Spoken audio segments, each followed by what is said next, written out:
Okay, guys, let me get my headphones on. It looks like they're still setting up. Look at that beautiful room. Look at that thing. It's like, it's impressive. They've got all the wood, you know? Let me see. You guys let me know. This is the first time I've ever done something like this, so let me know if there's anything we can do to make this experience a little bit cleaner, better, whatever. But I feel like, can I get rid of this thing? How do I get rid of that? Oh boy. Okay. Well, what's going to happen today is really interesting. This is a series of there's been a series of events that led this this hearing to happen, and mostly they're going to be focusing in on seeing what in the world they're thinking. And I feel like there is going to be some big thing that drops today, which will be really interesting. So the committee here, the guys that are up on stage right now, they're going to slowly be filling in. And this committee is trying to do a probe into Amazon, Apple, Facebook, and Google.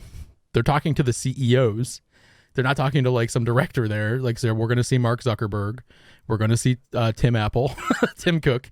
We're going to see whoever's representing Google at this point. I don't even know. And we're going to see, oh geez, who's the other guy? I don't know. But we're going to see a bunch of people up there trying to explain why they think they don't have monopolies, and trying to explain why they don't think that there should be enforcement of the existing laws. So there are laws on the books that actually, could get them in trouble. And the Senate is trying to figure out, should we enforce those laws on these guys? Sundar. Okay. So Sundar-Pichai. So again, it's Amazon, Apple, Facebook, and Google. Oh, it's going to be Jeff Bezos. That's the guy. I forgot about Jeff Bezos. So Jeff Bezos is going to be here today too. So this is kind of crazy. You're going to see these guys get grilled. Keep in mind, they've had like the equivalent of probably nearly like $1 billion of legal advice collectively to kind of prepare for this. Because if they misstep with their words, it can cause like a public opinion to shift. So we actually made a video about Microsoft, and Microsoft's not present. Microsoft is not present here today.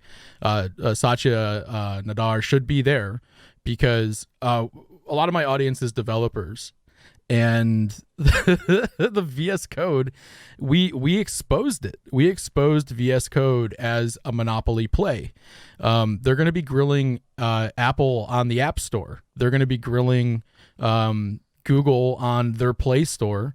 And the same thing happened with Google that's happening with VS Code. Google released Android, or they open sourced Android for a long time, and then they closed it down and said, well, this is the only Android that works on phones, and that Android happened to have a Play Store component. So for a while it was open source, and they unopen sourced the thing because they wanted to, do the things that Google does. So we exposed Microsoft on a play that they're doing where they've gotten more than 50% of the market share, and they're using a predatory pricing scheme where they don't put a price on their product. They're trying to hide it behind open source. If you want to learn more about that, you can go on Google, and there's a big thing at the bottom. You can just do a search for that. Our video is there. It's something that makes it easy to explain to people. And while we're waiting, I mean, you guys could go do that. But it's absolutely insane. Amazon, I think, is getting questioned for the wrong things. I was an Amazon retailer for about a year. We pushed probably around $500,000 or $1 million worth of product through Amazon, and that's what Amazon's going to get grilled on today. They're going to get grilled on their retail market stuff, and that's the sort of that's the guess, by the way, because it's not like we don't have access to all the questions that they're going to ask today. But Amazon's market play, I think where Amazon is more dangerous, from my perspective at least, is AWS. They selectively build Amazon products into AWS, and some of those products are competitive. But you can see some of the products where they know it's really hard to do something. They charge a lot of money for, like Redshift. But something where you can see a very clear predatory pricing scheme is Amazon SES. That's their email system, right? So if you were to go look up the pricing difference between SES and SendGrid, you'd see that it's like SES is something on the magnitude of like 100 times cheaper than SendGrid. So they're trying to do a predatory pricing model there. But it could be argued, well, it's a competitive price. Where you can't argue things is with VS Code, because VS Code is free, and it's something they're clearly doing to do a market grab. And it's so funny. We released a video that kind of exposes this, and it was controversial. It shouldn't even be a controversy. So today we're going to be sitting here waiting for them to start up. Once they start up, I'll be quiet. I'll be more quiet because I think they're going to nail these guys. I really do. I think like it's both sides of the aisle, the Republicans and the Democrats, both have a strong history of trying to prevent monopolies and prevent these sort of anti-competitive behaviors. So yeah, we'll just once this starts up, we'll probably see a bloodbath. Like, I'm hoping because these guys need to get taken to task, and we need to get the public more interested in this stuff. There's a lot of this stuff is going to be talking about consumer protection, but the type of people that are watching this right now, we should be more concerned with the protections to small business and to entrepreneurs. That's what we are. We're small businesses and we're entrepreneurs, and there's a humongous silence from our end of the pool, and we need to get louder, because unless you work at Microsoft, Facebook, Google, Amazon, Netflix, etc., this is a issue that absolutely affects you. I'm glad to see you guys watching, by the way. Like, this is great. This is one of the most important issues that we'll ever see. I mean, sports fans have the Super Bowl. Small business people, what we have is, and developers, we have congressional hearings, and this is a rare thing to have happen. It's very expensive, very hard. They've already delayed it. So you know what that means is like they're delaying it. And other places where you can actually go see this, they're down. They have pulled down the smaller websites that can stream this. So we decided to put it up here on Twitch because a lot of people won't have access to this today. And plus, you get to hear a guy that's been deep inside of this problem for the past 3 months kind of have some commentary on it.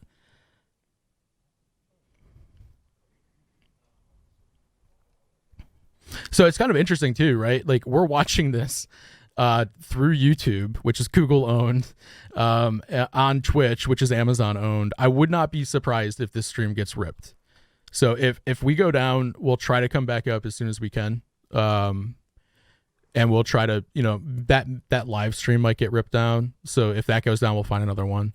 But yeah, I would expect some technical difficulties today because it's the easiest thing they can do, and there's nothing illegal about it, What was interesting was to watch Mixer fold into Facebook, in terms of streaming platforms, because it's sort of like Microsoft having Mixer was good because it was going to be some competition. But then Microsoft's like, no, we need to partner up with another juggernaut called Facebook. Right? Oh, I just got to get some windows going over here. I'm going to be tweeting as well. We spent a couple months working on that last video, and it was fairly suppressed. So we saw it trend, and then it stopped trending. It got taken down. So yeah, I'm going to be trying to get some more hits on this video. We spent like over $10,000 making. So if I'm a little absent, that's what I'm doing. I'll try to keep up with all this. The vid link? Yeah, sure.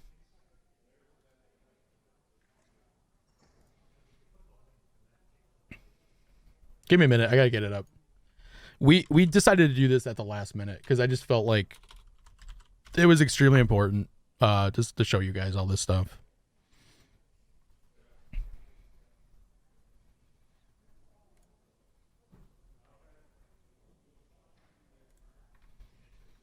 Rob, you got to be a little bit more you get that link and you send it to people when they ask, I guess.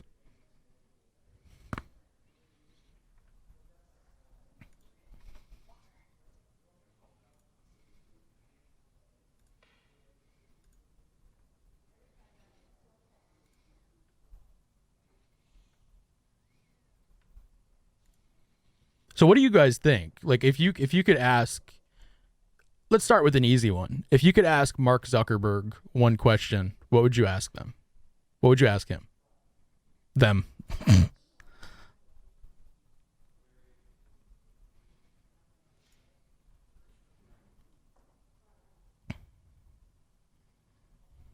Okay, Boston, valid question. I don't think he would give it to you. So Christy goes with, do you think you're a good guy? He probably thinks he's fine. I mean, from these guys' perspectives, like, I don't think I think they're sort of like in full belief that there's nothing wrong with what they're doing. I honestly think where you would see more like dangerous conversations happening would be at like the director level or the VP level. They probably insulate from those conversations, though. Kevin, that's a great thing to bring up. Look, the way things get moved is through incremental events. And what I would think the best outcome of today would be is that more people watch this than they expect to watch it. Because things like this take a long time to change, but when public opinion is when the wagons are circled with public opinion, we can absolutely make a change. We don't need that many people to get on board. It's simple stuff. With Google, it's telling them, hey, your search product is great, but what you shouldn't be doing is putting non-subjective things in the search. Like if I do a search and it says, like, if I say like, what's the boiling point of water? That's an objective thing, and it should totally tell me what the boiling point of water is. I don't need to see that on Wikipedia. I don't need to get any other Google. You're fine to give me that. But if I say, hey, Google, what's the, can you show me like the flights between Jacksonville, Florida and Los Angeles? I shouldn't be seeing their system telling me how to get those flights. And I think they're going to bring Google to task over that. Someone had just done a big data thing where they said out of that 65% of the most common searches on Google lead to a Google product. So that's today. Give it enough time, and the fear is because there's absolutely no enforcement. There is no enforcement going on right now. The last enforcement was Microsoft. It was like 20 years ago. So once you have them shifting away from this, what they're doing is they're breaking the spirit of competition. And the spirit of competition, they're using an unfair practice to compete. The spirit of competition would give other companies the opportunity, like, to actually throw a product in there, like Expedia. But now Expedia is probably seeing massive loss in revenue because Google has, Google's like the only search engine game in town. So once you have a thing that becomes the only game in town, you either are very neutral with it, or you really almost immediately step into things like antitrust and monopoly and stuff like that. You almost immediately do it. So they're going to be bringing that up. We're going to watch some really intelligent people on both sides make their case. I personally think there needs to be a middle ground. I don't think we should scatter them to the wind, the tech companies, but I think that what I would hope for from today is that some clear lines are drawn in the sand around the things that the Department of Justice states on their own website. Things like you can't do anything to exclude competitors. You have to include them. You can't. We can say you have a monopoly without looking at the market share. We should use market share again as well, though, to kind of say, yeah, if it's over 50%, it kind of starts getting scrutinized. The problem is nothing has been scrutinized. Nothing. There's like I actually, since we published our video, which happens to deal with the Microsoft play, we had people reach out. we had people reach out that are in the, I guess you'd call it the anti-monopoly movement or the monopoly awareness movement, the antitrust movement. These are like big time people. They're like people that have, you know, JDs in law, people that were formerly or currently on the federal team, the federal antitrust people, and they've reached out, and I'm coming to understand that like they've been trying to spread the information on this for decades, and nobody's listening. So this is a big thing to show at least somebody's listening, right? This isn't a conversation around privacy. This isn't a conversation around I don't know what else. I mean, privacy was the last time we saw Zuckerberg. It was about privacy. This is a conversation purely to establish, do you guys think you have a monopoly? Do you guys think you're violating these rules? I don't see how they could argue any other way. Because the App Store, like Kevin said, I mean, I'm not a lawyer, so don't listen to anything I'm saying as if I'm a lawyer. The App Store, what are the facts?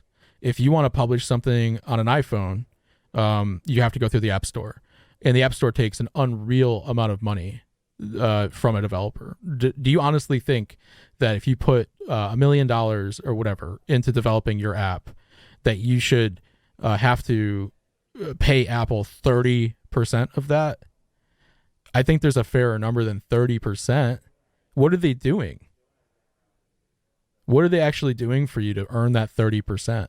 You know, we would, if we had salespeople, we would be like 30% commission on a sale, sure, because you personally are spending however many hours it is to earn that sale. So does the App Store do that? No, the App Store just sits there. You can't get an app onto an iPhone easily without the App Store. It definitely is. It's definitely a little disturbing. And look, if we wanted to talk about like, oh, poor Apple. Do you know how much money Apple has right now? Apple has like $200+ billion in cash, not in like market perceived value. Cash. Right? Oh, Demon Wolf. Yeah, Demon Wolf, you were in the video. That's right. Do you feel like they're being jerks to you? Because I hope that didn't happen to you, man. You're a little celebrity now. Or were they just like, dude, you shouldn't have asked that question. Look what you did. I think like you and 2 other people. Dude, that's awesome though. Good for you. Look at you. You're Mr. Popular now.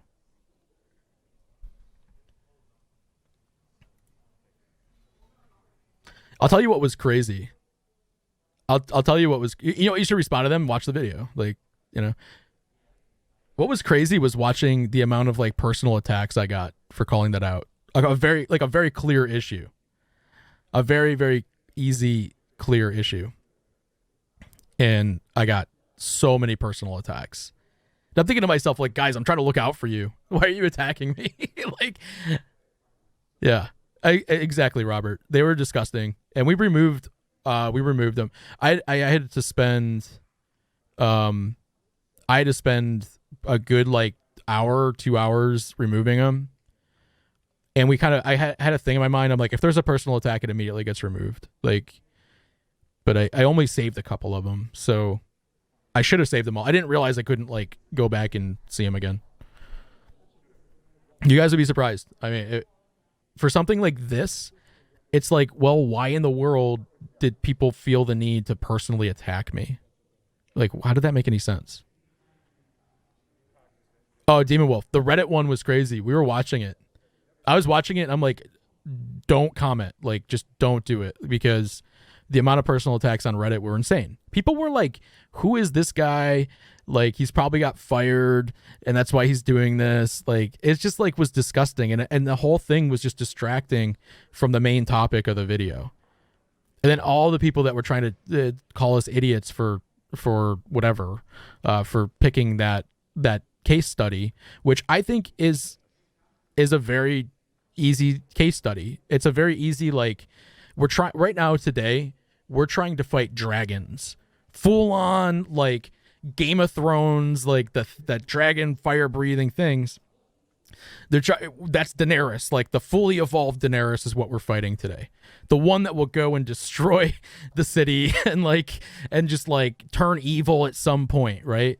But if you remember in Game of Thrones where they were like, hey, maybe we should go take her out when she's still just like a baby, right? Do you remember? If you guys have watched it, that's what VS Code is. VS Code is a baby dragon. It's a little whelp. It hasn't grown up yet. They're not making enough money on it to go to freaking Congress. If we can get them to stop there, it'll be a big win. It'll at least we can do it. That's what we can do about this. That's what you and I can do about this. They're not they're not making enough money on VS Code. They've invested maybe on the high end like $30-40 million. But on the low end, maybe 20 million, 10 million. So they would probably walk away.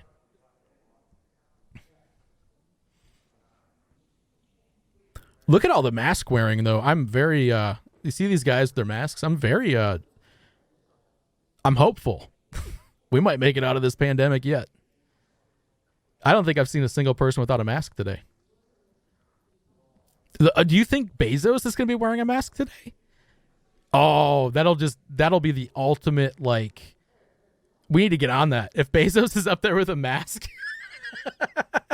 we got to get on it. We got to make like a little meme out of that. Like just make him, can we get somebody really close to some Photoshop stuff where we can get him looking just like, Bane from Batman? Some Bane quotes. Oh boy, we're zooming in. All right. That's a close-up shot. What do you think they're talking about right now? Oh, look at that guy's mask. Let's zoom in on Mr. Buck's mask. Come on. That is a fancy piece of hardware he's got. Look at that. I did not mean you, Bane. Bane Games. Not you, Noah. I'm talking about Bane from Batman.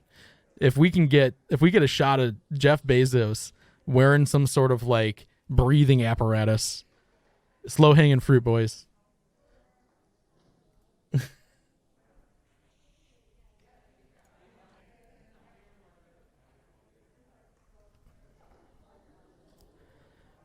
So, Slayer, you would ask how transparent big tech firms like Apple are with their supplier relationships.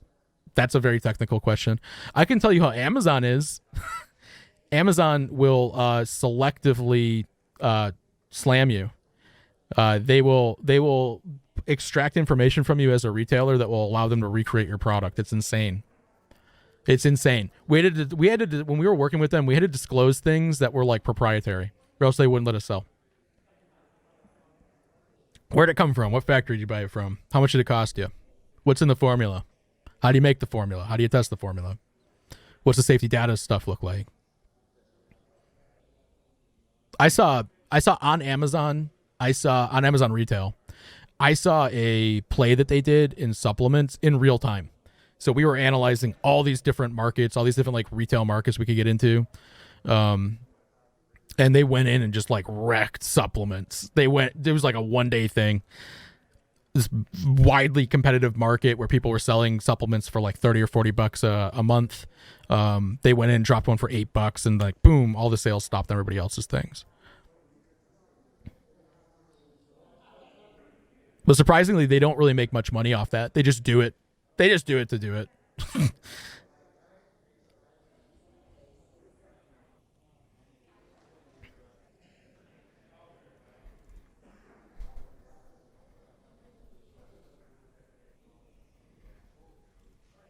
This will be interesting today, though. So we kind of got, okay, so what would you guys ask Google if you had to ask Google something? Where's this held? This is it's in a building attached to the Capitol building or near the Capitol building. There's like various halls that they do these things in. I think this is the same room that Zuckerberg was in.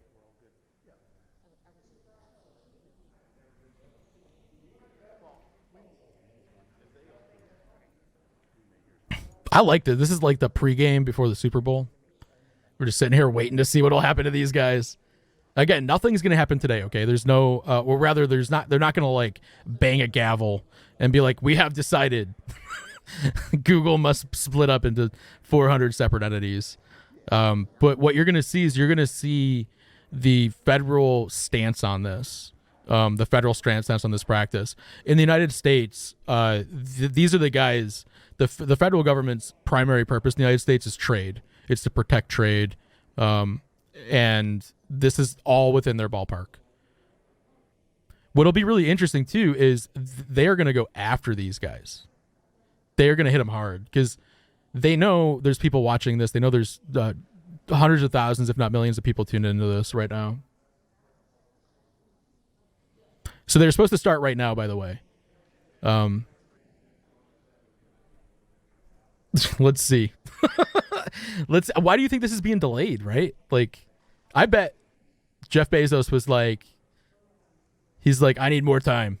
And by the way, if you were Jeff Bezos or Mark Zuckerberg, I don't care who you are, this has got to be nerve-wracking, right? Everybody made fun of Zuckerberg's performance in the last thing, but you got to kind of feel bad for somebody a little bit when he's up there and he's got to talk in front of these people. You're getting grilled, man. He's probably butterflies in his stomach, which will be great. I think that's sort of the purpose of it. Oh, yeah, look at that thing. Look at that camo bandana. I like this guy's. I think that's like a Colorado flag. He's got some sort of, that's high technology right there. It's like his granddaughter made it for him. It's not effective at all. That's doing nothing. It's just shooting the air down, shooting the air up. But he looks awesome. This guy's wearing like, that's like what you'd use in a wood shop. Like you're cutting up some drywall. I think that we should pay a lot of attention to the mask today. That guy just said no mask. Look at him. Look at that guy. He just demasked himself. And he's got a cold? Oh, no, he's changing masks. I thought that was tissues. Let me just take my mask off so I can cough and blow my nose.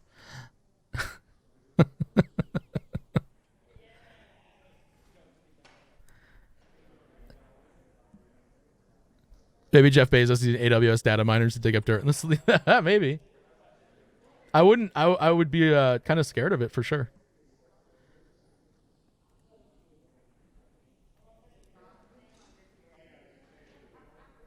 Let's see.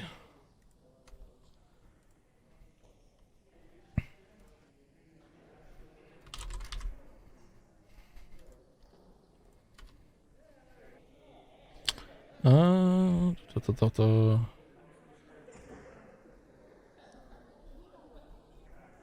was checking some things on the other screen.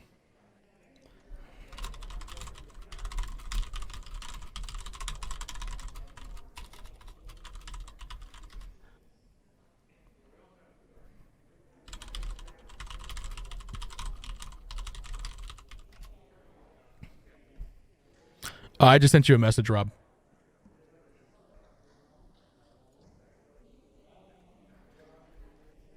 This is like a normal business day for me, by the way, so I'm going to have to, at some point, Rob or Christy are going to come in because I've got a call I got to do today.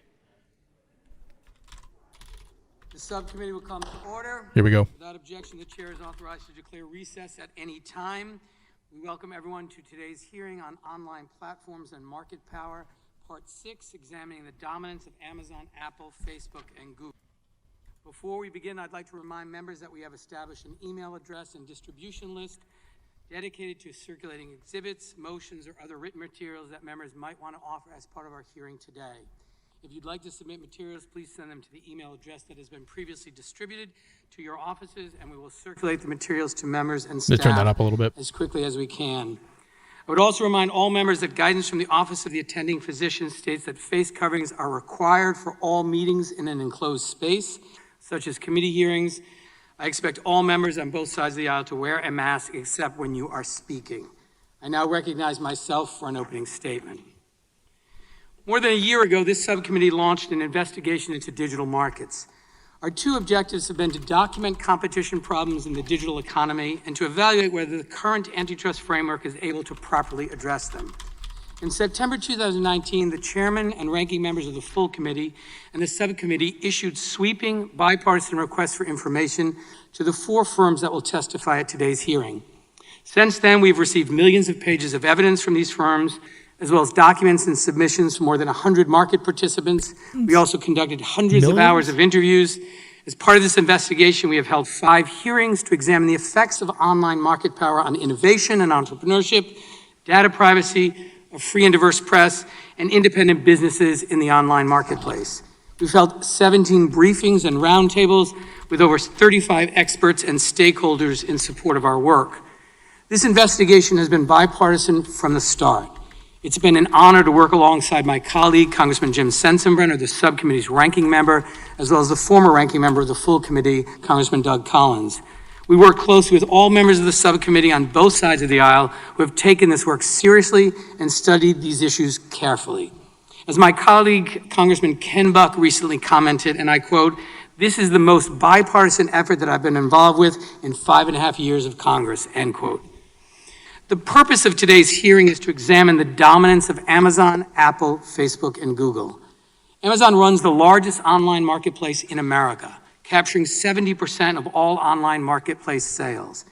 It operates across a vast array of businesses, from cloud computing and movie production to transportation logistics and small business lending. Amazon's market valuation recently hit $1.5 trillion, more than that of Walmart, Target, Salesforce, IBM, eBay, and Etsy combined. More than like 200 countries. Apple is a dominant provider of smartphones with more than 100 million iPhone users in the United States alone. In addition to hardware, Apple sells services and apps, including financial services, media, and games. Facebook is the world's largest provider of social networking services with a business model that sells digital ads. Despite a litany of privacy scandals and record-breaking fines, Facebook continues to enjoy booming profits, $18 billion last year alone. Lastly, Google is the world's largest online search engine, capturing more than 90% of searches online. It controls 90%. Key technologies and digital ad markets and enjoys more than 1 billion users across 6 products, including browsers, smartphones, How is 90% and not a apps. humongous monopoly? Prior to the 90%. COVID-19 pandemic, these corporations already stood out as titans in our economy. In the wake of COVID-19, however, they're likely to emerge stronger and more powerful than ever before. Keep it relevant. Cash As in on American COVID. families shift more of their work, shopping, and communication online, these giants stand to profit. Locally owned businesses, meanwhile, mom and pop stores on Main Street, face an economic crisis unlike any in recent history. As hard it is to believe, it's possible that our economy will emerge from this crisis even more concentrated and consolidated than before. These companies serve as critical arteries of commerce and communications. Because these companies are so central to our modern life, their business practices and decisions have an outsized effect on our economy and our democracy. Any single action by one of these companies can affect hundreds of millions of us in profound and lasting ways. Although these 4 corporations differ in important and meaningful ways, we've observed common patterns and competition problems over the course of this investigation. Amen. First, each platform is a bottleneck for a key channel of distribution. Boom. Whether they control access to information or to a marketplace, these platforms have the incentive and ability to exploit this power. And they can do. charge exorbitant fees, impose oppressive contracts, and extract valuable data from the people and businesses that rely on them. Second, each platform uses its control over digital infrastructure to surveil other companies, their growth, business activity, and whether they might pose a competitive threat. Each platform has used this data to protect its power by either buying, copying, or cutting off access for any actual or potential rival.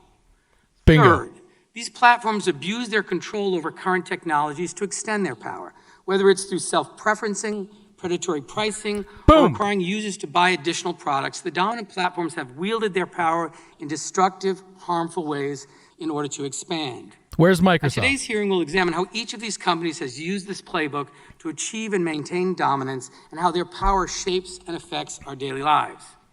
So why does this matter?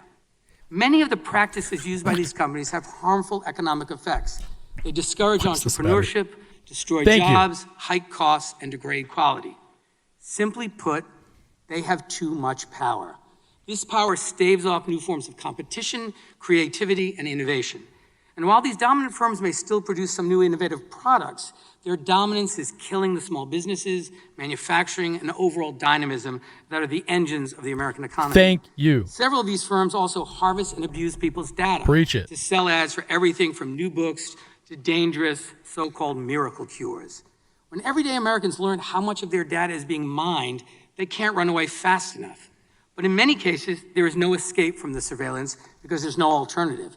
People are stuck with bad options. Open markets are predicated on the idea that if a company harms people, consumers, workers, and business partners will choose another option. We're here today because that choice is no longer possible. Boom. In closing, I'm confident that addressing the problems we see in these markets will lead to a stronger, more vibrant economy. Because concentrated economic power also leads to concentrated political power, this investigation also goes to the heart of whether we, as a people, govern ourselves or whether we let ourselves be governed by private monopolies. American democracy has always been at war against monopoly power. Throughout our history, we've recognized that concentrated markets and concentrated political control are incompatible with democratic ideals. When the American people confronted monopolists in the past, be it the railroads or the oil tycoons or AT&T and Microsoft, we took action to ensure no private corporation controls our economy or our democracy. We face similar challenges today. As gatekeepers of the digital economy, these platforms enjoy the power to pick winners and losers, to shake down small businesses, and enrich themselves while choking off competitors.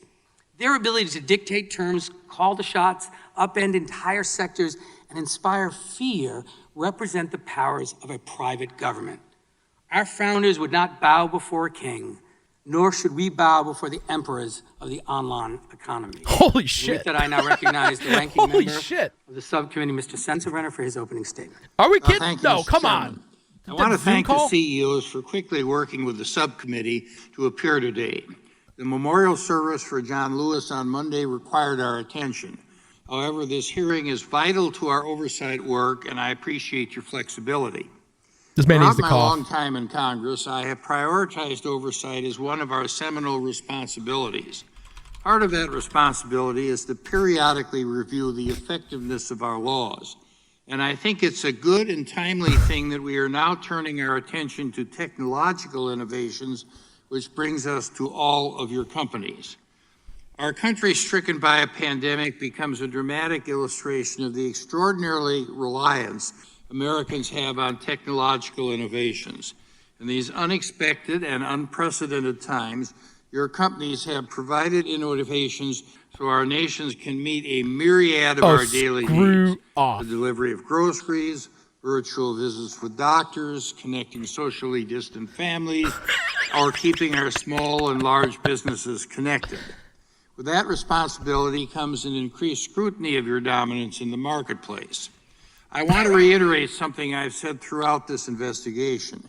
Being big is not inherently bad. Quite the opposite. Don't give him In an inch. America, you should be rewarded for success. We are here to better understand the role your companies have in the digital marketplace, and importantly, the effect they have on consumers and the public at large. You lead some of today's most powerful companies, and my colleagues and I have a great interest about what your companies do with that accumulated power. We also know that the tech marketplace is driven by data.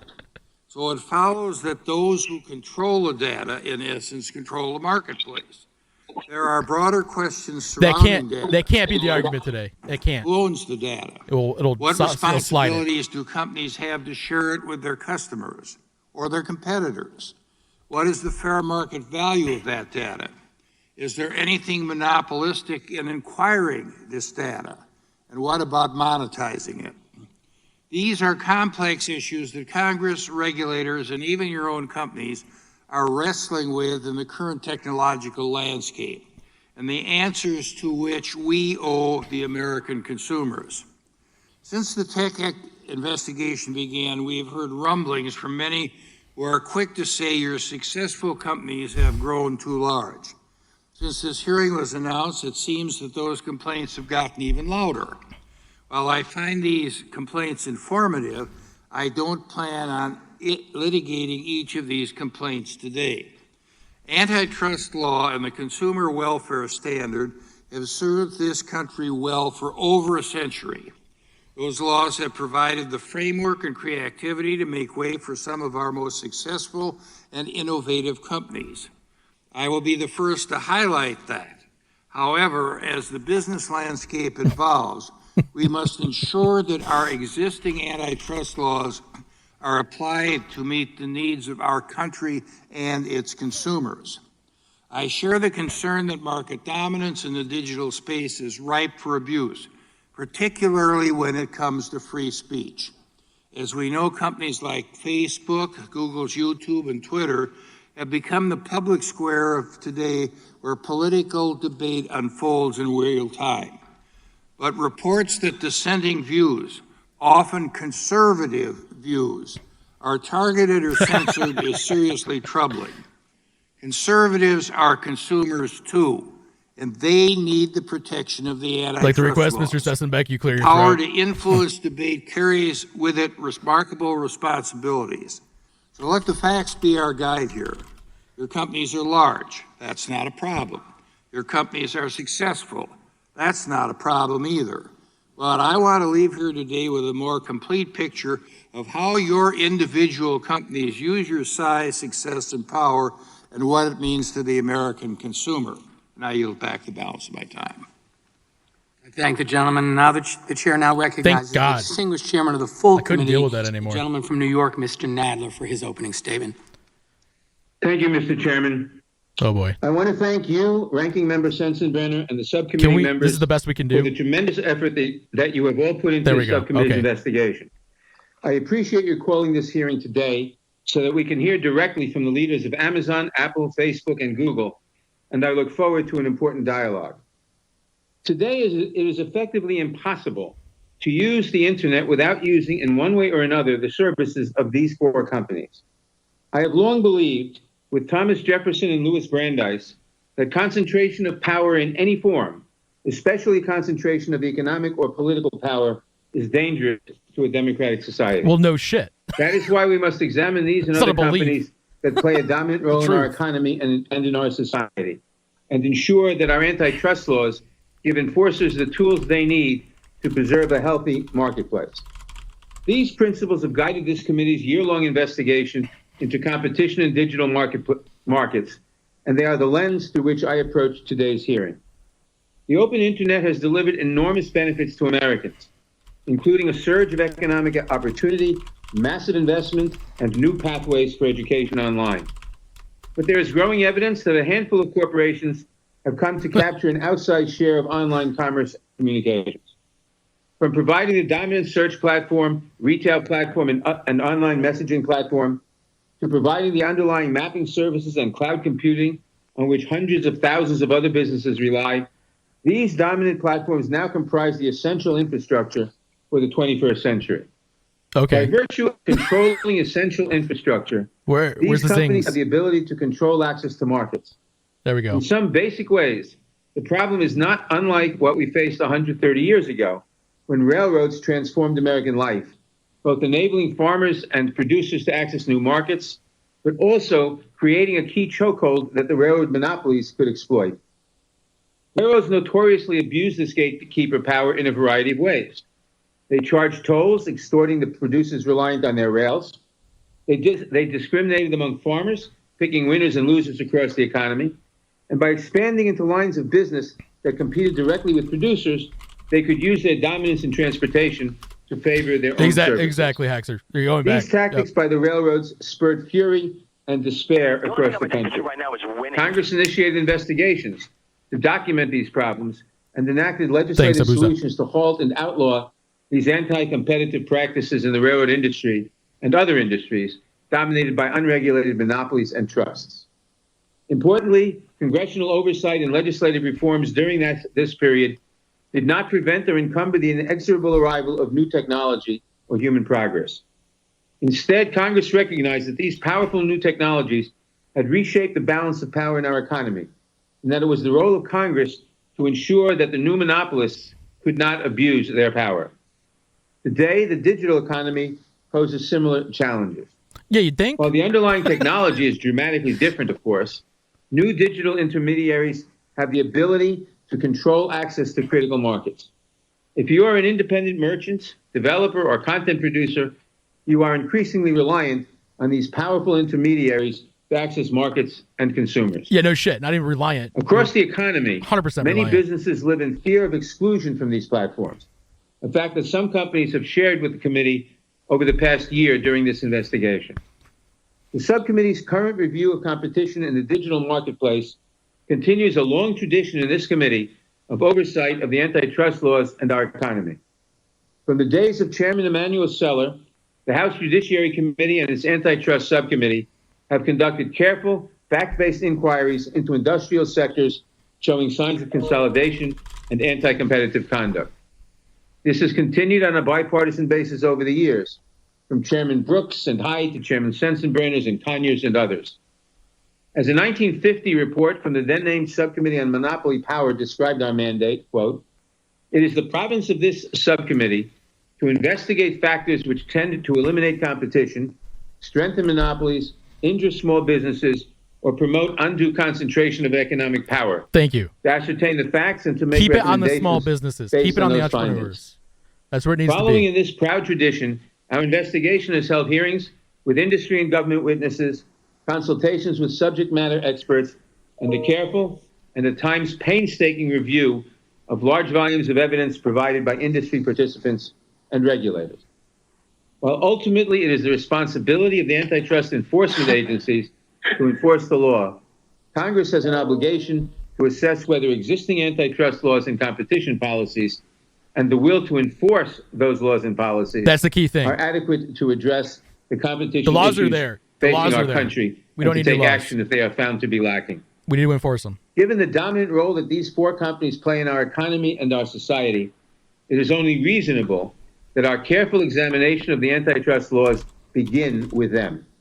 I appreciate the participation of all of our witnesses today. Our investigation would not be complete. Indeed, it has hardly begun without hearing directly from the decision makers at these companies, and I look forward to their testimony and to today's discussion. I yield back the balance of my time. I thank the gentleman, and I now recognize the ranking member of the full committee, the gentleman from Ohio, Mr. Jordan, for his opening statement. Thank you, Mr. Chairman. And I also want to thank the ranking member of this subcommittee, Mr. Sensenbrenner. I'm not sure how many more committee hearings this subcommittee or the full committee are going to have this Congress, but I want to thank Jim for his great work for the constituents of his district in Wisconsin for this many years and for the work he has done for this entire committee. I just got to the chase. Big tech's out to get conservatives. That's not a shut suspicion. up. That's not a hunch. That's a Make fact. it political. He's making it political. July 20th, 2020, Google removes the homepages of Breitbart and the Daily Caller. Just last night, we learned Google has censored Breitbart so much traffic has declined 99%. June 16th, 2020, Google threatens to demonetize and ban the Federalist. April 19th, 2020, Google and YouTube announce a policy censoring the content. Let me just censor him for a second. Just going to move that down. This is the kind of stuff that they're going to try to pull today. This is what they're going to try to do. You watch. This is going to be the Republican line. And if you contradict something they say, they can say whatever they want. They can lie for China. They can shill for China. You say something against them, you get censored. June 29th, 2020, Amazon bans President Trump's account on Twitch after he raises concerns about defunding the police. June 4th, 2020, Amazon bans a book critical of the coronavirus lockdowns written by a conservative commentator. May 27th, 2020, Amazon Smile won't let you give to the Family Research Council and the Alliance Defense Fund, but you can give to Planned Parenthood. Facebook, June 19th, 2020, takes down post from President Trump's re-election campaign. As he says, November with 1st, 2018, millions of Facebook people silences watching. a pro-life organization's advertisement. May 19th, 2016, former Facebook employees admit Facebook routinely suppresses conservative views. And I haven't even mentioned Twitter. Twitter's We not actually even there. invited, Mr. Chairman, we asked for you guys to invite him as one of our witnesses. You guys said no. I haven't even mentioned them 2 years ago. They shadow banned 2 members of this committee. 4 members of Congress were shadow banned 2 years ago. 435 in the House, 100 in the Senate, Shadow banned? 535. Only 4. Only 4. Gates, Meadows, Nunes, Jordan. Only 4 get shadow banned. And of course, what did Mr. Dorsey tell us? He said, "Oh, it was Exactly, just a Kirsten. glitch in Thank our you. algorithm." Thank you, Kirsten. I asked him, what'd you put in the algorithm? Where's your Names, mask? Gates, Meadows, Nunez, Jordan? Where's your mask? Put it on. If I had a nickel for every time I heard it was just a glitch. I wonder if they took all the what do you call it? The conservative anti-maskers and just threw them in one corner. Twitter censors President Trump's tweet on the riots in Enjoy the Minneapolis, COVID. May 29th, 2020. Twitter censors the White House for quoting the president's comments about the riots in Minneapolis. June 23rd, 2020. Twitter censors the president again for saying he'll enforce the rule of law against any autonomous zone in Washington, D.C. You can tweet all you want about the autonomous zone that happened in Seattle, but the president tweets that he's not going to have one in Washington, D.C. Nope, you can't do that. You get banned, you get censored. Dozens of examples. Oh, I forgot one. Just last week, July 21st. Here's what Twitter did. The leader of Iran, the Islamic Republic of Iran, this is from the largest state sponsor of terrorism. Twitter allows this tweet, quote, "The Islamic Republic of Iran will never forget the martyrdom of Soleimani and will definitely strike a reciprocal blow in the United States." So you can threaten This guy, this guy is basically involved here. He has mic time, and he doesn't realize what room he's in. Like this is not the time or day for this argument. What a blowhard, man. Most of them from this year, and that's what's I think critical for us all to understand. Most of them from this year and election year. And that's what concerns me and so many Americans, because we saw what Google did in 2016. We all know about the email the day after the election. Thank you, Slayer. Where top executives at Google email chain where they talked about the silent donation Google made to the Clinton campaign. Now, thank goodness it wasn't enough, and in spite of their efforts to help Clinton. So as an aside, I'm just gonna keep silencing this guy because he's a jackass. As an aside, like this is an interesting argument to make because he's trying to politicize an issue which should not be political. The idea of trusts and monopolies has throughout history been apolitical. There were Republicans and Democrats that worked together to put 60 or so laws in place that were supposed to reel in corporate power. And this is an asshole right here he's probably, like, I would love to look into him. I'd love to see where his campaign money comes from. Because he's trying to slide the argument. Consequences. That's what I'm concerned about, and I think what so many Americans are concerned about. So I look forward to hearing from our witnesses, Mr. Chairman. And before I yield back, Mr. Chairman, we have a colleague. I would ask unanimous consent that Mr. Johnson, the ranking member of the Constitution Subcommittee, be allowed to participate in today's hearing, which is our customary practice for subcommittee hearings. The gentleman makes a unanimous consent request. Mr. Chairman, I would object. Objection is heard. Oh, I now have the pleasure Mr. Chairman, of introducing today's why witnesses. are we not allowing? It is customary. Jordan, Oh, there was a gavel! unanimous consent request. Objection was gave the heard. And gavel! now we'll introduce our witnesses. This has never happened. It is That's now not- my pleasure to never happened in introduce history. Shut the fuck today's up. witnesses. Our first witness is Jeff Bezos, the Chief Executive this is- Officer. turn his microphone off. Jordan, I have the time. But this is the ranking Our member of first the witness We're talking about people's liberties here. We have Gavel! Jordan, you made a unanimous consent request. Objection was heard. Those are our rules. Boom, boom, boom, boom, boom, boom, It is boom. now Follow my the pleasure to rules. introduce today's witnesses. By the Mr. Our Constitutional first Law witness is Professor. Jeff Bezos. Gavel him Chief again. Mask on. Officer of Put your Amazon.com. fucking mask on. Mr. Bezos Put it on. founded Amazon in 19... Oh, they Excuse me, demiked I'm him. going to remind members That's of the right. committee, unless you are speaking, our rules require you to wear a mask according to the attending physician. No, I'm speaking Pull about it up another over your member of this nose, you committee. piece of shit. Over your nose. It's not I'll effective. begin again. It is now my pleasure Over to the introduce nose. today's witnesses. Our first witness is Jeff Bezos, the Chief Executive Oh. Officer of Amazon.com. Mr. Bezos founded Amazon in 1994 Here we as go. an online bookstore. Since As an then, online Amazon bookstore. has grown to be the largest online retailer on the internet. Mr. Bezos has also oversees his company's expansion into areas including cloud computing, digital streaming, and artificial intelligence. Mr. Bezos received his Bachelor's of Science from Princeton University. Our second witness, Sundar-Pichai, is the Chief Executive Officer of both Alphabet and its subsidiary Google. Mr. Pichai joined Google in 2004 and has helped... Alphabet was created, by the way, as a preemptive thing because they knew this was going to happen. They knew they were going to get broken up. This is an aside. Products. Prior to his time at Google, Mr. Pichai worked in management consulting at McKinsey. Mr. Pichai received a degree in metallurgical engineering from the Indian Institute of Technology, a master's degree from Stanford University, and an MBA from the Wharton School of the University of Pennsylvania. Our third witness is Tim Cook, the Chief Executive Officer of Apple. AKA Mr. Tim Cook Apple. joined Apple in 1998 and served as its Chief Operational Officer until under Steve Jobs. In 2011, Mr. Cook was named CEO. While at Apple, he has overseen their expansion into new markets through the launch and developments of products and services like Their Apple Pay, gobbling of new Apple markets. Watch, iCloud, Apple Card, and HomePod. Prior to joining Apple, Mr. Cook served as the Director of North American Fulfillment for IBM. That's ours Mr. now. Cook received a Bachelor of Science from Auburn University and an MBA from Duke University's Fuqua School of Business. The last witness at today's hearing is Mark Zuckerberg, founder, chairman, and CEO of Facebook. Mr. Zuckerberg initially launched Facebook in order to help connect college students at his school more easily. What? Since then, the company has He initially launched Facebook in order to gather information on college students. 1.7 billion global daily active users. Mr. Zuckerberg attended Harvard University before leaving to focus full-time on developing Facebook. We welcome all of our distinguished witnesses and thank them for participating in today's hearing. And now we'll begin by swearing you in.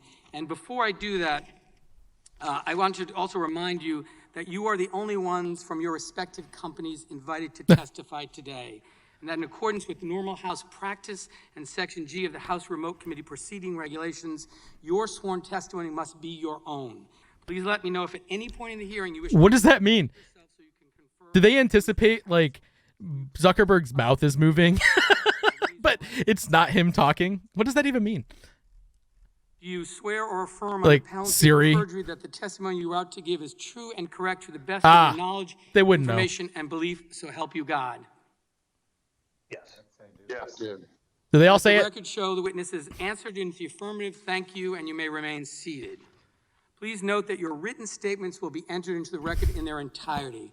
Accordingly, I ask that you summarize your testimony in 5 minutes. To help you stay within that time, there is a timing light in WebEx. When the light switches from green to yellow, you will have 1 minute to conclude your testimony. When the light turns red, it signals your 5 minutes have expired. Mr. Bezos, you may begin. At which point you will get a gavel. Thank you, Chairman Cicilline, Ranking Member Sensenbrenner, and members of the subcommittee.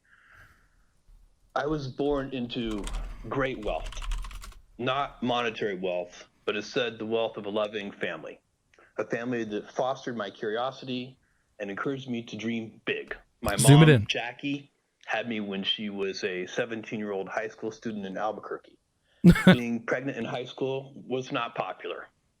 The school tried to kick her out, but she was allowed to finish after my grandfather negotiated terms with the principal. This is the best we can do. Couldn't have a locker, no extracurriculars, and couldn't walk across the stage to get her diploma. She graduated and was determined to continue her education, so she enrolled in night school, bringing me, her infant son, to class with her throughout. My dad's name is Miguel. He adopted me when I was 4. He was 16 when he came to the U.S. from Cuba by himself shortly after Castro took over. My dad didn't speak English, and he did not have an easy path. What he did have was grit and determination. He received a scholarship to college in Albuquerque, which is where he met my mom.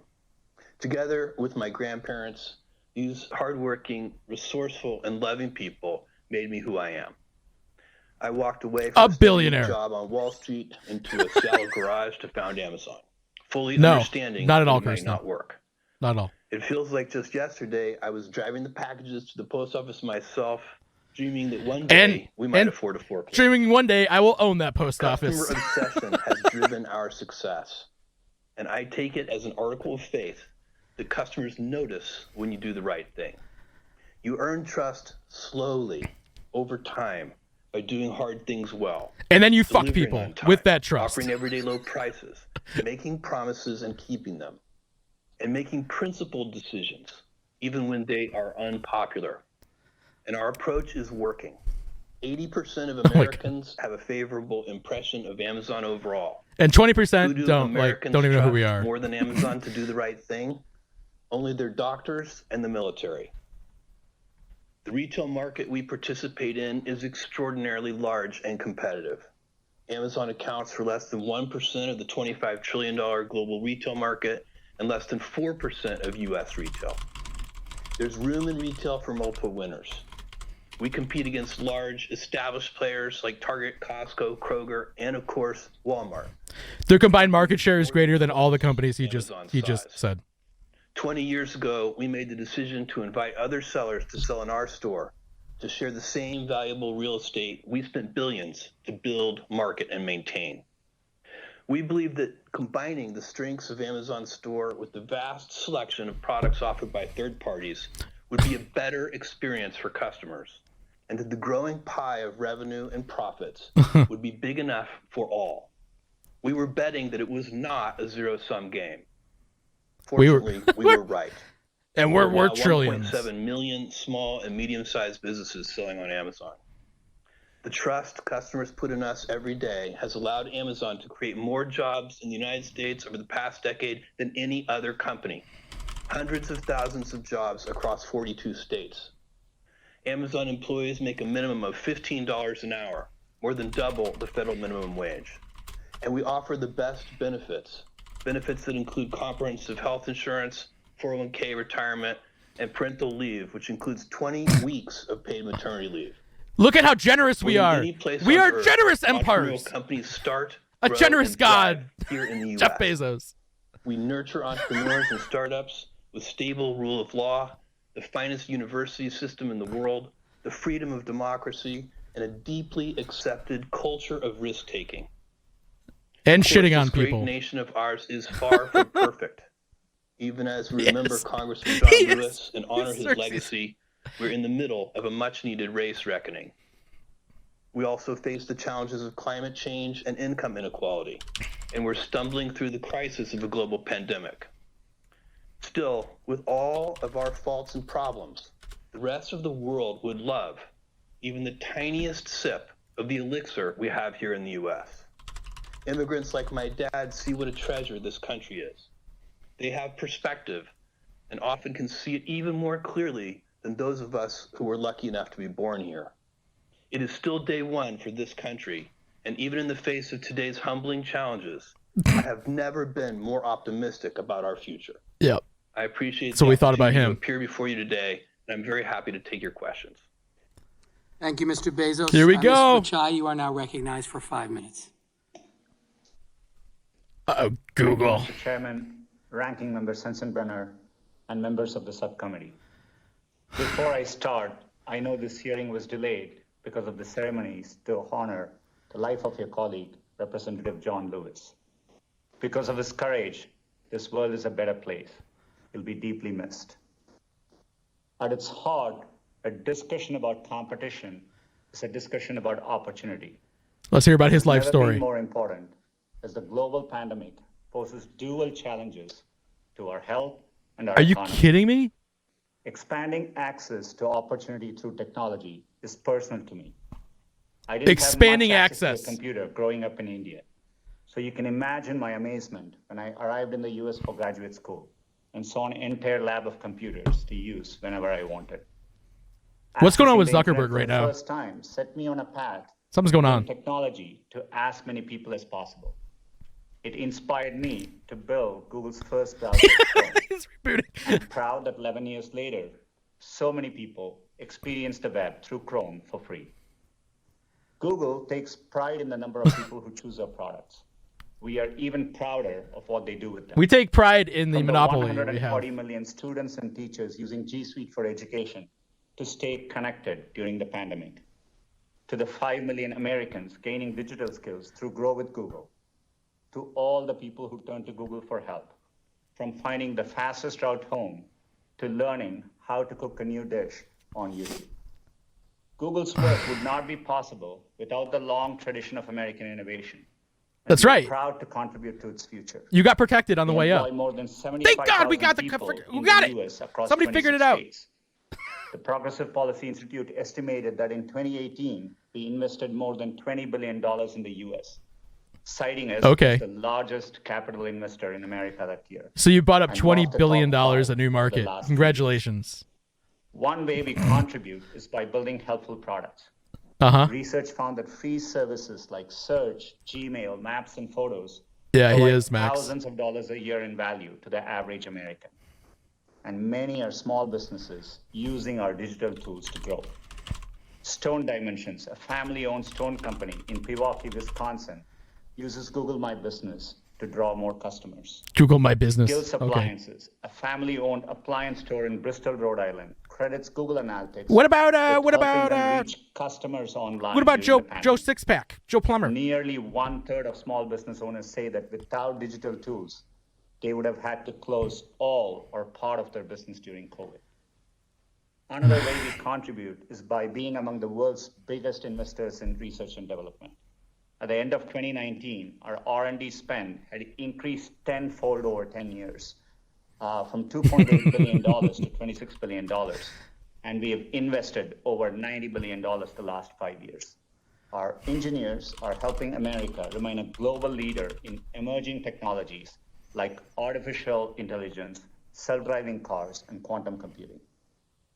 Just as America's technology leadership is not inevitable, Google's continued success is not guaranteed. New competitors emerge every day, and today users have more access to information than ever before. Competition drives us to innovate, and it also leads to better products, lower choices, and more choices for everyone. For example, competition helped lower online advertising costs by 40% over the last decade, with savings passed down to consumers. Open platforms like Android also support the innovation of others. Using Android, Open platforms? mobile operators build Open platforms like Android? Are you fucking kidding me? Sorry.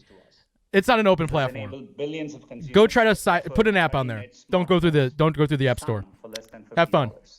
Open. They're building tools for small Open if you go through our or door. platforms like Android. Sorry. Google succeeds when others succeed. Uh, Competition also sets yeah, higher Google does standards for succeed when others privacy and succeed. security. They take 30% of the Always revenue. believe that privacy is a universal right, and Google is committed to keeping your information safe. It's not about treating it privacy. responsibly, putting you in control, and we've long supported the creation of comprehensive federal privacy laws. I've never forgotten how access to technology and innovation changed the course of my life. Google aims to build products that increase access to opportunity for everyone, Including no matter Google. where you live, But Google what first. you believe, or how much money you earn. As long as you go through our We're stuff. committed to doing this responsibly in partnership with lawmakers to ensure every American has access to the incredible opportunity technology creates. Thank you. Demon Wolf, Thank you, 99, Mr. Pichai. Mr. Cook is now recognized. 99% for of 5 the minutes. consumers will not hit that. All right, here we go, Tim. Chairman Cicilline and Nadler, right. Ranking Members Sensenbrenner and Jordan, members of the subcommittee. Thank you for the opportunity What is the point of to that? offer testimony. Before I begin, I want to recognize Here we the go. life and legacy of I do John like those. Lewis. I like those glasses. I join you in mourning not only a hero, but someone I knew personally. Jeff Bezos did not get the memo to add the patch to kill 30 seconds talking about a guy. And I feel fortunate to hail from a state and a country that benefited so profoundly from his leadership. My name is Tim Cook. I like them. I think they're nice I've been glasses. Apple CEO since 2011 and a proud employee of this uniquely American company since 1998. What the hell does that mean? At Uniquely Apple- American? We make ourselves a promise and our customers a promise. It's a promise that we'll only build things that make us proud. Like the As AirPods. Steve put it, we only make things that we'd recommend to our family and friends. What a great You promise. can try to define this difference in a lot of ways. You can call it the seamless integration of hardware and software. You Seamless. can call it simplicity of design or a great ecosystem. All of those things are true. But if you want to put it simply, products like iPhone just work. When customers consistently They just give work iPhone for a just Apple. 99% satisfaction rating, that's the message they're sending about the user experience. But we also know that customers have a lot of choices and that our products face fierce competition. Companies like Samsung, LG, Samsung. Huawei, and Google have built successful businesses with different approaches. We're okay with that. Our goal is the best. Yo, did he seriously bring up Huawei? The known spies Huawei? Okay, you're right in that boat. Or in any product category where we do business. When you think companies, think Apple and Huawei. Timeless drive to build new things that we're proud to show Jesus our users. Christ. We focus relentlessly on those innovations, on deepening core principles like privacy and security, and on creating new features. Like the 2008, removal of a we headphone introduced jack. A new feature of the iPhone called the App Store. Launched with 500 apps, which seemed like a lot at the time. The App Store provided Name a one. safe and They just remove trusted them way now. for users to get more out of their phone. Oh, come We on. knew the distribution options for software developers at the time didn't work well. Brick and mortar stores charged high fees and had limited reach. Brick and mortar stores for phone apps? What the fuck are they talking And were about? hard to update. What? From the beginning, the App Store was a revolutionary alternative. Let me go to Walmart and buy some App Store apps. developers set prices for their apps and never pay for shelf space. We provide every developer with cutting-edge tools like compilers. And he just lied right there. Never pay for shelf space. You pay for Xcode. You pay for a developer license. That's a lie. APIs. The App Store guidelines ensure a high-quality, reliable, and secure user experience.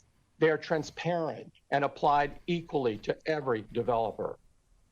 For the vast majority of apps, developers keep 100% Unless you're- of the money they make. Oh, fuck The off. No, they only don't. apps that are subject to a commission are those where the developer acquires a customer on an Apple device and where the features or services would be experienced and consumed on an Apple device. Tell that to Airbnb.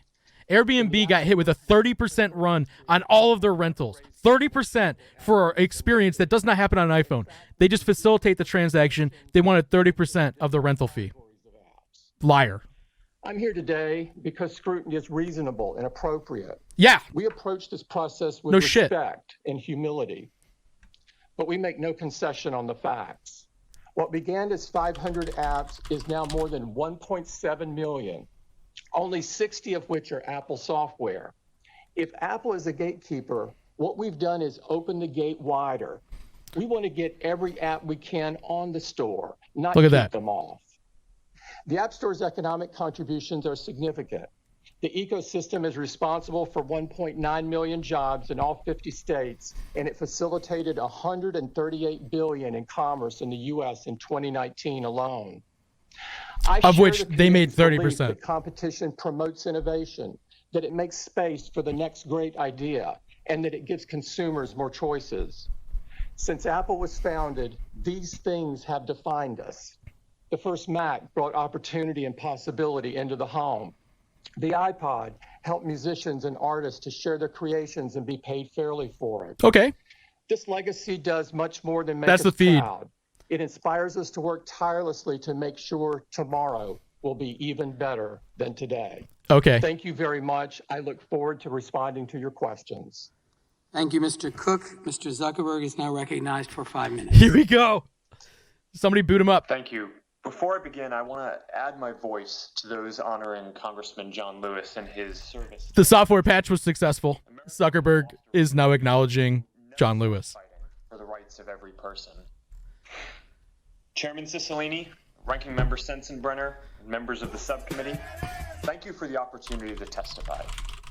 The tech industry is an American success story. The products we build have changed the world and improved people's lives. Our industry is one of the ways that America shares its values with the world and one of our greatest economic and cultural exports. Facebook is part of this story. We started with an idea to give people the power to share and connect. We start with an And we idea built to steal services that billions information. of people find useful. I'm proud that we've given people who've never had a voice before the opportunity to be heard, and given small businesses access to tools that only the largest players used to have. Since COVID emerged, I'm proud that people have used our services to stay in touch with friends and family who they can't be with in person, and to keep their small businesses running online when physical stores are closed. I believe that Facebook and the US tech industry are a force for innovation and empowering people, but I recognize that there are concerns about the size and power of tech companies. Our services are about connection, and our business model is I recognize these human emotions. Many of our competitors have hundreds of millions or billions of users. Some are That is upstarts, not a but good others look. are gatekeepers with the power to decide if we can even release our apps in their app stores to compete with them. In many areas, we're behind our competitors. The most popular messaging service in the US is iMessage. The fastest growing app is TikTok. The most popular app for video is YouTube. The fastest growing ads platform is Amazon. The largest ads platform is Google.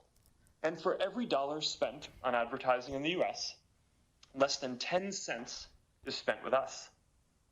We're here to talk about online platforms, but I think the true nature of competition is much broader. When Google bought YouTube, they could compete against the dominant... I love that. Everyone is more evil than me. When Amazon bought Whole Foods, they could compete against Kroger's and Walmart. When Facebook bought WhatsApp, we can compete against telcos who used to charge 10 cents a text message, but not anymore. Now people can watch video, Oh, fuck get off. groceries delivered, They're nowhere and near send that. private messages for free. That's competition. New companies are created all the time, all over the world. And history shows that if And we don't buy keep them. innovating, We buy those new someone will companies. replace every company here today. And that change can often happen faster than you expect. Of the 10 most valuable companies a decade ago, only 3 still make that list today. And if you look at where the top technology companies come from, a decade ago, the vast majority were American. Today, almost half are Chinese. Aside from Oh, competition, there are other serious issues related to the internet, including questions about elections, harmful content, and privacy. And while these are not antitrust issues and are not specifically the topic of today's hearing, I recognize that we are often at the center of these discussions. We build platforms for sharing ideas, and important debates play out across our services. I believe that this ultimately leads to more progress, but it means we often find ourselves in the middle of deep disagreements about social issues and high-stakes elections. I personally don't believe that private companies should be making so many decisions about these issues by themselves. okay. And that's why last year, I made the case that there needs to be new regulation for the Okay. internet. So is it insane? Is it insane to think that, is it possible that Zuckerberg is in fact the good guy? He's like he's a supervillain, but he's on the supervillain team, but he's actually a superhero. That would be the greatest story of all time. Countries they represent. And as global competition increases, there is no guarantee that our values will win out. It's Tom. I'm proud of the services we build and how they improve people's lives. We compete hard. We compete fairly. We compete We try to be the hard. best. That's what I was taught matters in this country. And when we succeed, it's because we deliver great experiences that people love. Thank you. And we answering purchase and questions. foreclose on the competition. Thank you, and I thank the witnesses for your opening statements. Before I begin recognizing members for questioning under the Great experiences that racists I'm love. going to enter into the hearing record the documents and exhibits majority members will be referencing in their questioning today. These materials have been distributed to the witnesses. I will now recognize myself for 5 minutes. Mr. Pichai, over 85% of all online searches go through Google. Every online company in the United States depends Unreal. on Google to reach users. A business may sink or swim based on Google's decisions alone. Numerous online businesses told us that Google steals their content and privileges its own sites in ways that profit Google but crush everyone else. Most businesses asked to stay anonymous due to fears that Google would retaliate against them. One entrepreneur, Brian Warner, told us his website was thriving until Google stole his content. What? After Google's decision, traffic to his website dropped by 80%.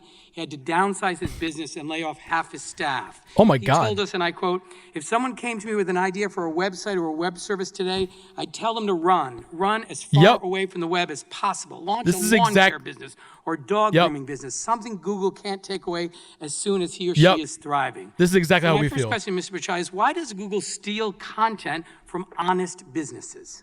Oh, answer, bitch. Do I got to gavel you? Mr. Chairman, with respect, I disagree with that characterization. What do you Just call last it? week, It's- I met it- with it's many just small theft. businesses. In fact, today we support 1.4 million small businesses, supporting over $385 billion in economic activity. Answer the question. We see many businesses thrive, particularly even during the pandemic. Businesses, an example, Kettle Kings in Texas, which sells kettlebells. They've really Mr. Pichai, I have a expanded. limited amount of time, so I don't want to interrupt you, but my question is very specific. We heard throughout this investigation I have a simple that question. Google has stolen content to build your own business. These are consistent reports, and so your testimony that doesn't happen is really inconsistent with what we've learned during the course of the investigation, but I'll move on to a new question. Mr. Pichai, Oh. most Americans believe that when they What? enter a search query that what Google shows are the most relevant results. But increasingly, Google just shows whatever is most profitable for Google, be it Google Ads or Google's own sites. That's their nature. So my question, Mr. Pichai, isn't there a fundamental conflict of interest between serving users who want to access the best and most relevant information and Google's business model, which incentivizes Google to sell ads and keep users on Google's own sites? Exactly. We've always focused on providing users the most relevant information, and we rely on the trust for users. And making the most money off that information possible. Every day.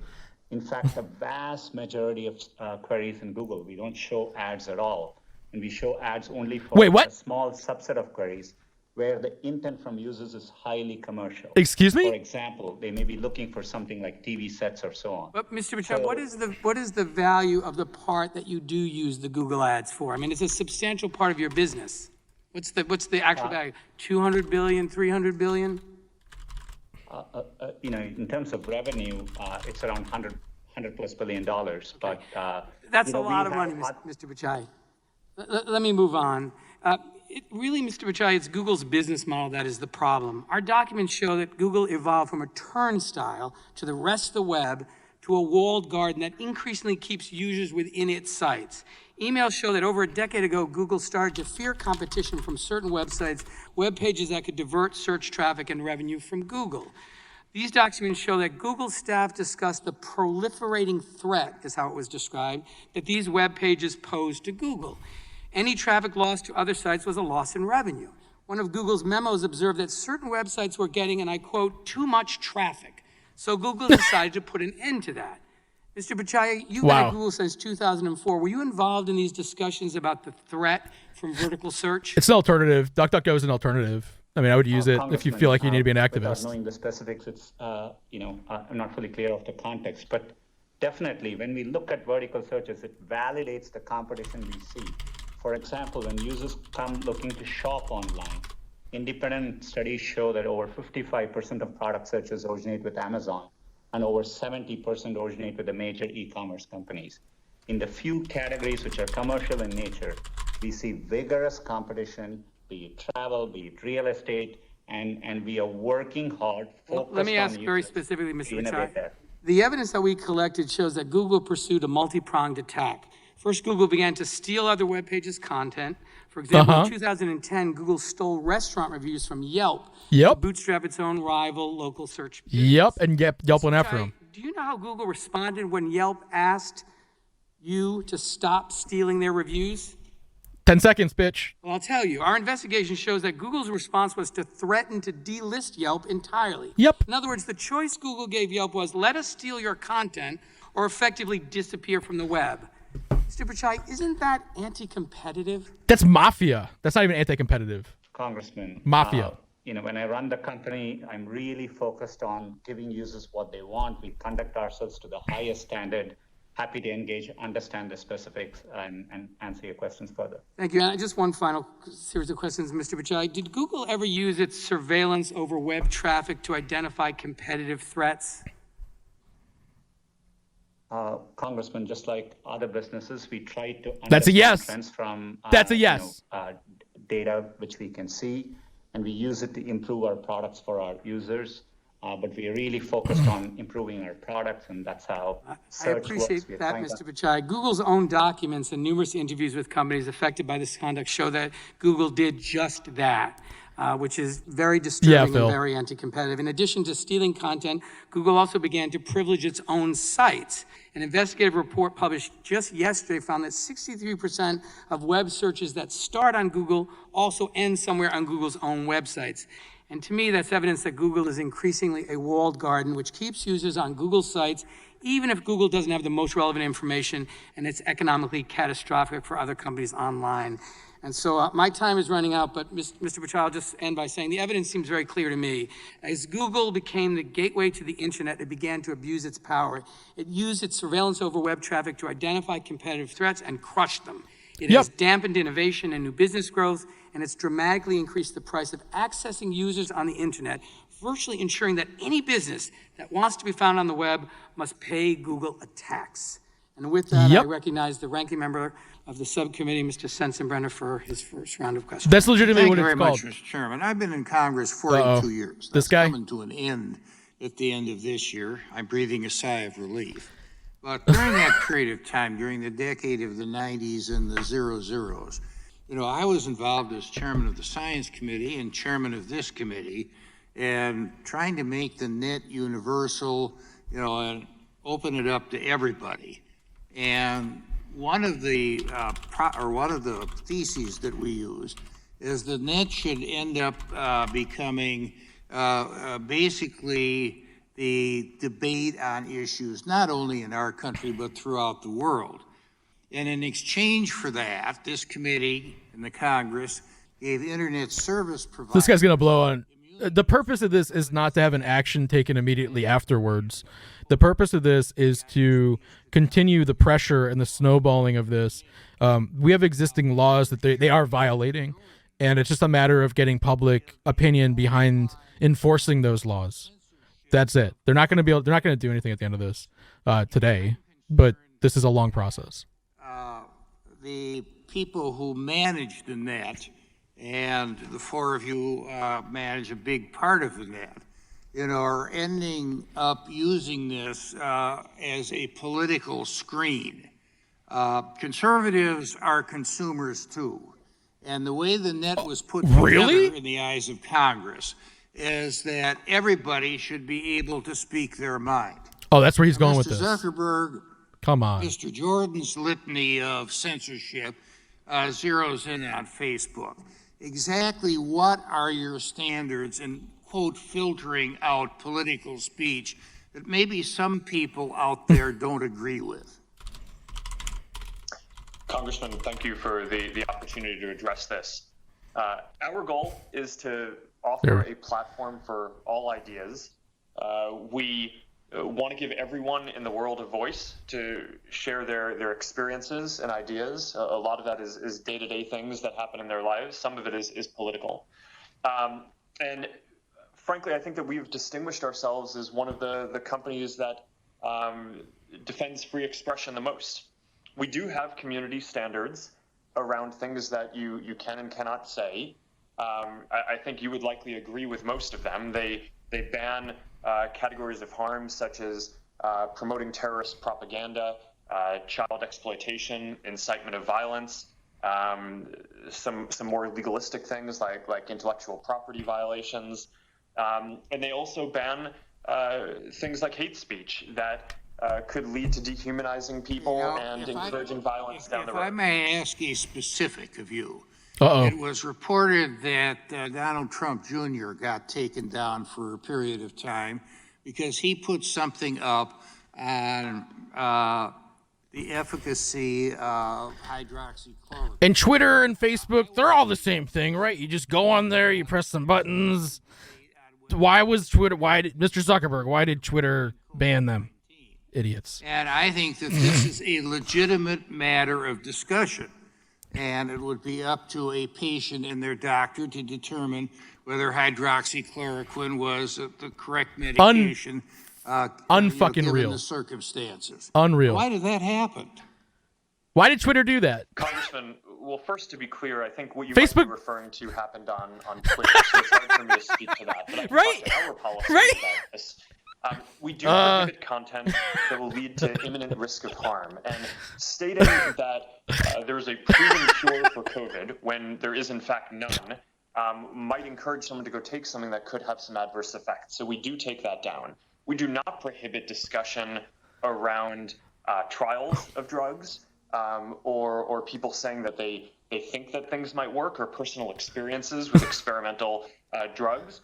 But if someone is going to say that something is proven when in fact it is not, that could lead people Wouldn't that be to up make a for decision somebody with their on health. the other side of the issue to say that this Now, isn't it the way it works that I tweet and then I have to use a hashtag and then people will comment on it?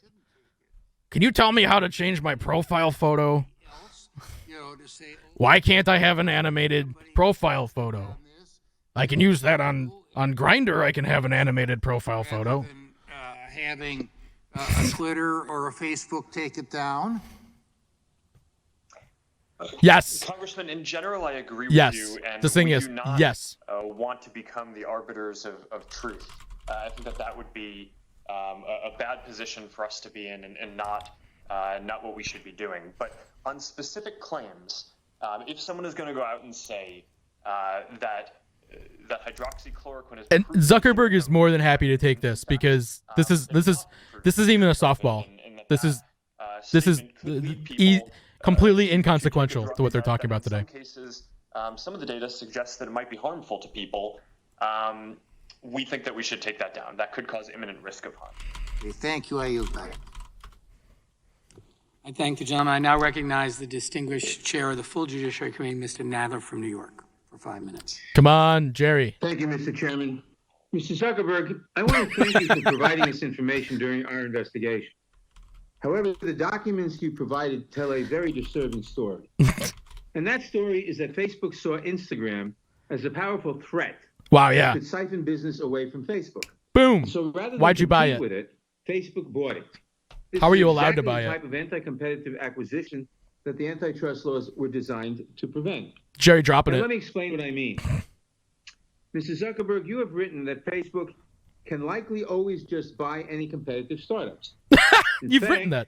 We have it in writing. Facebook bought Instagram, which you described as a threat. You wrote, quote, "One thing about startups is you can often acquire them," close quote. Mr. Zuckerberg, you were referring to companies like Instagram in that quote, weren't you? Congressman, I don't have the exact document in front of me, but I've always been clear that we viewed Instagram both as a competitor and as a complement to our services. In the growing space around after smartphones started getting big, and they competed with us in the space of mobile cameras and mobile photo sharing. But at the time, almost no one thought of them as a general social network, and people didn't think of them as competing with us in that space. And I think that the acquisition has been wildly successful. We were able to by acquiring them, continue investing in it and growing it as a standalone brand that now reaches many more people than I think either Kevin, the co-founder, or I thought would be possible at the time.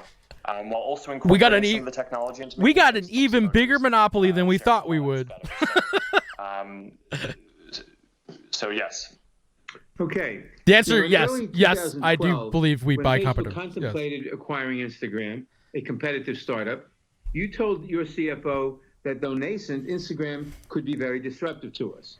And in the weeks leading up to the deal, you described Instagram as a threat, saying that, quote, "Instagram can meaningfully hurt us without becoming a huge business," unquote. Now, Mr. Zuckerberg, what did you mean when you described Instagram as a threat, as disruptive? And when you said that Instagram could meaningfully hurt Facebook, did you mean that consumers might switch from Facebook to Instagram?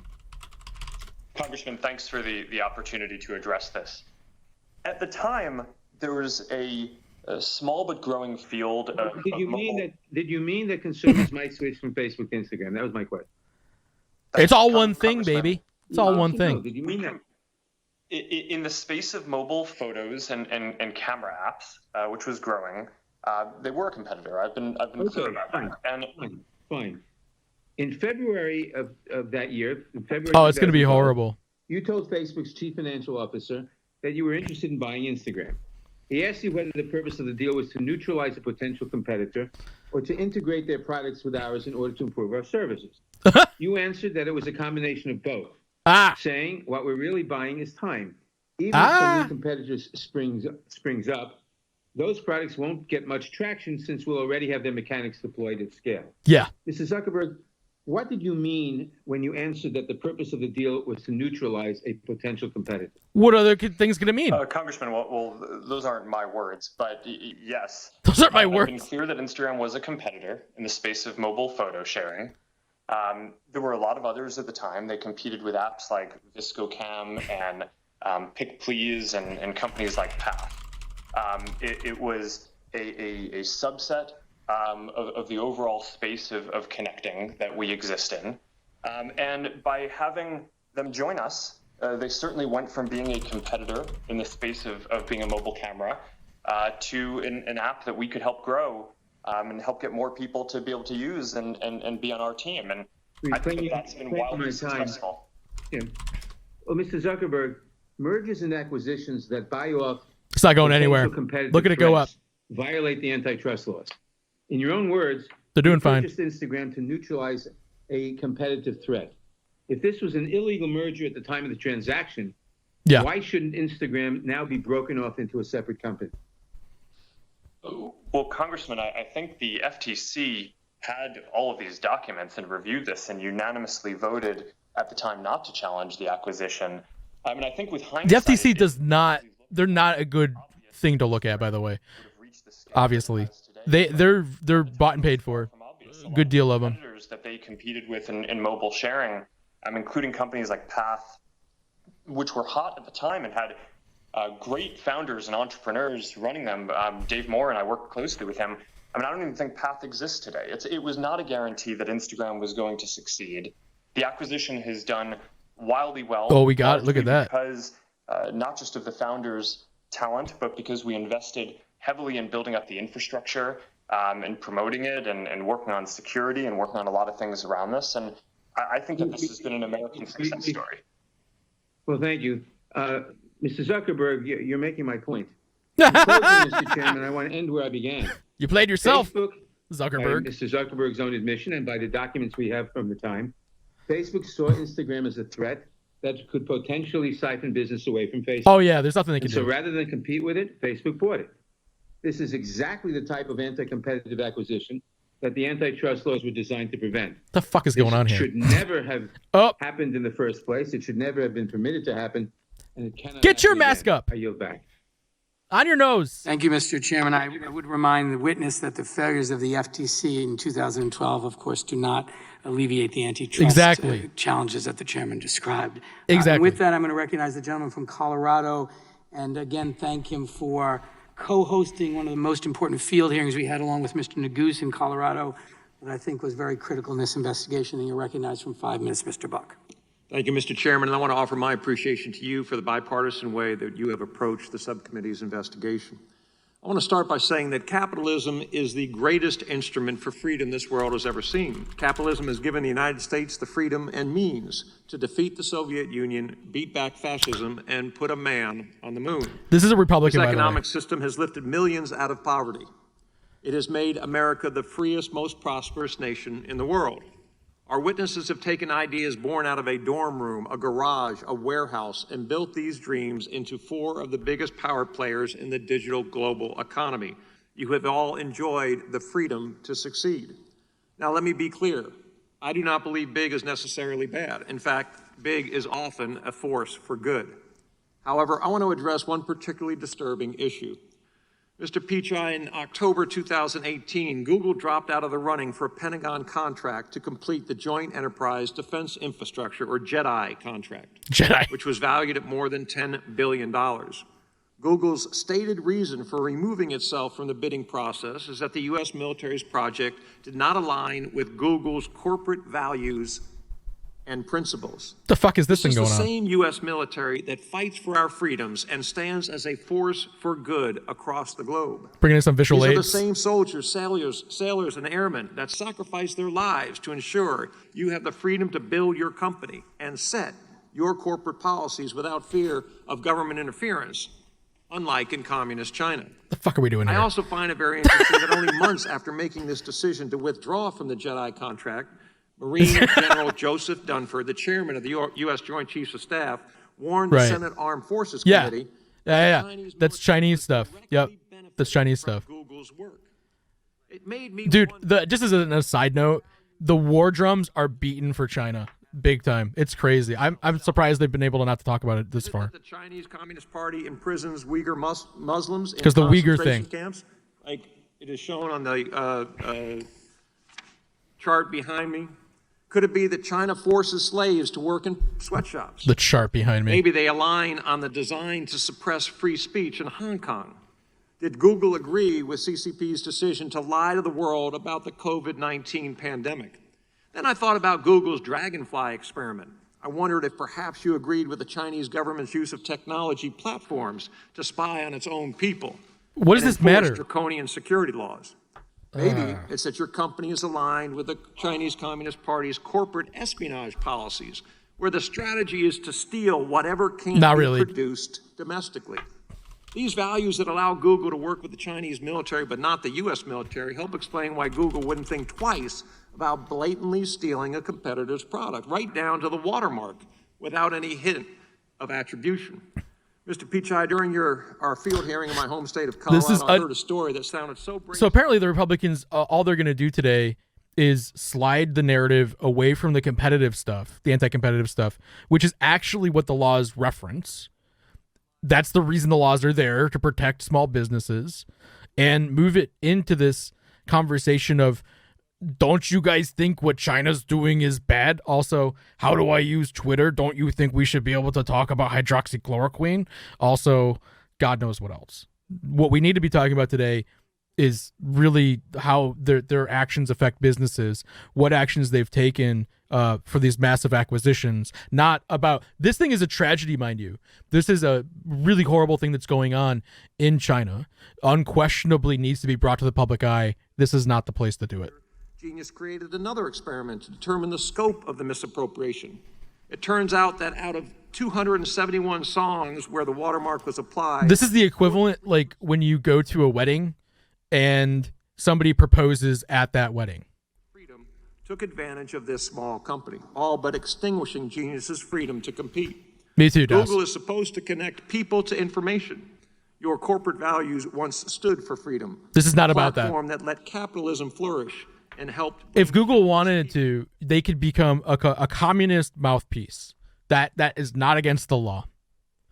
It doesn't matter. They can have any political stance, opinion they want. This is America. You're allowed to do that. Monopolistic advantage in the market. Support it or not, they could do that. Congressman, I want to be able to address the important concerns you raised. First of all, we are proud to support the U.S. government. We recently signed a big project with the Department of Defense where we are bringing our world-class zero trust-based cybersecurity approach to help protect Pentagon networks from cybersecurity attacks. We have projects underway with the Navy, with Department of Veterans Affairs. Happy to follow up and explain more. We have a very limited presence in China. We don't offer any of our services. It's absolutely disgusting. Maps, Gmail, YouTube, etc. in China. And with respect to music, we license content there. In fact, we license content from other companies. And so this is a dispute between Genius and the other companies in terms of where the source of the content is. But again, happy to engage and explain what we do here further. Thank you. I yield back, Mr. Chairman. It's sad, I now Kevin. recognize the gentleman from Georgia, Mr. Johnson, for 5 minutes. You need different viewpoints on this. Not you're going to talk about pies, and I'm going to talk about football teams. Thank you, Mr. Chairman. And the conversation is about food. Mr. Cook, with over 100 million iPhone users in the United States alone, and Here we with go. Apple's ownership of the App Store, giving Apple the ability to control which apps are allowed to be marketed to Apple users, you wield immense power over small businesses to grow and prosper. Amen. Apple is the sole Paint it. decision maker as to whether an app is made available to app users through Apple's App Store. That's Isn't that correct. Sir, the App Store, thank you for the questions. The App Store is a feature of the iPhone, much like the camera is and the chip is. And so this is their stance. My point is, and I'm sorry to interrupt, but I want to get to the point. It's a feature. The point is that a marketplace Apple is a the feature. sole decision maker as to whether Okay. an app is made available to app users through the Apple Store. Isn't that correct? If it's a native app, yes, sir. If it's a web app, no. Okay, thank you.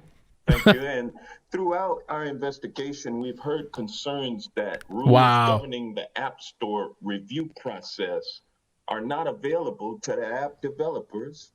The rules are made up Exactly. as you go. Exactly. They are arbitrarily interpreted and enforced. Thank God. And are subject to change whenever Apple sees fit to change. DHH got And slammed on developers this. have no choice but to go along with the changes, or they must leave the App Store. That's an enormous amount of power. Also, the rules get changed to benefit Apple at the expense of app developers, and the App Store is said to also discriminate between app developers with similar apps on the Apple platform, and also as to small app developers versus large app developers. So, Mr. Cook, does Apple not treat all app developers equally? Sir, we treat every developer the same. We have open and transparent rules. It's a rigorous process. No, you don't. Because you we liar. care so deeply about privacy and security and quality, we do look at every app before it goes on. But those rules apply evenly to everyone. And as you can tell by going from... Some developers are favored over others, though. Isn't that correct? That is not correct. And as you can tell from going from just 500... I'll give you an example. Baidu Boom. has two app stores, Baidu. employees assigned to help it navigate the App Store. 2 people, Is that true? full time, just to get through the App Store. I don't know about that, sir. Well, you don't have other app developers who have that same access to Apple personnel, do you? We do a lot of things with developers, including looking at their beta test apps, regardless of whether they're small or large. Okay, well, let me ask you. And they do. They're not lying. They don't care how big you are. They want their fucking money. To its typical they don't care. 30% commission for some apps like Amazon Prime. Oh, that is a reduced commission, such as the one that Amazon Bezos, Prime Tim Cook, buddy. Available to other app developers. It's available to anyone meeting the conditions, yes. Okay, and those conditions take 6 months to review. Requires all no joke. Developers to use Apple's payment processing system if those developers want to sell their goods or services to Apple users through Apple's App Store. Isn't that correct?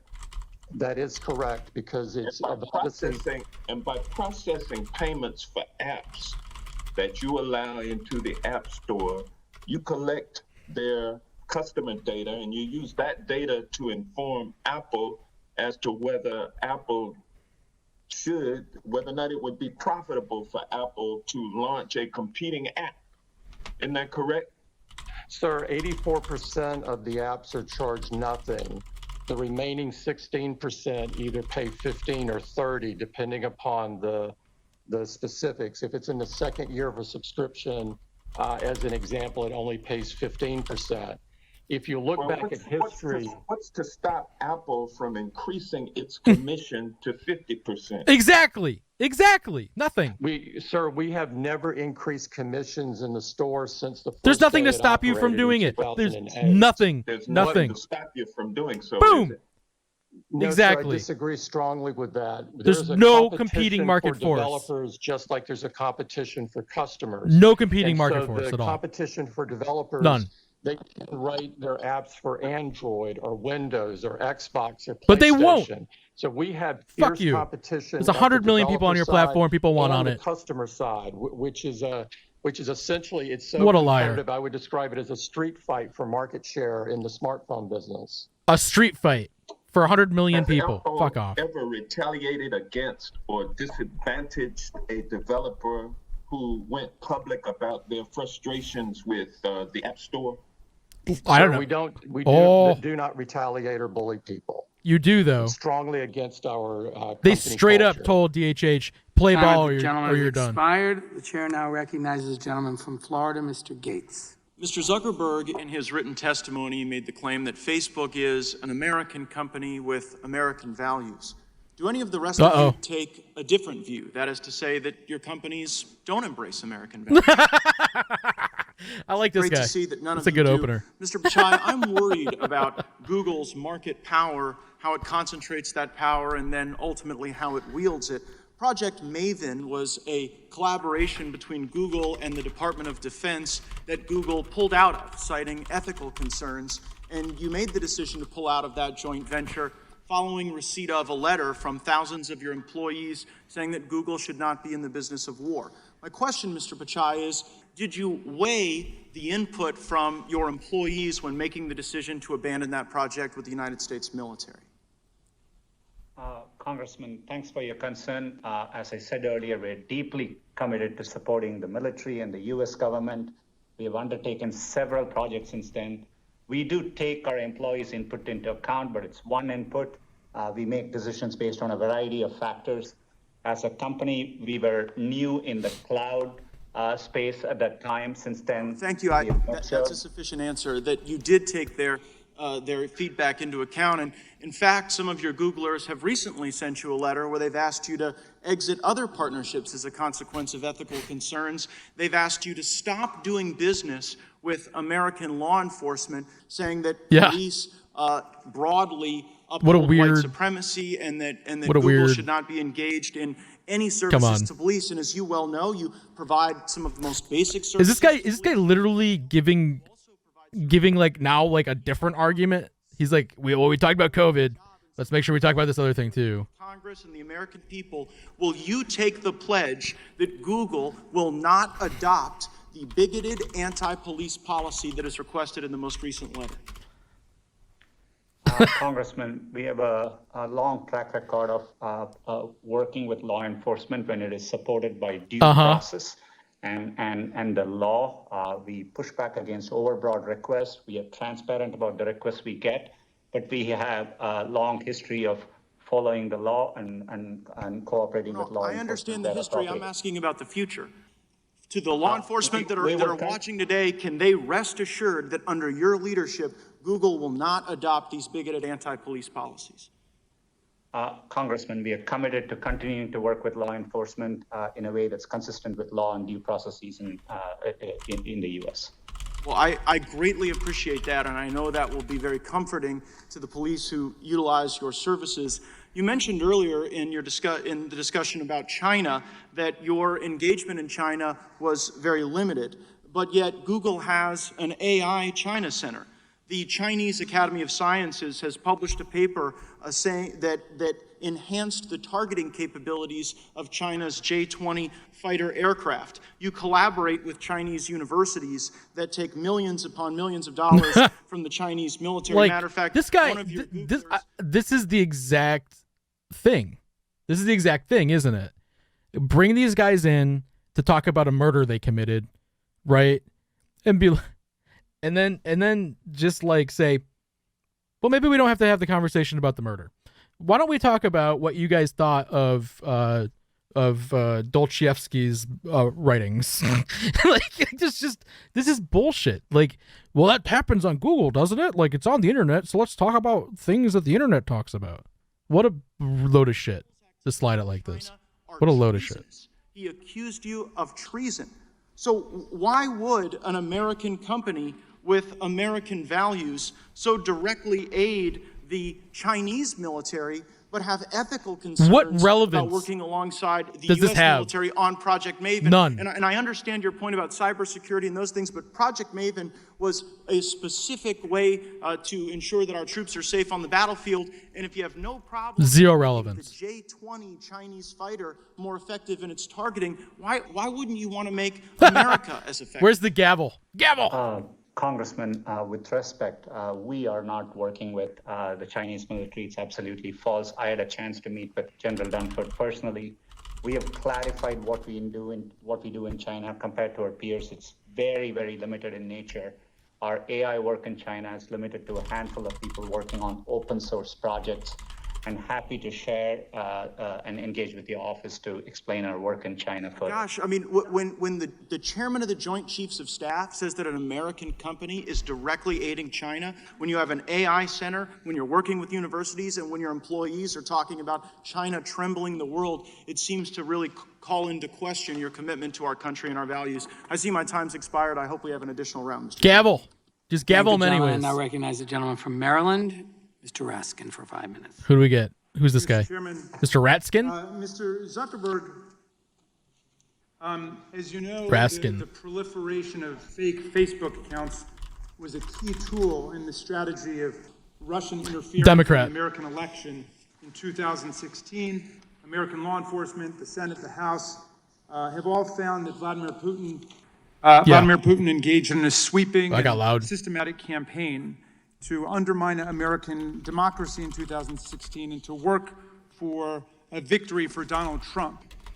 Oh, In his come on. remarkable book, Mind Blank, and I'm being polite here, Cambridge Analytica and the Plot to Break America. Who the fuck cares? This is not supposed to be about an election. This is not supposed to be about that shit. This is stuff that supersedes elections. This is stuff that's bigger than presidents. It's bigger than the political parties. This is a threat to innovation itself. And they're choosing to make it all about bullshit censorship. They had that hearing. This is not the time for it. This is not the fucking time for it. Right now is the time to talk about the monopoly power that they wield, that they clearly wield, how that plays out, the antitrust laws which could be applied to them that aren't being applied. Is not the time to sit here and say, why do you have content moderators doing this or that? Fucking assholes. It's crazy because in this field, this is not uncommon.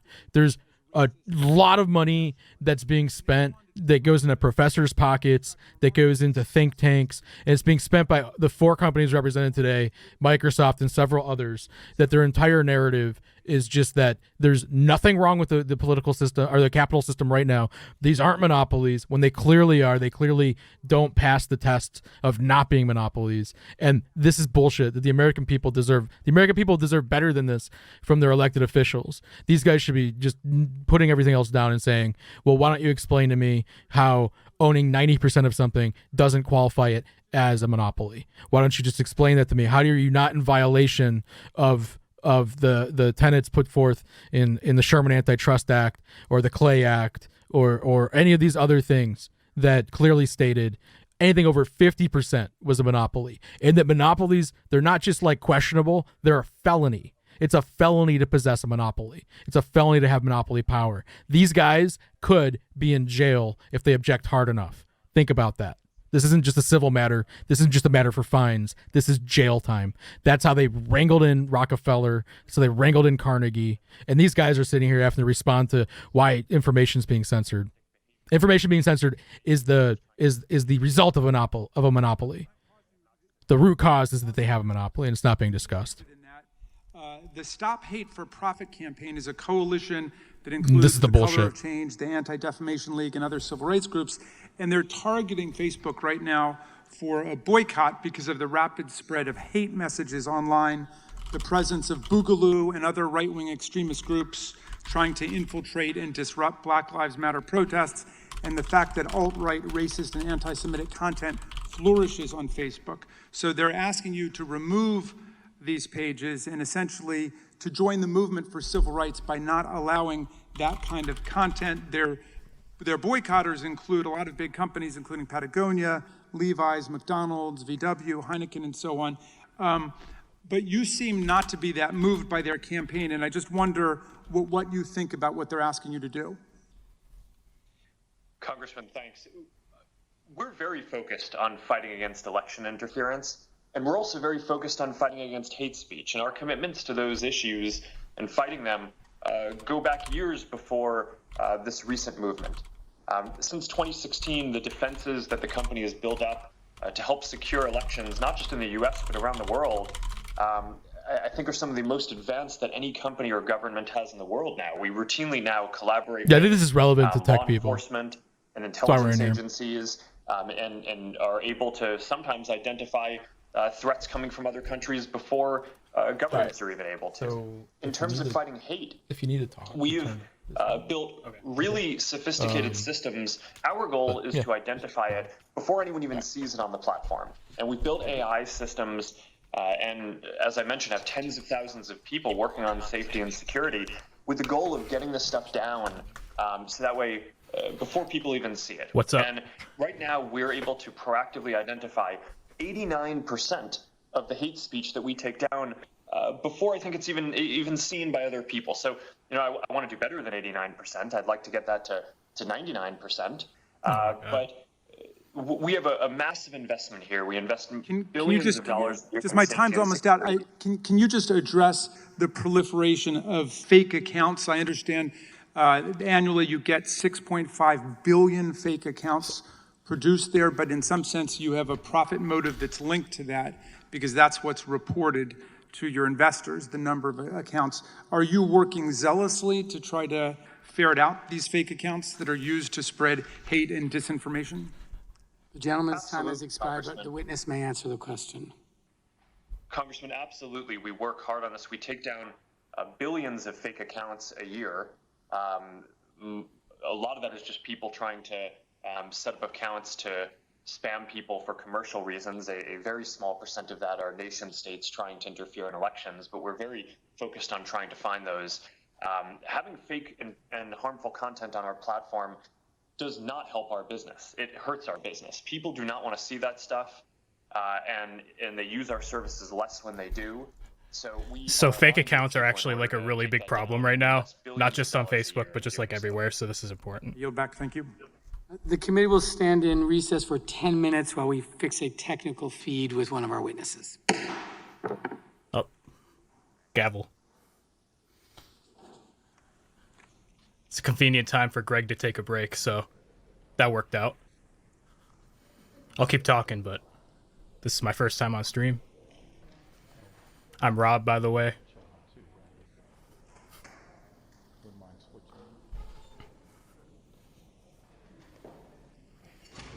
I'm normally the editor for this channel, but I'm just filling in right now.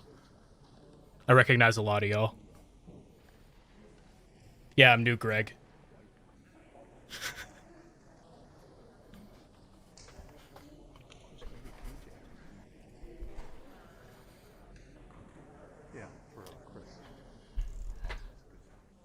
Design something quick. Yeah, I don't do that.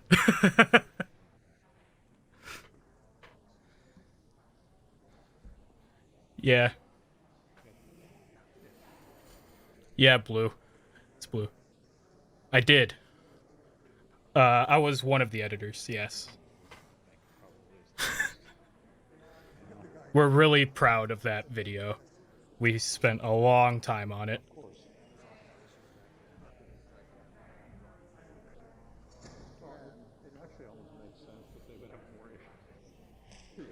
Yeah, we're... Apple, and you would hope that Apple would be good. See if we have a link to it.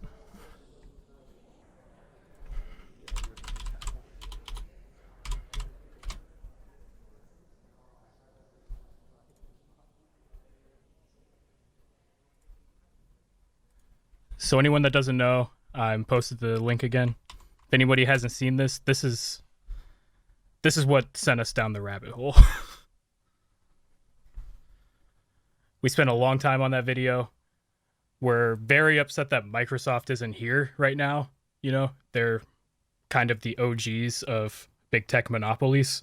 So it's really messed up that they're not here. It's also very funny that there's so many technical issues at the big tech hearing.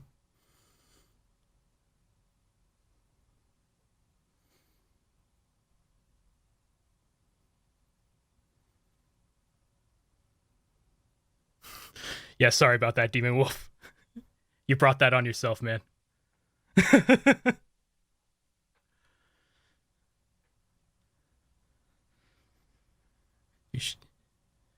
You shouldn't have asked.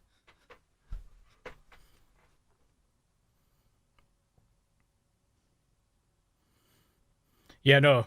Bezos has been... They haven't really asked him anything so far. It's kind of weird.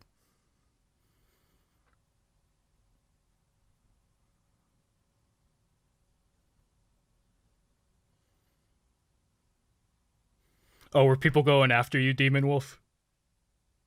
Sorry.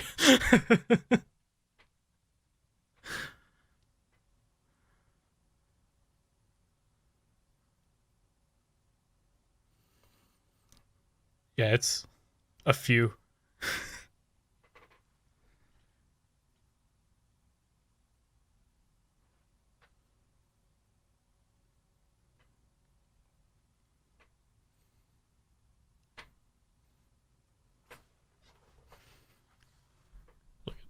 I can't believe this. How are they messing up this bad?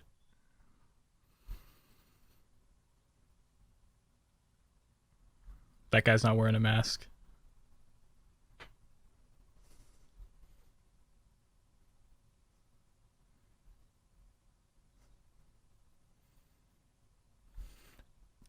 They just can't get this to work. That's what's really going wrong. That's why they're taking a break. It's just to fix that.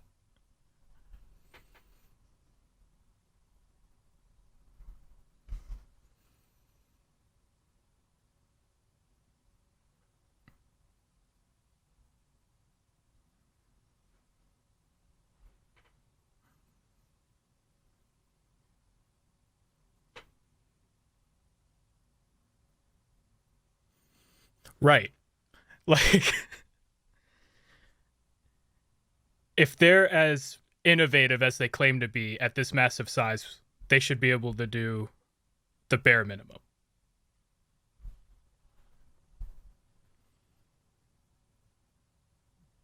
Right, Google Meeting.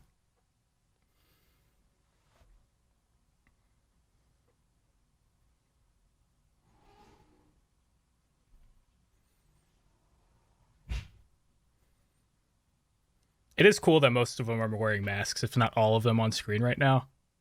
It's just nice to see that, you know?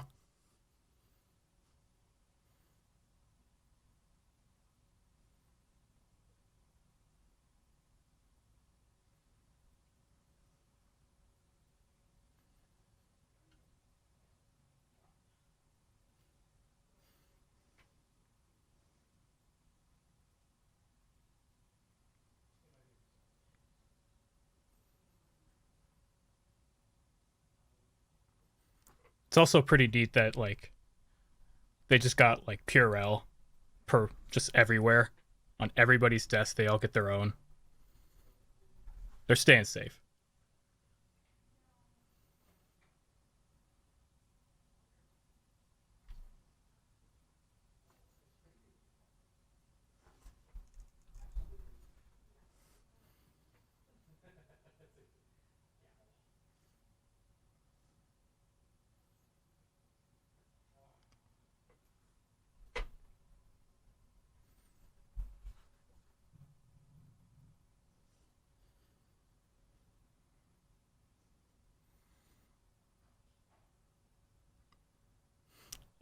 Yeah, just start everything over.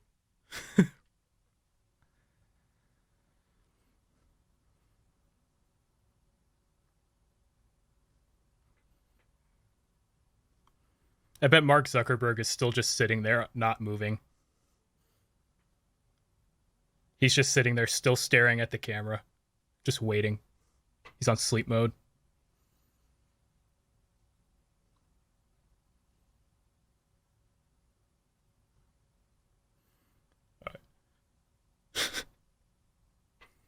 Yeah, right. The technical issue is just Zuckerberg. His battery's drained.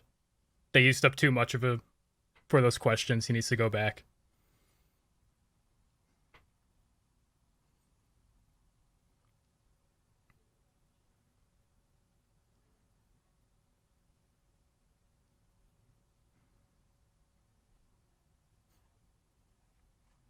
Maybe it's sabotaged. Can't say it is, can't say it's not, but maybe some of them just wanted more time to think about this, and they're just like, oh man, these are actual questions they're asking us and not just boomer stuff.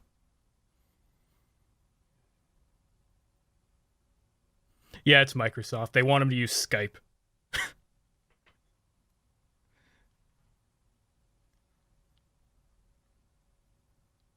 They're just shutting down everything until they eventually use Skype.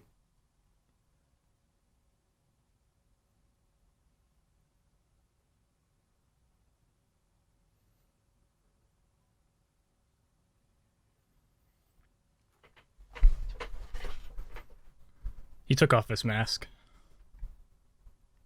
Guess that's to be expected from him, though, at this point.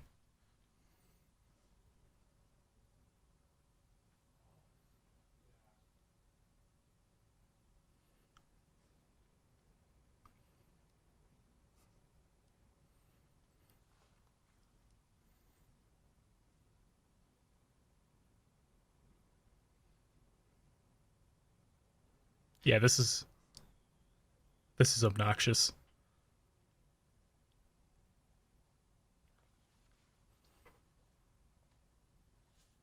Oh, Greg's back.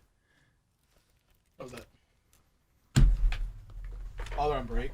Yeah. They there's a technical difficulty that. A technical difficulty? Like, 30 seconds after you left.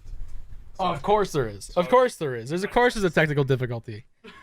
100% there's a technical difficulty. Technical difficulties, they're getting called out.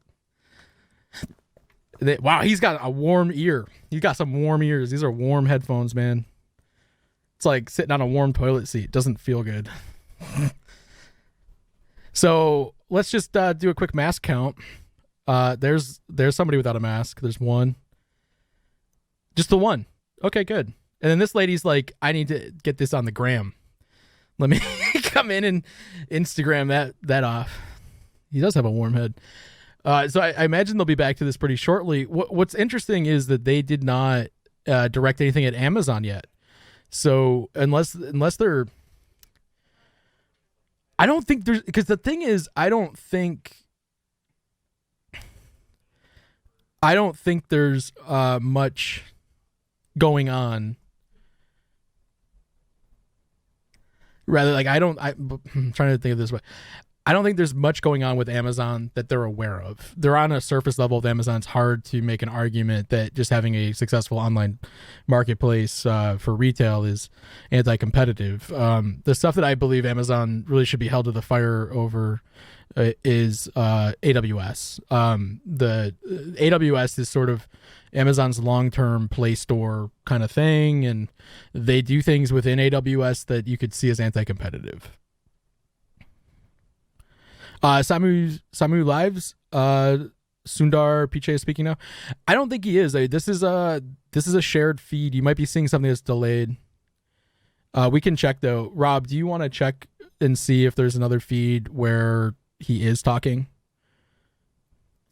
What kind of things do I think that AWS has that are anti-competitive? Well, it's something where like right now they have these selective markets, right? So if this comes back live, I think we'll hear it. Let me bring up sort of what I feel are the arguments with AWS. So if we go to AWS, their product offering, they have so many things. And like, again, I'm not an expert on AWS, but if you look at the number of products that they have, like there's stuff within these products. Look at them all. There's stuff within here that's they're undercutting price on. Like SES is the example I think is easy because I would go with SES over anything else with AWS. What you're seeing here is you're seeing a bunch of acquisitions they've made. These are all for the most part, these are things that they purchased. These were like successful products that they purchased. Some of the stuff isn't. I mean, some of the stuff is homegrown. SES is definitely like, you're going to be like, well, how do you innovate SES? Well, it's not the fact of innovation. It's like Amazon SES versus SendGrid, right? So if I was going to do email on AWS, I would never, ever, ever use anything except for SES. Because if you go down, and this article in particular, I know has a pricing graphic that we can go look at. Right there. So like you can see, if you're going to send 1 million emails out with SES, it's $100. But with SendGrid, which is a cheap service, it's $534. So like they've priced themselves very well. And if you're on Amazon, Amazon SES pricing, you actually get a lot of emails for free with them. Look at this. When you call Amazon SES from an EC2, you can send 62,000 messages per month at no charge. Okay, maybe we'll come back to order. I now recognize the gentleman from North Dakota, Mr. Armstrong, for 5 minutes. Google has received criticism about bias against conservatives and There we go. content moderation. There were threats of demonetizing the Federalist and numerous other complaints of viewpoint suppression. As a result, a significant portion of the American public has lost trust in your company. A lack of public confidence in a product usually means there is economic harm to the company. But that just isn't the case with Google. So I think it's a legitimate question as to whether Google's market power insulates it from loss of revenue normally associated with offending half the people who use your product. I also think it's a legitimate question to ask if other attempts to regulate your industries have worked. So, Mr. Pichai, Google has restricted What advertising attempts? analytics What attempts or to the regulate? portability of user data related to advertising due to compliance with the General Data Protection Regulation. Specifically, in 2018, Google restricted the ability to export the double ID, a cookie-based identifier that combines individual user data and creates profiles through Google data transfer. Is that correct? Congressman, not familiar with the specifics of that particular issue, but happy to What? follow up more once I understand it better. Okay, you're the CEO of a company. You're not particularly familiar with how you're complying with GDPR? Congressman, we've long been working to comply with GDPR. We think it's an important regulation, and we are in full compliance to the extent of my knowledge. I just meant not aware of that specific issue with the identifier you mentioned there, but happy to understand it better and follow up. All right, so in order to comply with GDPR, Google must retain control over more user data and restrict the ability to combine this user data with other platforms to conduct cross-platform analysis.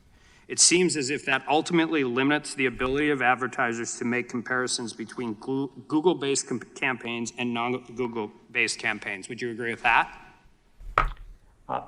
In all these ecosystems, we are balancing between users, advertisers, and publishers. We deeply care about the privacy and security of our users. And so when we serve these ecosystems, we have to take that into account.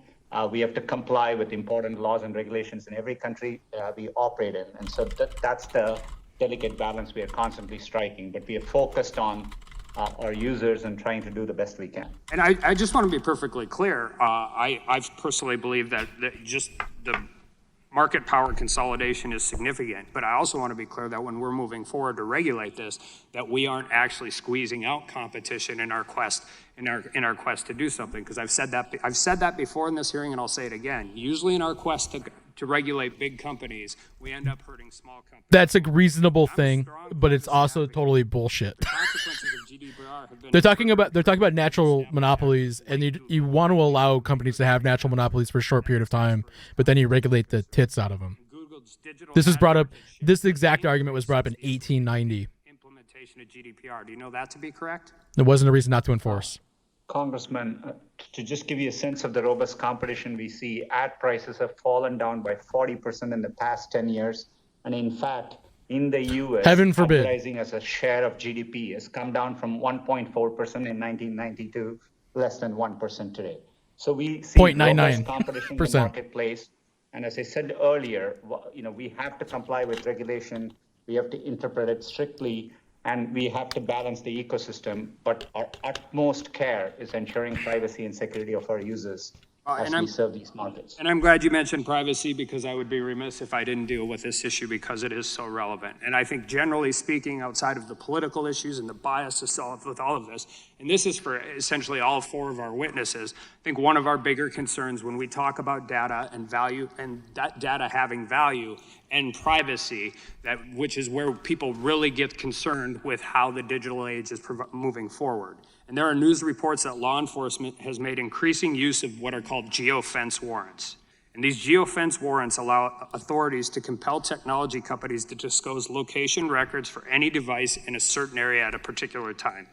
Court filings suggest that Google received a 1,500% increase in geofence requests from 2017 to 2018, and a 500% increase from 2018 till 2019.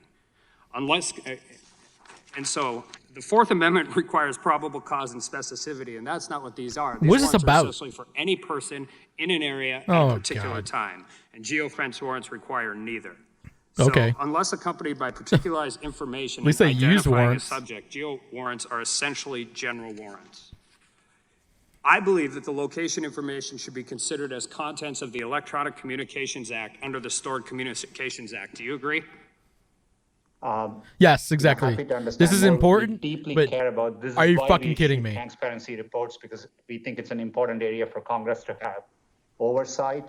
And we recently made a change by which we automatically delete location activity after a certain period of time by default for our users. So do you? I don't think you do. We are happy to engage with your office, Congressman, and I'm using you because these are going on in Virginia and New York, I think, right now. But I mean, this equates for everything. I think people would be terrified to know that law enforcement could grab general warrants and get everybody's information anywhere. So it requires Congress to act, and it requires everybody that is a witness in this hearing to be willing to work too, because it is the single most important issue I think we're going to. Time of the gentleman has expired, but I believe he has a unanimous consent request. I do. I have a unanimous consent request for a Wall Street Journal article, police request for Google users' location history. The hell? New scrutiny. Without objection. And then I have 2 letters. The letters are from Congressman Walden, Congresswoman McMorris Rogers. The first letter is to Mr. Cook of Apple. The second letter is to Mr. Pichai. Without objection, both may be entered into the record. I now recognize the gentlelady from Washington, Ms. Jayapal. Thank you, Mr. Chairman, and thank you all for being with us.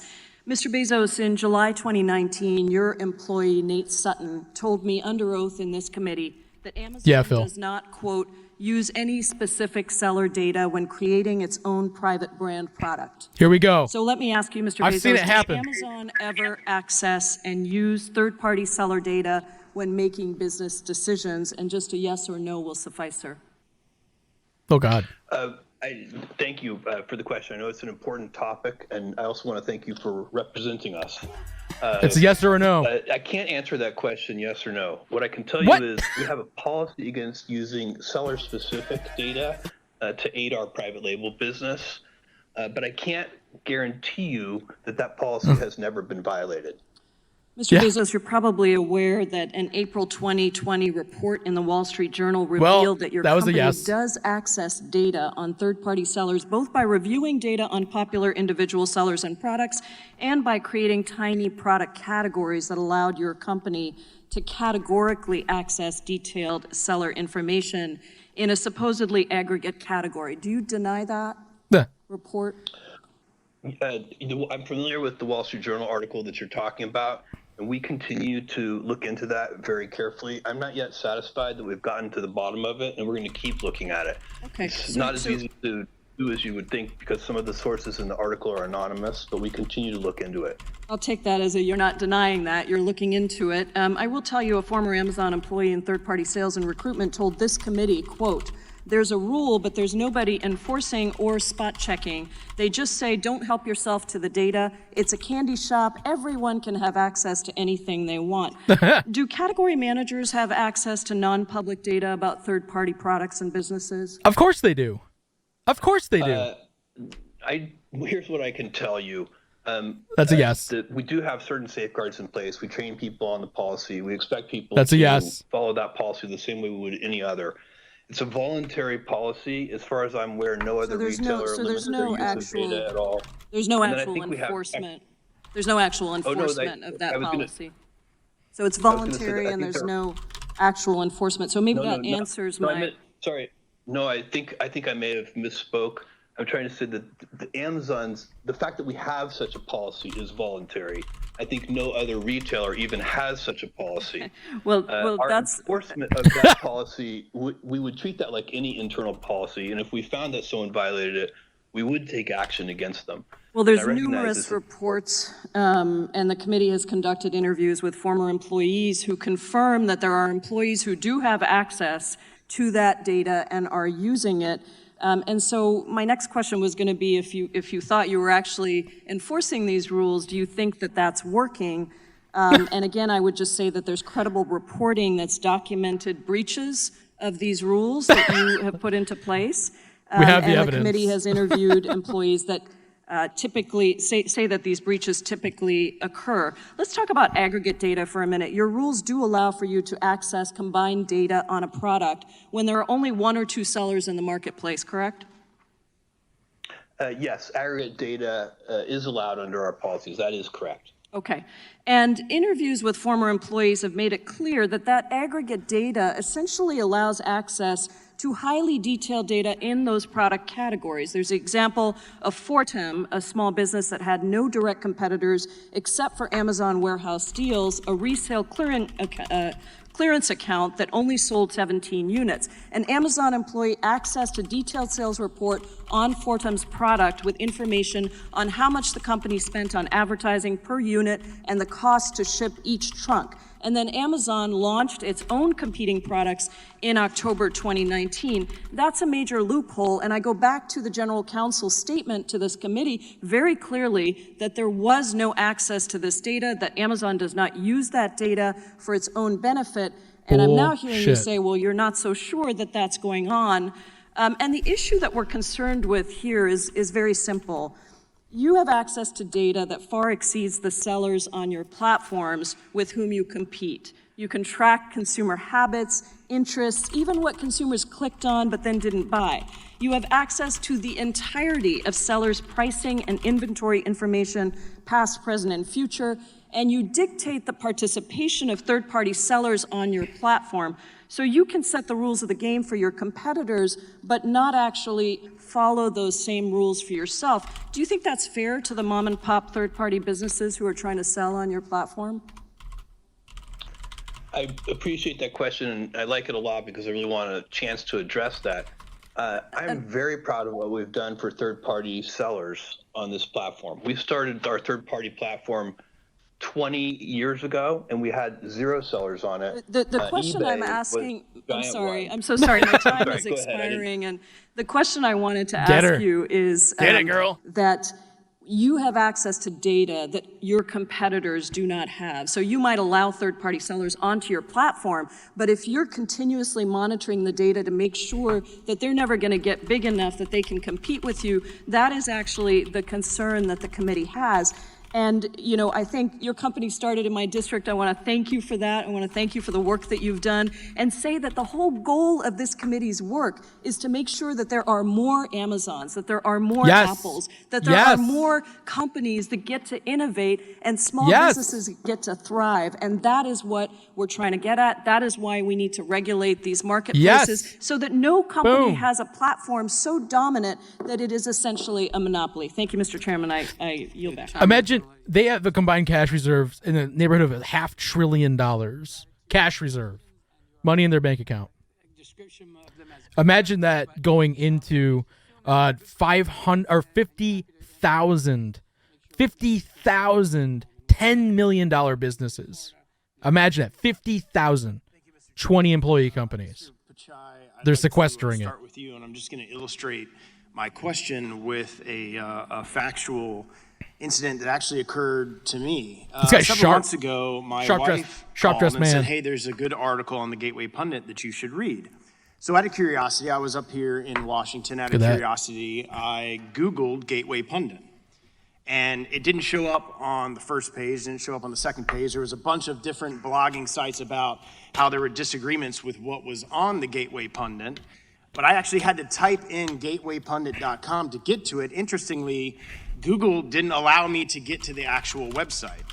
That was a couple of months ago, before this hearing was set to be heard, before this hearing was noticed, before you knew that you would be appearing before us today, and that this is an issue that obviously conservatives and Republicans have had. Last week, after this was noticed, this hearing was noticed, I did the exact same thing here in the Capitol. And wouldn't you know it, I Googled Gateway Pundit, and that was the very first website that came up. Now, this isn't from a constituent in my district. This isn't they can adjust the algorithm. Telling me this isn't a news report. I actually physically did this on my laptop here in the Capitol several months ago and then today. So clearly, something had happened between not being notified that you were going to be appearing before our committee and then last week knowing that you would be appearing before our committee, and suddenly conservative websites are now at the top of the bar when you search for them. So was there anything done at Google between a couple of months ago and last week or the week before you appearing today that has changed your approach to silencing conservative websites? Congressman. Now, good for him, but let's make this really clear. This hearing is, and there's a reason I'm pulling this out, because he's going to give a bullshit answer. It's not supposed to be about this. It's supposed to be about market dominance being pushed down strangling of markets by these companies. These companies have made it nearly impossible to compete in anything that they compete in. If they can buy out a market, they do. If they can strangle a market, they do. They have a bunch of tactics, and we're trying to get those tactics exposed. Okay? That's what we're trying to do. The Republicans are here trying to slide it for some goddamn reason, where they're like, how does Facebook work? How do I rank higher on Google, etc.? It's like a really weird thing.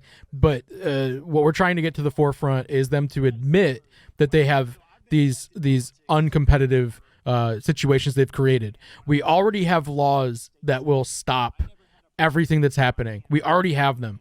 They're there. They're on the books. There's like 60 plus different laws that have been passed. So it's not about even creating new laws. It's just about enforcing the ones we have. That's all this is supposed to be about. But it's Congress, so it's a shit show, and people are trying to slide the argument. Parents who have a Gmail account aren't getting my campaign emails. Listen My to this fucking supporters, guy. Just last week, one of my supporters called me and said, hey, I just want you to know this, that my Gmail account suddenly is taking your campaign emails that I've received for almost 10 years, and suddenly they're going to spam and junk folders. This appears to only be happening to conservative Republicans. I don't see anything in the news or anything in the press or other members on the other side of the aisle talking about their campaign emails getting thrown into junk folders in Gmail. So my question is why is this only happening to Republicans? And it's a fact, it's happening because I can have my supporters testify that they've received my emails for 9 years, and suddenly this last year, all of their Gmail, my campaign emails in their Gmail are going to their spam folder. So if you could give me some clarification on that, I would appreciate it. In Gmail, we are focused on what users want. And Let me users have explain to you how indicated, Gmail they want us works. to organize their personal emails they receive from friends. This and is family. this is a garbage argument, and I'm just gonna pull it down because this is actual bullshit. That this is stuff being talked about. They're gonna get back to it though, guys. So like, don't worry too much. The Republicans get to ask questions than the Democrats do. So it's gonna go back and forth like this. We're gonna have these. God damn, he's dapper. Like, that's a nice suit, man. I just gotta point that out. Like 10 out of 10 for style. 0 out of 10 for substance, though. This is classic bullshit tactics. And what's crazy is if you go back in time like 100 years when we were trying to pull down things like Standard Oil, this wasn't the case. It was more there was obvious bipartisan support to get rid of those things. What's happened is some of these guys have lost their soul, and they don't understand the repercussion of systems like this that we discuss in our video. That essentially we're going to live in this world where 5, 6, 7, 8 companies own everything because they've been able to get away with it. There's no barrier.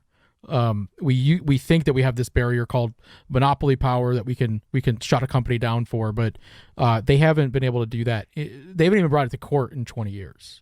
So we used to bring stuff like this to court all the time, and now we don't. And so the world 10 years from now might not be that much different. 100 years from now, there's going to be like 4 companies that own everything.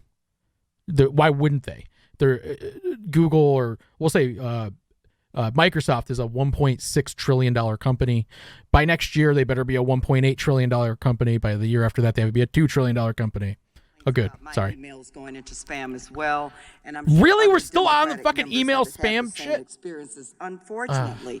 Mr. Pichai, in 2007, Google purchased DoubleClick. Here we the go. Leading provider of certain advertising tools. Is that correct?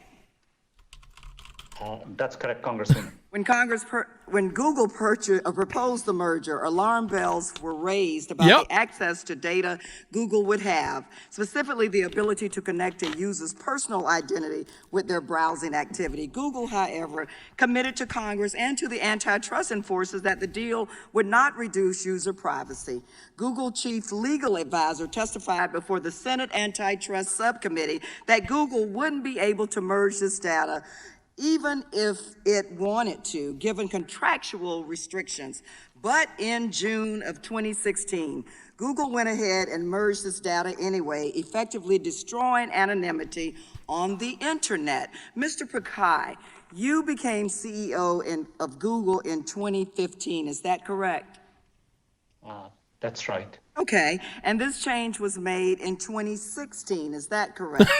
It's on your watch, bitch. That's my understanding. Okay, thank you for that. Did you sign off on this decision to combine the sets of data with Google that Google had told Congress would be kept separate?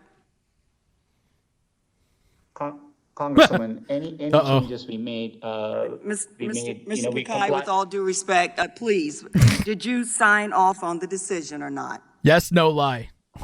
I reviewed at a high level all important decisions we made. That's a yes. We deeply care Okay, about privacy good. and security of our users. So you signed off on the decision? User consent for.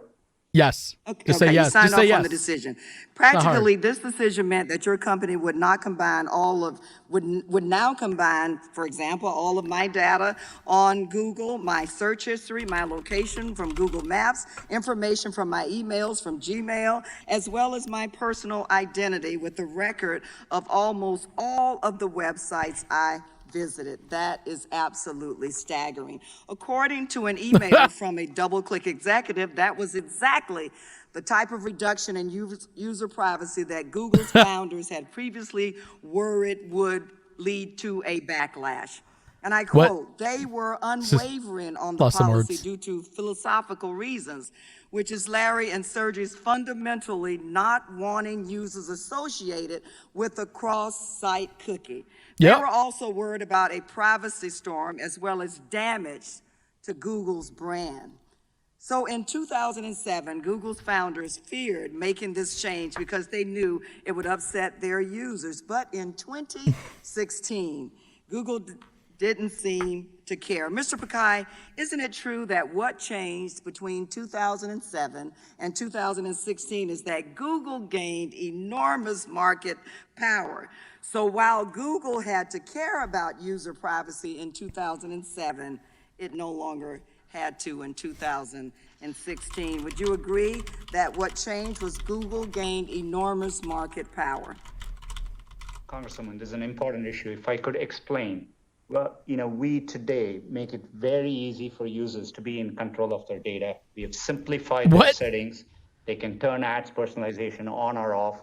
We have combined most of activity settings into 3 groupings. We remind users to go do a privacy checkup. 1 billion users have done so. Okay, Mr. Pichai, thank you so much for that. I am concerned that Google's bait and switch with DoubleClick is part of a broader pattern where Google buys up companies for the purposes of surveilling Americans, and because of Google's dominance, users have no choice but to surrender. In 2019, Google made over 80% of its total revenue through selling of ad placement. Is that correct, Mr. Pichai? About 80%? Yeah, okay. And because Google sells behavioral ads targeted to each of us as individuals, the more user data that Google collects, the more money Google can make. More user data means more money. Is that correct? For now, until they acquire something else. In general, that's not true. For example, in general, that's totally true. Not the more money Google collects. I'm sorry, please. So you're saying that the more user data, it does not mean the more money that Google can collect. Congresswoman, most of the data today we collect is to help users and provide personalized. We are helping you. We are helping you. Thank you so much, Mr. Pichai. Mr. Chairman, I yield back. We're helping you by selling you things. The chair now recognizes the ranking member of the full committee, Mr. Jordan, for 5 minutes. Thank you, Mr. Chairman. Mr. Pichai, is Google going to tailor its features to help Joe Biden in the 2020 election? Congressman, we approach our work. We support both campaigns today. We think political. Why would you support both campaigns? Why would you support both? Democratic societies, and we engage with campaigns. Mr. Jordan, we purchase politicians equally from the Democratic pool and the Republican pool. We pay lobbyists on both sides. You can show that we are spreading our political influence equally. We support work that campaigns do. I just want to make sure I understand that. We all do all kinds of online social media, all kinds of that kind of piece of garbage. That outreach, that communication. This is a simple question. Can you today assure Americans you will not tailor your features in any way to specifically help one candidate over other? And this what I'm concerned about is you helping Joe Biden over President Trump. we won't do any work, to politically tilt anything one way or the other. Important It's against issue. our core values. But you did it in 2016. Yeah, they did. They're lying. There's but- an email in 2016 that was widely circulated amongst the executives at your company that got public, where Ms. Ileana Murillo, head of your multicultural marketing, talks about the silent donation Google made to the Clinton campaign, and you applauded her work. She points that out in the email. I'm just curious, if you did it in 16, I want to make, in spite of the fact you did it in 16, President Trump won, I just want to make sure you're not going to do it again in 2020. It doesn't matter.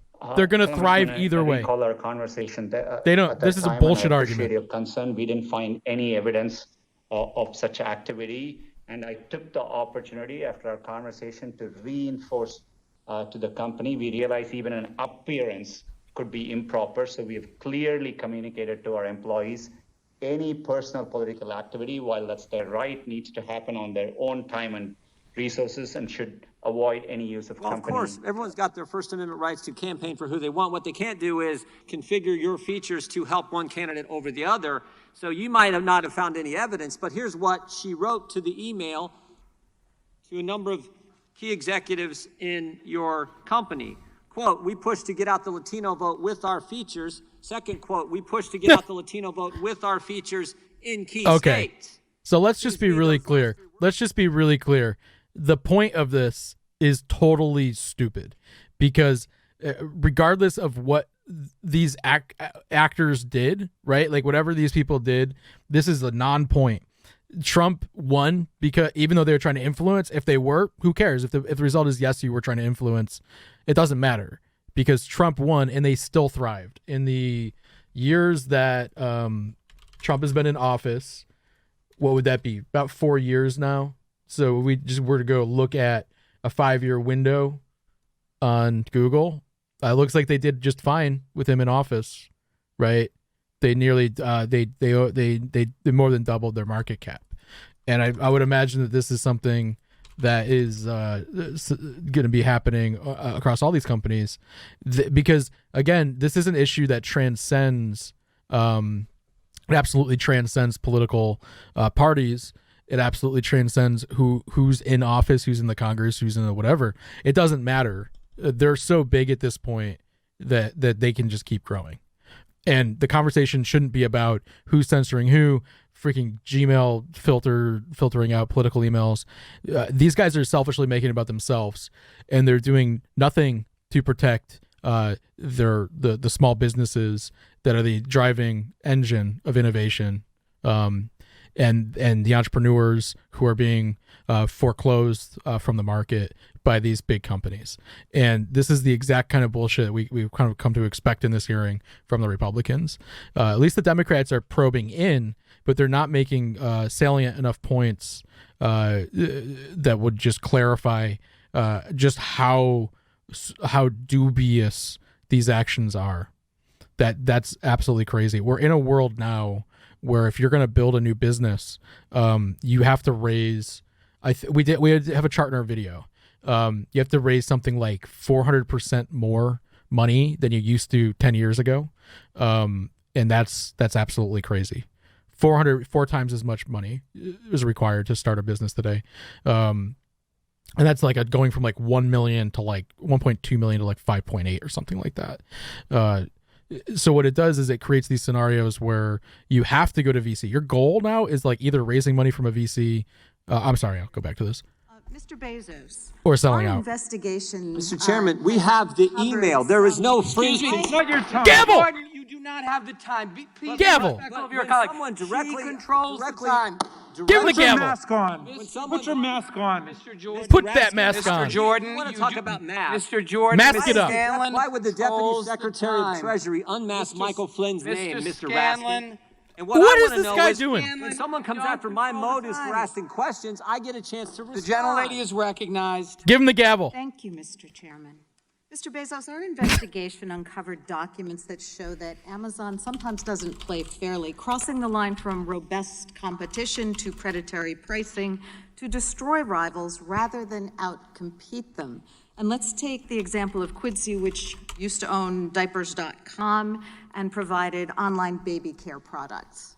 In 2009, your team viewed diapers.com as Amazon's largest and fastest growing online competitor for diapers. One of Amazon's top executives said that diapers.com keeps the pressure on pricing on us, and strong competition from diapers.com meant that Amazon was having to work harder and harder so that customers didn't pick diapers.com over Amazon. And the customers we're talking about were hardworking families, single parents with babies, and young children. Diapers.com? Because diapers.com was so successful, Amazon saw it as a threat. The documents that we've obtained show that Amazon employees began strategizing about ways to weaken this company. And in 2010, Amazon hatched a plot to go after diapers.com and take it out. In an email that I reviewed, and we've got these up on the slides, one of your top executives proposed to you a, quote, aggressive plan to win, end quote, against diapers.com, a plan that sought to undercut their business by temporarily slashing Amazon prices. We saw one of your profit and loss statements, and it appears that in 1 month alone, Amazon was willing to bleed over $200 million in diaper profit losses. Mr. Bezos, how much money was Amazon ultimately willing to lose on this campaign to undermine diapers.com? Thank you for the question. I don't know the direct answer to your question. This is going back in time, I think maybe 10 or 11 years or so. You can give me maybe the dates on those documents. But what I can tell you is that the idea of using diapers and products like that to attract new customers who have new families is a very traditional idea. Sure, well, let's delve into this a little further. I'm sorry, you know I only have a few minutes here, so I just want to press on. Your own documents make clear that the price war against diapers.com worked, and within a few months it was struggling, and so then Amazon bought it. After buying your leading competitor here, Amazon cut promotions like Amazon.mom and the steep discounts it used to lure customers away from diapers.com, and then increase the prices of diapers for new moms and dads. Mr. Bezos, did you personally sign off on the plan to raise prices after Amazon eliminated its competition? I don't remember that at all. What I remember is that we matched competitive prices, and I believe we followed diapers.com. Again, this is 11 years ago, so you're asking a lot of my memory, but I believe we followed diapers.com. I can also tell you after we bought diapers.com, we put more than $300 million into trying to make it successful. I'm sorry. So you said that Amazon focuses excessively on customers. So how would customers, especially single moms, new families, how would they benefit when the prices were driven up by the fact that you eliminated your main competitor? Well, I don't agree, with great respect, I don't agree with that premise. At the same time, you should recognize in context, diapers is a very large product category sold in many, many places, not just at Amazon. This was the online diaper market. Now, we do have evidence that these predatory... I'm sorry, Mr. Bezos, I need to push on here. Of course. The evidence we've collected suggests that the predatory practices weren't unique here. In 2013, it was reported that you instructed Amazon employees to approach discussions with certain business partners, and I quote, the way a cheetah would pursue a sickly gazelle. Is the Gazelle project still in place, and does Amazon pursue similar predatory campaigns in other parts of its business?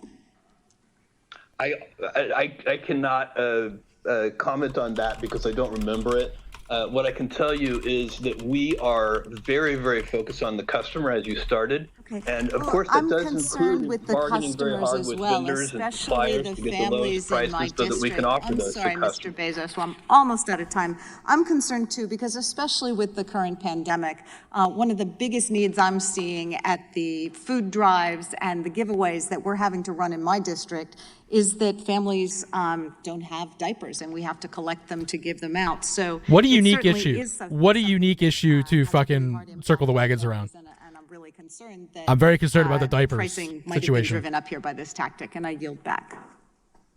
The gentlelady yields back. I just announced that votes have been called, but we're going to continue with the hearing, so I invite colleagues to vote at, it's a rolling vote, so vote according to your own schedule. I now recognize the gentleman from Colorado, Mr. Neguse, for 5 minutes. Thank you, Mr. Chairman, and I want to thank each of the witnesses today for your testimony. Mr. Zuckerberg, in 2004, Here we go. when you had launched Facebook, it's fair to say, I think you'd agree with me, that you had quite a few competitors. Would you agree with that? That shirt's amazing. Congressman, yes. Got a nice texture. MySpace, Friendster, Google's Orkut, Mixi, SciWorld, Yahoo 360, AOL's Bebo, they were all competitors? Congressman, those were some of the competitors at the time, and it's only gotten a lot more competitive since. Well, let's talk about that, because by 2012, Mr. Zuckerberg, none of those companies that I just identified existed. You're certainly aware of that. They were all basically gone. Facebook, in my view, I think was in a monopoly by then. You flipped them. I wonder whether you would agree with that. I take it you don't. Congressman, that's correct. I don't. We face a lot of competitors, and Name one. every Name part one. of what we do, from connecting with friends privately, to connecting with people in communities, to connecting with all your friends at once, to connecting with all kinds of user-generated content. I mean, I would bet that you or most people here have multiple apps for each of those on your phones. Mr. Zuckerberg, why don't we dig into this a bit further? So you and I clearly disagree about that. In 2012, I'm looking at a document that was produced by Facebook in response to the subcommittee's investigation. It's a presentation prepared for Sheryl Sandberg to deliver to the board of directors of a major telecommunications firm, boasting that, quote, Facebook is now 95% of all social media in the United States. The title of the slide is even, quote, the industry consolidates as it matures. So as I look at that graph, I certainly think most folks would concede that Facebook was a monopoly as early as it's 2012. But nonetheless, I understand that we disagree on that point. Would you agree with me that Facebook, its strategy since that time, to essentially protect what I describe as a monopoly, but obviously what you would describe as market power, that Facebook has been engaged in purchasing competition, in some cases replicating competition, and He's in a some Democrat, cases eliminating by the way. competition. Would that be a fair statement? Congressman, the space of people connecting with other people is a very large space, and I would agree that there were different approaches that we took to addressing different parts of that space, but it's all in service of building the best services. And I appreciate that, Mr. Zuckerberg. I appreciate the latter point. It sounds like you are conceding that at least some of those strategies were what I identified. And so I want to talk a little We create the monopolies because people like the monopolies. That's why we make the monopolies, because people like the monopolies. The company's acquisition strategy is, quote, a land grab, and saying that we are going to spend 5 to 10% of our market cap every couple of years to shore up our position. They have My to. sense of the facts is that is in fact what has occurred. Growth Facebook, as by you conceded, acquisition. You conceded earlier that Instagram was a competitor. That's the only of way Facebook, companies so you that big can acquired grow. Instagram in 2012. Instagram is now the 6th largest social media platform in the world. Is that right? Congressman, I'm not sure what rank it is, but it's certainly grown beyond our I can represent to you. How would that you not know the statistics rank? demonstrate that empirical data shows it's the 6th largest. In 2014, Facebook bought its competitor WhatsApp. Is that correct? Congressman, yes, WhatsApp was also both a competitor and complementary. They competed with us in the space of mobile messaging, which is a growing and important space, and is, again, one part of the global space of how people connect more broadly. Understood. And at that time, WhatsApp had over 400 million monthly users, a clear path towards 1 billion monthly active users. And WhatsApp is now the 2nd largest social media platform in the world, with 2 billion users worldwide, more than Facebook Messenger. And of course, your company owns WhatsApp. Facebook also tried to buy other competitive startups. In fact, as Chairman Nadler noted, you did tell one of Facebook's senior engineers in 2012 that you can, quote, likely just buy any competitive startup, but it'll be a while before we can buy Google. Do you recall reading that email? Isn't there a card book by Congressman, Google? I don't specifically, but it sounds like a joke. Well, certainly I don't take it as a you joke. Don't make jokes. As I jokes. review the email, it was in regards to having just closed the Instagram sale. And the response from this individual, this engineer, to you was, quote, well played. Your response was, thanks.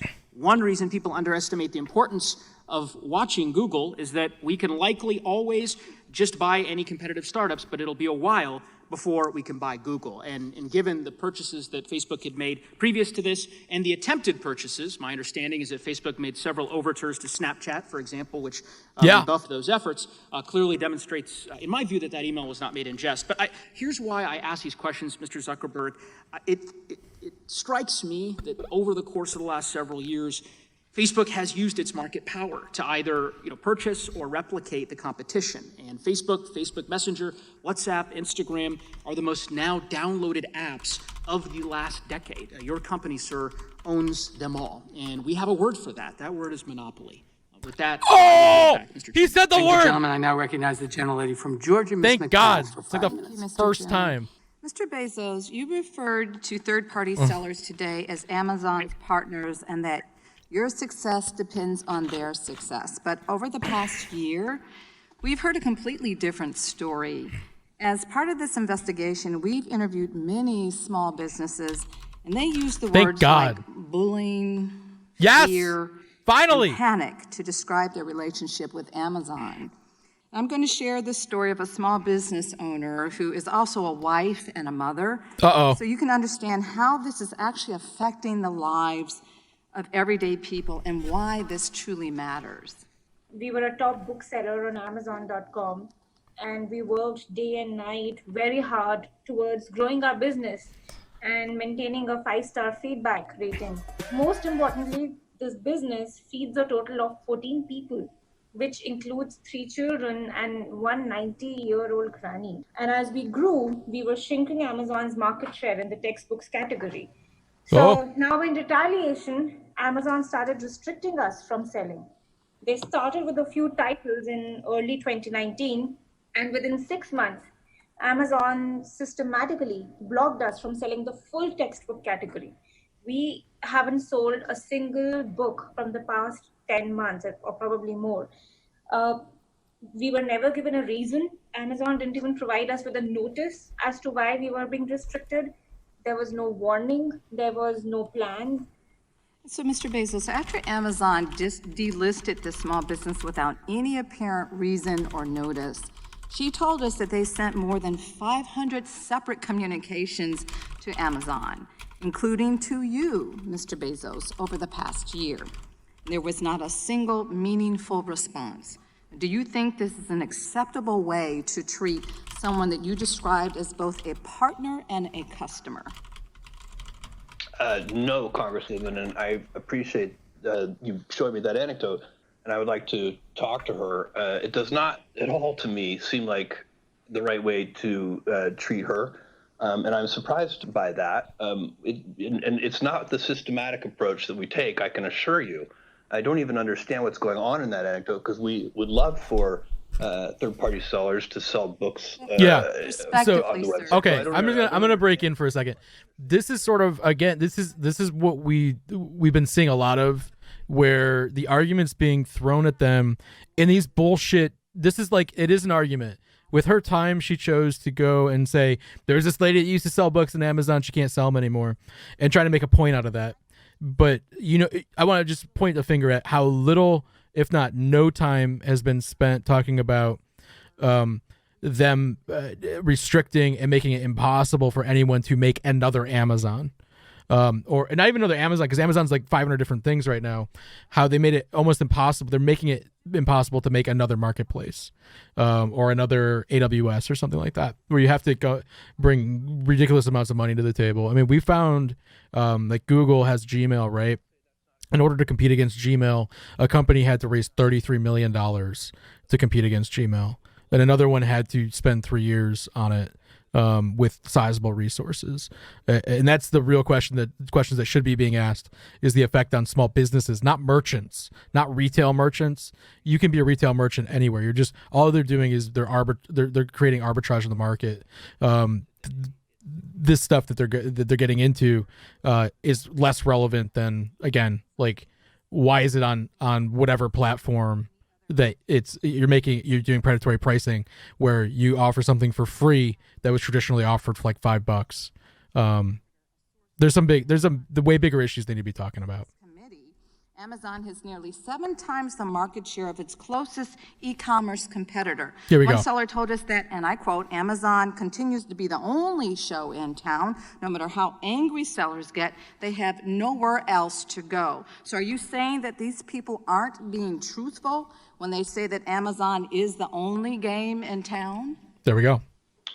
Yeah, Congresswoman, with They great are. respect, Why would you sell anywhere else? I disagree with that. I believe that there are a lot of options. And some of them are not even listed on that chart. I just looked at it briefly, but I didn't see some that I know of, for example. So I think there are a lot of things. Okay, and thank it's you. dynamic. All right, thank you for that. There are more Mr. and more every Bezos, day. my time is short. If Amazon didn't have monopoly power over these sellers, do you think they would choose to stay in a relationship that is characterized by bullying, fear, and panic? With all respect, Congresswoman, I do not accept the premise of your question. That is not how we operate the business. She tried. And in fact, we work very hard to provide fantastic tools for sellers, and that's why they've been successful. Thank you for that. Mr. Bezos, I'm going to close with giving the bookseller the opportunity to finally be heard by you. Mr. Bezos, we increased our sales on Amazon by 5 times in the past 3 years. And we have contributed that much of proportional seller fees to Amazon. We have contributed that much to your business, to 5 times. We followed all the rules that were set by you. We please, just help us in earning a livelihood. We beg you. There are 14 lives at stake. Please, please, please help us get back on track. With that, I yield back the balance of my time. I thank the gentlelady. We've now concluded our first round. I now recognize myself for 5 minutes. Mr. Bezos, according to your testimony, the marketplace is competitive, but Amazon controls as much as 75% of all online marketplace sales. An eMarketer, a source you cited to us in submissions to this committee, reports that Amazon has nearly 7 times the market share of its closest competitor. Exactly. Isn't it true that small businesses have no real option but to rely on Amazon to connect with customers and make online sales? No, sir. With great respect, I do have a different opinion on that. I believe there are a lot of options for small sellers. I believe Amazon is a great one. And we've worked very hard. I think we are the best one. Well, we Mr. have Bezos, a lot of different programs that help sellers, but we are not the only option. There are 2.2 million active sellers as of yesterday. About 37% of those sellers rely on Amazon as their sole source of income. That is over 800,000 people relying on Amazon to feed their families, put their kids through school, and keep a roof over their heads. Mr. Bezos, you have referred to third-party sellers as both your partners and customers. But isn't it true that Amazon refers to third-party sellers as internal competitors? I think it wouldn't surprise me. In some ways, we are competing, and they're also competing with each other. Well, that's right. Your own marketplace documents, does allow that. Mr. Bezos, Amazon's own documents that you produce refer to the very same sellers that you've described as Amazon partners as internal competitors. In fact, we've heard from third-party sellers again and again during the course of the investigation that Amazon is the only game in town. One small business owner we interviewed described it this way, and I quote, "We're stuck. We don't have a choice but to sell through Amazon." Another said, and I quote, "They've never been a great partner, but you have to work with them." During this investigation, we have heard so many heartbreaking stories of small businesses who sunk significant time and resources into building a business and selling on Amazon, only to have Amazon poach their best-selling items and drive them out of business. So I want to talk to you about one company that really stood out from the rest.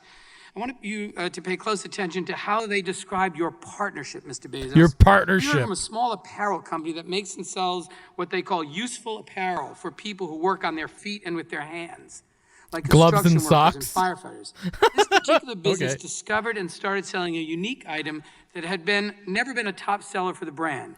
They were making about $60,000 a year on just this one item. Ugh. One day they woke up and found that Amazon had started listing the exact same product, causing their sales to go to zero overnight. Wow. Amazon had undercut their price, setting it below what the manufacturer would generally allow it to be sold. Wow. So that even if they wanted to, they couldn't match the price. Here's how the apparel company described working with Amazon, and I quote, Amazon strings you along for a while because it feels so good to get that paycheck every week. Yeah. In the past, for lack of a better term, we called it Amazon heroin because you just kept going and you had to get your next fix, your next check. But at the end of the day, you find out that this person who was seemingly benefiting you, making you feel good, was just ultimately going to be your downfall, end quote. So, Mr. Bezos, this is one of your partners. Why on earth would they compare your company to a drug dealer? Sir, I have great respect for you in this committee, but I completely disagree with that characterization. What we have done is create in the store a place. If you go back in time, we sold only our own inventory. It was a very controversial decision inside the company to invite third-party sellers to come into what is really our most the fuck is he valuable talking retail about? real estate. So you're telling me when he started his bookstore, they only sold Amazon bookstores books. Only books written by me, Jeff Bezos. It was horrible. Nobody wanted my books. We were right, and I think it's worked out We're well. claiming my time. Unfortunately, this is one of, reclaiming my time, Mr. Bezos. This is one of many small companies that have told us during this year-long investigation that they were mistreated, abused, and tossed aside by Amazon. Now, Mr. Bezos, you say that Amazon is only focused on doing what's best for the customer. You just said it again, and that third-party sellers. But how is that possible when you compete directly with third-party sellers with your own products that undercut the competition? Isn't it an inherent conflict of interest for Amazon to produce and sell products on its platform that compete directly with third-party sellers, particularly when you, Amazon, sets the rules of the game? Yeah, exactly. Thank you. No, I don't believe it is. We have the consumer is the one ultimately making the decisions. They're making decisions about what to buy, what price to buy it at, who to buy it from. And That's not the question, Mr. Bezos. Real the quick, question is there let's an just look inherent up some conflict stuff of interest on because Amazon. you are a data company? You know when customers put something in their cart, when they take it out. Battery. Traditional brick and mortar stores like a grocery store with competition. Look at that choice. Don't have that. And so I just want to follow up finally on an answer to the question that you gave to Congressman Jayapal. You said that you can't guarantee look at the that choice. the policy We got choices of here. not sharing third-party sellers' data What batteries? with Amazon's online Look at all these hasn't been violated. batteries. You couldn't be Look at all certain. these Amazon batteries. Can you please explain that to me? Can you list examples of where They don't that even policy care. has been violated? Because it's particularly concerning to me, Mr. Bezos, that shouldn't third parties know for sure that data isn't being shared with your own line, their competitors? Why should a third-party seller list their product on Amazon if they're just going to be undercut by Amazon own product as a result of data you take from them? Right. Sir, I think what I want you to understand, and I think is important to understand, is that we have a policy against using individual seller data to compete with our private label products. You couldn't assure Ms. Jayapal that policy isn't violated routinely. Well, we are investigating that, and I do not want to sit here, and I do not want to go beyond what I know right now. But we are, as a result of that Wall Street Journal article, we are looking at that very carefully, Thank you, and Mr. we want to Bezos. get this back. And I will surely share them with you. Thank you, and we look forward to that. The evidence we've collected shows that Amazon is only interested in exploiting its monopoly power over the e-commerce marketplace to further expand and protect this power. This investigation makes clear that Amazon's dual role as a platform operator and competing seller on that platform is fundamentally anti-competitive, and Congress must take action. And with that, I recognize the gentleman from Wisconsin, the ranking member of the subcommittee, Mr. Sensenbrenner, for 5 minutes. No, not this guy. The history No. proves that Congress Here we does go. a poor job in picking winners and losers. And I've looked over a lot of the material that has been assembled. I've been working with the chairman for over a year on this bipartisan investigation. Just cough. And I have reached the conclusion that we do not need to change our antitrust laws. They have been working they don't just need to be fine. changed. The They need to be question here enforced. is the question of enforcement Thank you. of those antitrust laws. Now, we've heard a lot about the Facebook acquisition of Instagram. That happened in 2012. Obama FTC signed off on that. So regardless of what you think has happened at that time, The fact is that this acquisition did pass the smell test of the regulators involved. Now, maybe they made a mistake, or maybe something else happened. I don't know. I don't know what happened. The fact is that there is not a problem with the law. This guy's drinking the Purell. Now, back about 35 years ago, AT&T was broken up because it was determined that one-stop shops were monopolistic. And AT&T, because you had to get your long-distance service from your local phone company, that was monopolistic. So the baby bells were spun off. A whole lot has happened since then. There were mergers and acquisitions in the telecom industry. Technology advanced a huge amount. And guess what? We're back to exactly where we were in 1984. No shit, because you stopped enforcing the law. Congressional pressure. The smell tests don't work. Now, using the AT&T example, which I think was a big flop and counterproductive, let me ask Mr. Bezos, say the AT&T example was applied to Amazon, and you were required to spin stuff off. So you might have no more of a one-stop shop, but you have to go to separate places for books or groceries or videos or electronics. Yeah, right. How are the consumers helped by that? Who's he? What did he ask to who? Thank you. They would not be. Right. Very clear. Thank God. At least he admitted to it. Let me ask about Google. If you were forced to split up your business lines, say spin off ad tech and YouTube, can you describe what happens to consumers there? Congressman, today, consumers in most of the areas we are dealing with, they see prices free or falling, and they get more choice than ever before. So I think what does that even mean? It serves them well. And you're right there. So, I'm not going to be on this committee in the next Congress. I am going to put my feet up and become a senior, quote unquote, statesman. But let me say that we have heard a whole lot of complaints about big tech. Some of them are political in nature, and I share the complaints and the concern of Mr. Jordan and others. And others talk about allegedly anti-competitive activity. It seems to me that it's not for Congress that legislates to toss all of our antitrust laws and the precedent that has been established through litigation over the last 100+ years. But it's something where we ought to go back to the regulators, to the enforcers, have them look at this stuff, and have them make a determination on whether or not the law's been violated. I think the law's good. The law is good. He makes a point. The laws are perfectly fine. In the wastebasket. But there are some matters of concern that we have heard from both sides of the aisle that I think need to be addressed. And if it requires an agency like the FTC to say that they've made mistakes in the past, so be it. We're all human. We all make mistakes. And even government agencies do that. I yield back. Gentleman yields back. I recognize the gentlelady from Washington, Ms. Jayapal. All right, who's this? Who we got? Thank you, Mr. Chairman.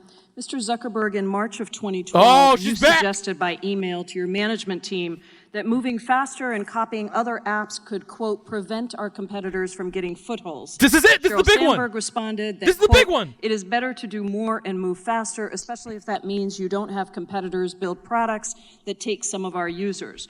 Facebook's product management director added, oh that, quote, my God, I would love to be far more aggressive and nimble in copying competitors. Wow. Has Facebook ever taken steps to prevent competitors from getting footholds by copying competitors? No way to answer this.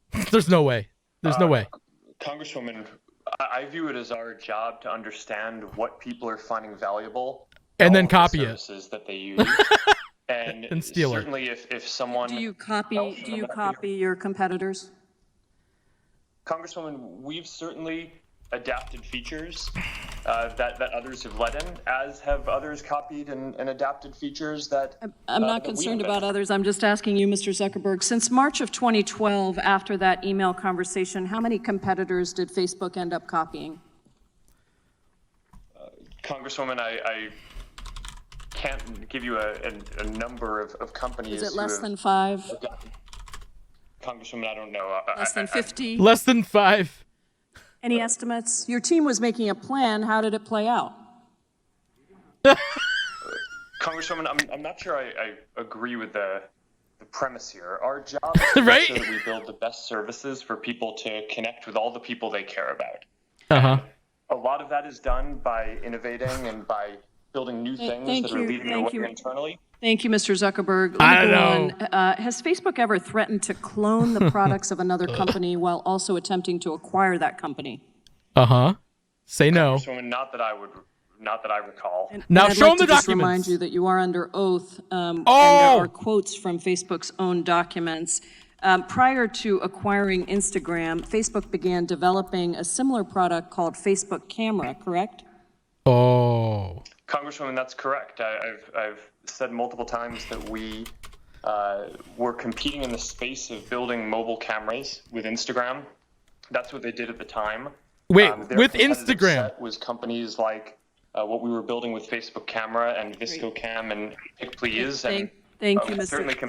Zuckerberg. Thank you for did admitting. Did you ever use this very similar Do it. Facebook Camera product to threaten Instagram's founder, Kevin Systrom? The answer is going to be a yes. Congresswoman, I'm not sure what you would mean by threaten. I think it was public that we were building a camera app at the time. That was a well-documented thing. Let me tell you that, in a chat, you told Mr. Systrom that Facebook was, quote, developing our own photo strategy, so how we engage now will also determine how much we're partners versus competitors down the line. Instagram's founder seemed to think that was a threat. He confided in an investor at the time that he feared you would go into, quote, destroy mode if he didn't sell Instagram to you. So let's just recap. Facebook cloned a popular product, approached the company you identified as a competitive threat, and told them that if they didn't let you buy them up, there would be consequences. Were there any other companies that you used the same tactic with while attempting to buy them?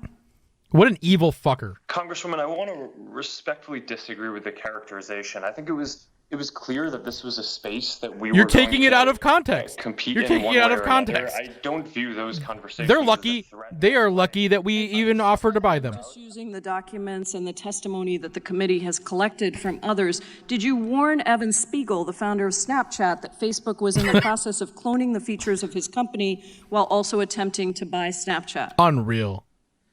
Congresswoman, I don't remember those specific conversations, but that was also an area where it was very clear that we were going to be building something. People want to be able to communicate privately. They want to be able to communicate with all their friends at once. And we're going to make sure that we build the best products in all of the spaces that we can around helping people stay connected with the people they care about. Look, he brings up a good argument. I appreciate that, Mr. Zuckerberg. I think the question again here is, when the dominant platform threatens its potential rivals, this is the point. That should not be a normal business practice. Facebook is a case study, in my opinion, in monopoly power because your company harvests and monetizes our data, and then your company uses that data to spy on competitors and to copy, acquire, and kill rivals. You've used Facebook's power to threaten smaller competitors and to ensure that you always get your way. These tactics reinforce Facebook's dominance, which you then use in increasingly destructive ways. So Facebook's very model makes it impossible for new companies to flourish separately, and that harms our democracy, it harms mom and pop businesses, and it harms consumers. Mr. Chairman, I yield back. Unreal. The gentlewoman yields back. The gentleman from Colorado, Mr. Buck, is recognized for 5 minutes. Oh, this piece of shit Mr. again. Chairman. Mr. Bezos, thank you for being here today. Let's talk about why I can't post on Amazon's Facebook. Dominant market position to unfairly harm competition. We've heard from a number of companies that Amazon uses proprietary data from third-party companies to launch its own private label products, meets with startups to discuss investing in the product, and then uses the proprietary data from these meetings to create its own private label products. Okay. Allows the sale of counterfeit items through its web platform. During this subcommittee's field hearing in Boulder this January, PopSocket's CEO and inventor David Barnett detailed how Amazon allowed counterfeit products to appear on Amazon's marketplace ahead of PopSocket's products. Mr. Barnett told CNBC that PopSockets found at least 1,000 counterfeit products for sale on Amazon's marketplace, which Amazon allegedly failed to remedy until PopSockets agreed to a nearly $2 million marketing deal with Amazon. We've also seen troubling reports in the Wall Street Journal detailing Amazon's use of third-party sellers' proprietary data to develop and market its own competitive private label products. The Wall Street Journal also reported last week that Amazon's venture capital fund used meetings with unsuspecting startup companies to gain access to secret proprietary product information and financial details. Amazon then reportedly used that information to launch competing products, often disastrous results for the original startup company. There are many examples of this behavior, but one allegation in the journal's reporting sticks out in particular. In 2011, Amazon contacted Vocalife, LLC's inventor, about the possibility of investing in a speech detection technology. Vocalife's founder accepted the meeting, thinking this was the company's big break. After displaying Vocalife's microphone technology and providing proprietary information, including engineering data, to Amazon employees, the relationship came to an abrupt halt. Amazon employees allegedly stopped responding to emails before the technology eventually found its way into the Amazon's Echo device. These allegations are serious, especially because the size and scope of these practices couldn't happen without Amazon's monopolistic control of the marketplace. I'm also concerned that given Amazon's allowance of counterfeit goods on its marketplace, what is nice is that they're all fairly consistent in calling a spade a spade. Nobody's here trying to say they're not a monopoly. Keep this in mind. Not a single one of these guys says, "Oh no, you're not a monopoly." Nobody's defending them. At least 80 global companies that That's sell on the Amazon marketplace, including Nike, Starbucks, and Samsung, have ties to Chinese factories that use enslaved Uyghur Muslims. Oh, here we go. Following these concerning reports, Make it Senator political. Hawley introduced an important bill last week requiring American businesses to certify that their supply chain does not rely on forced labor. I will be introducing the House companion bill later this afternoon. While I do not expect you to have intimate knowledge of the legislation, I do want to ask all four of our witnesses a simple yes or no question. Will you certify here today that your company does not use and will never use slave labor Keep that camera on 'em. to manufacture your products or allow products to be sold on your platform that are manufactured using slave labor? Mr. Cook, you were kind enough to visit with me on the phone. I think we briefly discussed this issue. If you can give a yes or no answer, and I understand you haven't read the details of the bill, but would you agree to this idea?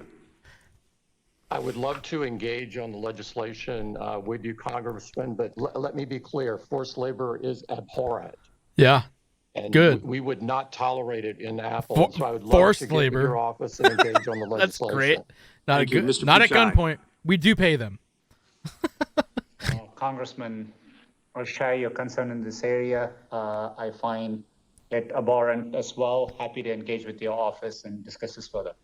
So I really don't want to even engage with my office half the time. Will you guys agree that slave labor is not something that you will tolerate Please in agree manufacturing with your me. products Slaves or are in bad. products that are sold on your platforms? Can we all just agree that slaves are bad? I agree, Congressman. And Mr. Cook? We wouldn't tolerate it. We would terminate a supplier relationship if it were found. Mr. Zuckerberg? I agree. We wouldn't tolerate this, and if we found anything like this, we would also terminate any relationship. And Mr. Bezos?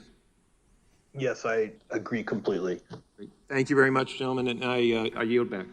Unreal. Thank the gentleman. I now What a bullshit. recognize the gentleman from Maryland, Mr. Raskin, for 5 minutes. Thank you, This- Mr. Chairman. this guy I want again. to thank Mr. Buck for that excellent line of questioning and for the upcoming legislation. I look forward to joining that. We want, in the 19th century, we had the robber barons. In the going on with this 21st hair? century, we got the cyber barons. What? And we Nobody's want to make calling them sure cyber that barons. the extraordinary power and wealth that you've been able to amass is not used against the interests of democracy and human rights around the world, and not against the interests of a free market at home. So, Mr. Bezos, let me turn to you. I'm interested in the role that you play as a gatekeeper. A lot of consumers want to know when the HBO Max app will be available on your Fire device, and I understand that negotiations are ongoing, but that your company is not only asking for financial terms, but also for content from Warner Media. Is that right, and is that a fair way to proceed? In other words, is it fair to use your gatekeeper status role in the streaming device market to promote your position as a competitor in the video streaming market with respect to content? I'm not familiar with the details of those negotiations. As you said, they're underway right now. I predict that the companies will eventually come to an agreement, and I think this is kind of two large companies negotiating agreement, kind of normal case of normal commerce. But here's why I pursue it, precisely because it is a large company, and in a way, they stand in for hundreds of thousands of much smaller companies who are even in a more disadvantageous position with respect to negotiating with you. I guess the general proposition then you can speak to if you don't know the details of this, which is it okay to negotiate not just for financial terms in having someone be part of your Fire unit? Fire unit. Also to try to extract in that negotiation leverage with respect to getting content from them. That Fire unit. Well, again, I'm not familiar with the details. What I would I'm not say asking is, about that one in general. In general, I think that when two companies are negotiating, you are negotiating not just the amount of money that's going to change hands, but also what you're going to get in exchange for the amount of money. That is a very fundamental way that business works. Yes, do you see at least to outsiders that would look like a structural conflict of interest, like you're using your control over access to people's living rooms, essentially. You're using that in order to obtain leverage in terms of getting creative content that you want. And are you essentially converting power in one domain into power in another domain where it doesn't belong? I think what I should do is offer to get you information. And if you, I'll get it to your office. I will sign up. Because I'm not I'll sign you up to our newsletter. Enough with this, and I could imagine that there would be scenarios, if we're just talking in the abstract, where it would be inappropriate, and I could imagine scenarios where it would be very normal business and very appropriate. Fair enough. I want to talk about an emerging market, smart homes, and I want to start with the hub of the smart home, smart speakers. Does Amazon price the Echo device below cost? Alexa and Echo, okay. Not its list price, but it's often on promotion, and sometimes when it's on promotion, it may be below cost, yes. Well, several other companies did tell us, in fact, that Amazon is pricing Echo devices way below cost, making it nearly impossible for them to compete. It's called predatory pricing. And aggressively discounting Alexa-enabled speakers as a strategy to own the smart home. Like many markets we've heard about today, smart speakers with voice assistants like Alexa, along with the myriad of smart home appliances that Alexa can interact with, make up the next ecosystem or platform for tech companies to lock in customers. Would you say the smart home market for which the Echo Ring security system and other smart devices operate is a winners take all market? Yes. Absolutely. Absolutely it is. No, I wouldn't, especially if we're able to succeed at what we want, which is we would like our vision for this. We would like to merge with Google. Home speakers should answer to different wake words. Yep. So when considering the acquisition on a case by case basis, and I think in that just to Phoenix, I think it's important if we could achieve that. Then I think you would get really good behavior on the part of competitive voice agents helping you. When you were looking at acquiring Ring, you wrote to your executive team, quote, "We're buying market position, not technology, and that market position and momentum is very valuable." So if smart homes are not a market with lock-in effects, why would a leading market position and momentum be so very valuable? Sir, market position is valuable in almost any business, and it's one of the primary things that one would look at in an acquisition. There are multiple reasons that we might buy a company. Sometimes we're trying to buy some technology or some IP. Sometimes we're to talent acquisition. But the most common case is market position, that the company has traction with customers. They've built a service. Maybe they were the first mover. There could be any number of reasons why they have that market position. But that's a very common reason to acquire a company. Well, once a company becomes dominant in a market, it can favor its own products and services. Alexa-enabled smart speakers make up over 60% of the smart speaker market. Just too easy with this Mr. guy. Bezos, when I ask Alexa to play my favorite song, Prime Music is the default music player. Is that right? I think that's true if you're a Prime member, yes. And a New York Times report found that when users say, Alexa, buy batteries, Alexa responds, would you like to buy AA Amazon basic batteries? So has Alexa ever been trained to favor Amazon products when Absolutely. users shop It's by not voice? trained. Time of the gentleman has expired, but the witness may answer the question. That's just the top list. That's the top of the list. I don't know if it's been trained in that way. I'm sure there are cases where we do promote our own products, which is, of course, a common practice in business. And, so it wouldn't surprise me if Alexa sometimes does promote our own products.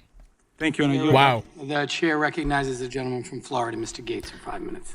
Mr. Pichai, during our prior discussion earlier today, you said that Google doesn't work with the Chinese military.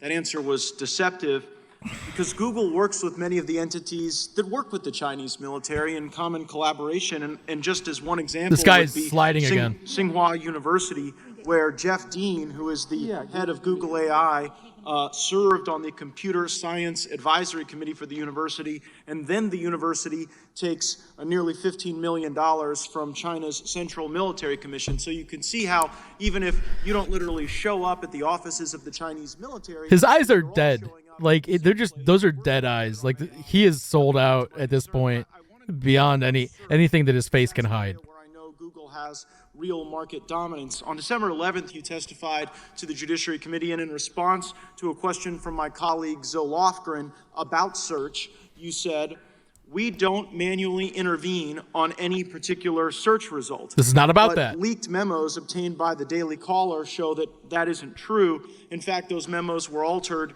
December 3rd, just a week before your testimony, and they describe a deceptive news blacklist and a process for developing that blacklist approved by Ben Gomes, who leads search with your company, and also something called a fringe ranking, which seems to beg the question, Like, who gets to decide? A lot of you people in here are tech people. You know how ridiculous this is as an argument this is, right? Like, obviously, if you have something like a search engine, you need to do it manually. You have to. There has to be manual training. There's going to be obvious moderation that goes into these things. You're not just going to let an algorithm kind of figure out how to pull things up. The beginning of the workflow starts when a website is placed on a watch list. This is just This watch bullshit. list is maintained and stored by Eris To get with it gets all the access information restricted to policy away and from the real enforcement topics. Specialists. Sort of does beg the question who these enforcement specialists are. Access to the listing can also be shared on a need-to-know basis to enforce or enrich the policy violations. The investigation of the watch list is done in the tool Athena, the Ares manual review tool. So you said to Congresswoman Lofgren that there was no manual review tool, and then your documents indicate that there is a manual review tool. So help us understand the inconsistency. Congressman, there are two parts to this. In general, we algorithmically approach our search results. We have robust policies to do so, and we test it both with user feedback and we use raters to validate. Last year alone, we ran over 300,000 experiments and launched around 3,000 improvements to search.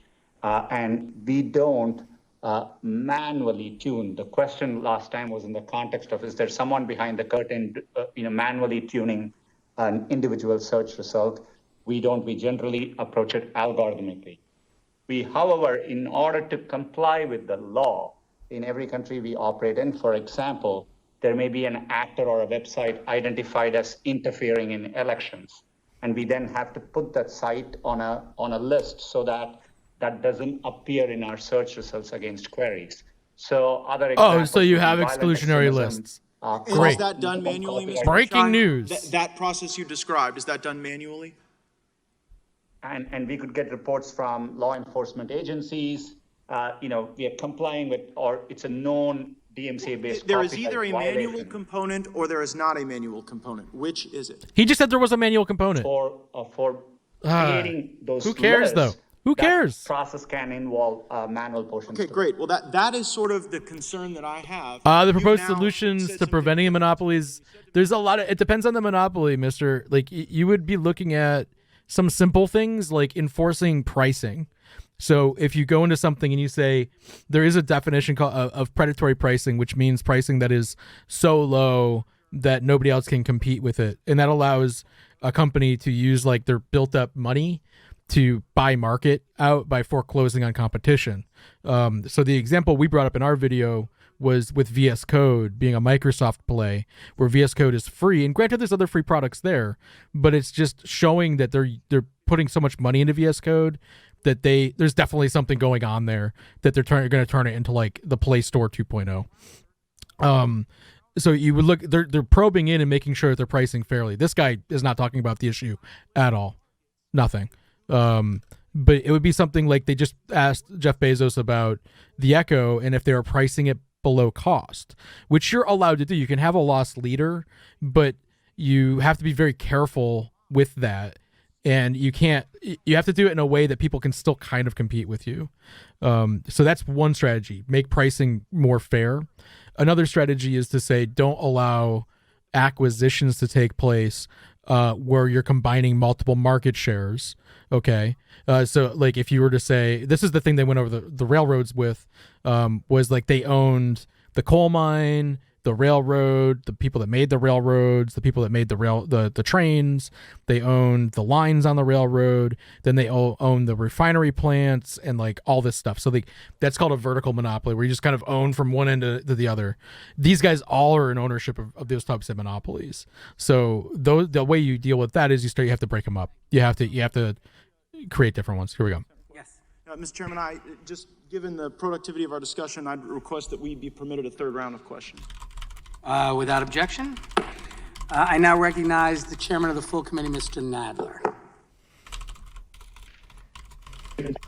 Yeah. You know, the documents prove it. The news and journalism industry in this country are an economic freefall. Over 200 counties in America no longer have a local newspaper, and tens of thousands of journalists have been laid off in recent years. The reason journalism is in freefall is that Google and Facebook now capture the vast majority of digital ad revenue. Although news publishers produce valuable content, it is Google and Facebook that increasingly profit off their content. Publishers have told us that Google and Facebook maintain their dominance in these markets in part through anti-competitive conduct, as well as conflict of interest. Mr. Zuckerberg, in 2015, Facebook reported high and quickly growing rates of video viewership on its platform. Based on these metrics, news publishers fired hundreds of journalists, choosing instead to boost their video divisions. In 2018, it was discovered that Facebook had inflated these metrics and had known about the inaccuracies several years before Facebook publicly disclosed this. Mr. Zuckerberg, did you know that these metrics were inflated before they were publicly released? Congressman, no, I did not, and we regret that mistake and have put in place a number of other measures since then to make sure that do you realize the harm that this caused journalists across the country? Congressman, I certainly know how important it is that the metrics that we report are accurate, and we've put in place additional measures to make sure that we can audit those. To make sure it's harder to lie. To the journalists who lost their jobs because of Facebook's deception. Wow. Well, Congressman, I disagree with that characterization and also your description of what... Reclaiming my time, Google, meanwhile, maintains its dominance in part through aggregating data from across its products and services. Mr. Pichai, I understand that Google collects user data on users' browsing activity through its Chrome browser. Does Google use that data for its own purposes, either in advertising or to develop and refine its algorithms? Mr. Chairman, we do use data to improve our products and services for our users. Anytime we do it, we believe in giving users choice, control, and transparency. We make it very clear, and we give them simplified settings to choose how they like their data. And so you do use the data that you get from from these companies for your purposes? My understanding was whether we use data in general to improve our products and services. And, we do use data to show ads, but we give users the choice. They can turn ads personalization on or off. Now, this obviously, the use of this data from all these companies gives you a tremendous advantage over them and over any competitor. Does the ability to make money in any way affect Google's algorithm in terms of what news appears in a typical user's search results? The way we rank our search results, we don't take into account commercial relationship that we have. Okay. Side note, I like there's Watch, little Cisco, and Google, whatever those things are called. That's Cisco. Look at that old school. Have gravely threatened that's a beauty journalism in the United States. Reporters have been fired. Local newspapers have been shut down. And now we hear that Google and Facebook are making money over what news they let the American people see. This is a very dangerous situation. And unfortunately, my time has expired and I have to yield back. Thank the gentleman for yielding. I now recognize the gentleman from Florida, Mr. Steube. Oh, this guy again. Look at how Thank good you, this Mr. guy's Chairman. dressed. I'm just going to pick up where I left off. Mr. Pichai, there are rioting groups that are going unchecked with the posting of what I would contend is very violent video. Yet yesterday I was sent a YouTube video about okay, so this guy's doing what he did the last time. So he's making this about issues that aren't real issues. These guys on these committees are allowed to talk about whatever they want to talk about. This guy's choosing to use this time with these tech CEOs to be like, why do you suppress political speech? And that's not the issue. The issue is way bigger than politics. Some of the representatives have been really good at keeping it on the core issue of why are you participating in these anti-competitive practices, because the political speech stuff, these companies are allowed to have political views. That's not in question. What's in question is the way that they're able to go in and buy markets, and how did they get as big as they are? You're seeing 4 people here in control of like 20% to 30% of the United States economy. The entire country relies on these four people, or 30% of the country here is built up with these guys. Like that's insane. And we're missing Microsoft, which would bring the number up even higher.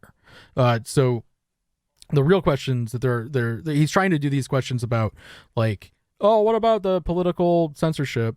No, you should really be asking, what about your ability to censor small businesses and their ability to compete? Because the second they start competing, you either buy them, you copy them, or you get them off the market. You're not going to see another big company like this come up. Every time they pop their heads up, they just purchase them. We need more independent companies. We don't want a few companies at the top of a list. We want hundreds, if not thousands, of companies on that list. If not tens of thousands, if not hundreds of thousands. This is they're still doing this thing. So he's getting into this thing of absentee landlordship. This is a good argument, but we'll see how he responds. People around the world to work on safety and security. Our team is more than 30 or 35,000 people working on that now. We certainly try to do this in a way that is neutral to all viewpoints. We want to be a platform for all ideas. I don't think you build a social product with the goal of giving people a voice if you don't believe that people being able to express a wide variety of things. Okay, so this is still like moderator stuff. So the question kind of came up of like, how do you moderate, or how do you control real and free pricing practices? Well, you have to understand that free pricing practices, this is a relatively new thing. There wasn't really an understanding, let's say like 50 years ago, that you could make anything free, or 100 years ago you could make anything free. And when people would do these free things, they even looked at the tie-ins and kind of scrutinized that, of saying like, if you buy one thing, you get another one free. That was sort of scrutinized, but nobody ever had the concept that you could start, like, let's say a consultancy business, which is a service business, and then just go at the caliper of like a McKinsey go out and give that away for free for 100 years and then foreclose on McKinsey because they just didn't understand how that could work. Software has confused this quite a bit because software doesn't have a lot of the same cost of goods sold. It still has significant cost to produce, just from an opportunity cost or labor cost. But those costs of goods sold don't exist. So these Congress people don't really understand that those things shouldn't be free either. Because once you start making things free, you remove the price from it. It makes it. You do this thing called excluding competitors. Excluding competitors was a major. It's major in every single. It's literally. Every single antitrust law tries to refine and almost broaden the exclusionary stuff. You don't want to make something where, like, even in a small thing like VS Code, okay, so I know everybody knows what VS Code is here, even in something tiny like that, like, you have to put your fucking foot down at some point and say, there's a line here. You can't enter the market now in VS Code because regardless of what you make, you can't, you'll feature match it. Sure, you could fork it right now and you can market it, but that's not the point. The point is Microsoft already has 50%. Is it free if they take your data? Abso-fucking-lutely. It's not good if they take your data because that's something you can only capitalize on with big market share. You can't capitalize on ads and you can't capitalize on data unless you have 1 million people in there. So yes, it's tangibly a fucked up thing. Like, and the only way you fix it is you get them to put price tags on it. You kind of have to you may have to restructure and clarify the exclusionary competition stuff to include things like don't make your things free. It's clearly there, but it needs to be interpreted by a court that way, and a court has to put their foot down. Yes, thanks. We work with about 70 fact-checking Jesus Christ. around the You see what world, they're still talking and about? The goal of the program They're talking about like fake news. This bullshit politics stuff. So that breaks open source. Well, Napcat, that's why you need to be very delicate with it. And you have to do things like VS Code. If they wanted to fix it, if they wanted VS Code to be free and it was like this gift to the world, it's not. VS Code is not a gift to the world. VS Code is very much so like, it's a play. It's a clear play. Microsoft couldn't do that play unless they were going to make money off of it. Big money. They have to make more than they're investing in. So you have to think they have to make enough money off of that so the shareholders don't have a right to sue them. Because through a derivative suit, you can go after a company and say, look, I own a share in your company. I could go buy a share of Microsoft tomorrow and sue them, and we could find out what the plans are for VS Code. No joke. Corporations are not charities. They cannot be charities. Take a short break of the committee. Okay, they're going to take a tiny break. Let's hear this guy, and then they're going to take a break. Thank you, Mr. Chairman. Mr. Bezos, Amazon has a significant problem with counterfeit products being sold on its platform. Counterfeit products not only rip off the owners of legitimate businesses, they also can be dangerous. Counterfeit medicine, baby food, automobile tires, and other products can kill. Amazon has said it's fixing its counterfeit problem, but counterfeiting seems to be getting worse, not better. Amazon is a $1 trillion company, but Amazon customers are not guaranteed that the products purchased on your platform are authentic. Amazon acts like it's not responsible for counterfeits being sold by third-party sellers on its platform. And we've heard that Amazon puts the burden and cost on brand owners to police Amazon's site, even though Amazon makes money when a counterfeit good is sold on its site. More than half of Amazon's sales come from third-party seller accounts. Why isn't Amazon more aggressive in ensuring that counterfeit goods are not sold on its platform? And so this is why another isn't weird Amazon argument. responsible for keeping all counterfeit products? Okay, so this guy's asking a real weird argument. So it is a little bit weird to think about this. So you have to think about something that Amazon, Facebook, Apple, Google, and Microsoft combined, they probably have somewhere in the range of $750 billion in their cash reserve. Okay, if you were to take $750 billion, right, and divide it out into $10 million businesses, so you have 750. Let me put all the zeros in. $1 billion divided into $10 million businesses. So this would be money that, I mean, it's not, I'm not trying to be socialist here, but like 750 billion divided into 10 million. You'd have 100,000 more businesses. Do you know how many employees are in a $10 million business? Do you have any idea how many more employees are in a $10 million business? How many employees? That's a range from like, it's probably like 50 employees. 50 conservatively, 100 optimistically. So that's 100 people. That's 7.5 million people that would all be making really good wages. Okay. So then you'd have more money on the bottom. Okay. Like, so it's sort of like, yes, there could be more money you have to spend in your life, but the middle class, which is gone for the most part now, is inside of the pockets of all these companies because of the shit they're pulling. Because small businesses and enterprise it's the way to preserve a middle class. And when I have a small business that I want to launch and I have to compete up against these guys, which I do, it sucks.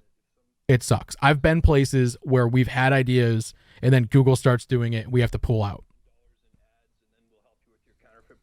That is unacceptable, and I will look into that. And here they are grilling him about counterfeit products. Like, this is something we should give a shit about. Unreal. Unreal. This is the big problem we have here is that we need public perception to be on our side here. That like free pricing. I know it's a weird thing to get across, guys, and I don't really have a solution. Just so you know, I don't have a solution. I don't know what to do. I don't know who to talk to about it. All I know is that like you can't just fucking lock down competition in a market. That's not okay.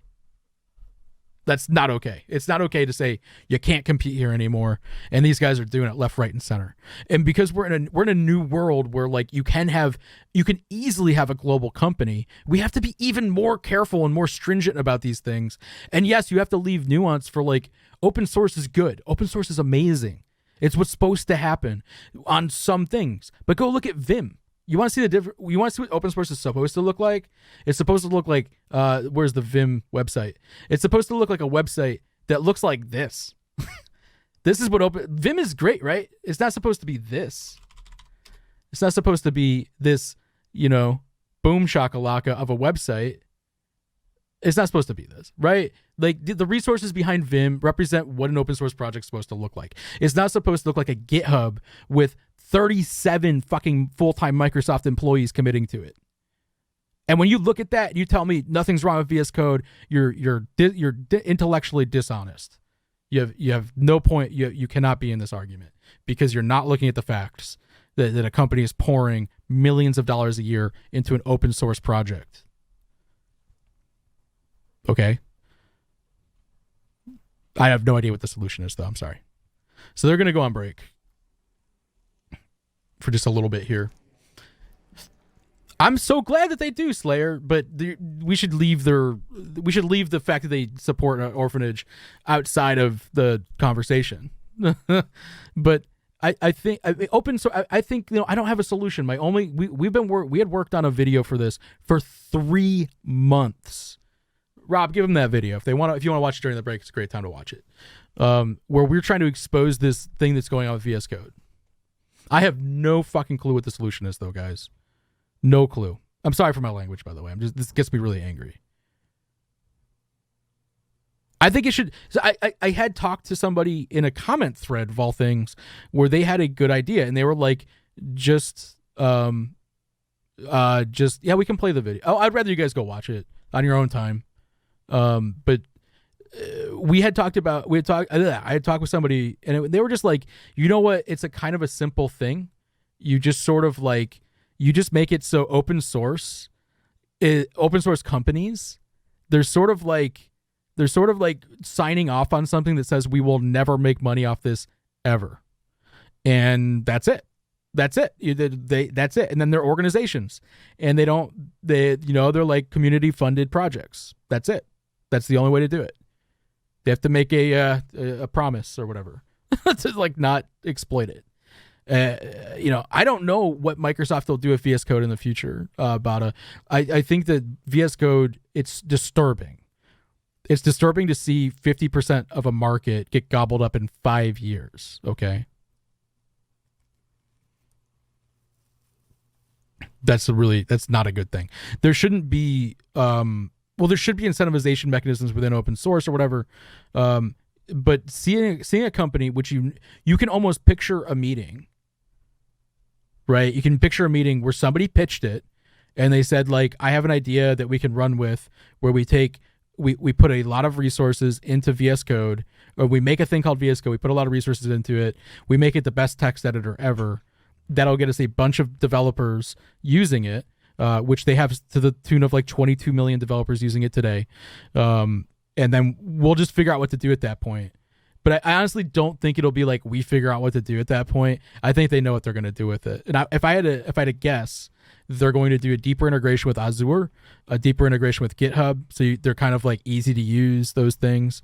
And then they're going to do a dev extension store where when you turn a project on, you are going to do these little micro payments to do things like set things up, like things that are hard to do, where you'd be like, oh yeah, I'll pay a little bit of money to have an auth system built in. I'll pay a little bit of money to have somebody make this responsive or whatever. I have no idea what it looks like, but I think it's going to be one of these 30% of revenue stores where you're just paying money for everything. I don't think 20 years from now it's going to be, oh, it's all free and it makes people create things better. Blue Monster, good point. They make it difficult to contribute to GitLab or move it into GitLab. And GitHub, like, to be frank, GitHub has done the same thing. They put a free pricing model in place that basically, if I were GitLab, I'd be like, what the hell, guys? Right? Atlassian did it first, I guess, but still, GitHub is like a stack of products now, right? It's like team management and issue management and a Kanban board, project management. And then they're like, oh yeah, and if you want private repos, it's free now. You can't do this kind of shit. You can't just say that, because do you have any idea how hard it is to compete on an enterprise level, like where you're trying to compete against their enterprise product? Oh my God. It's like 10 times as expensive as competing on a consumer level.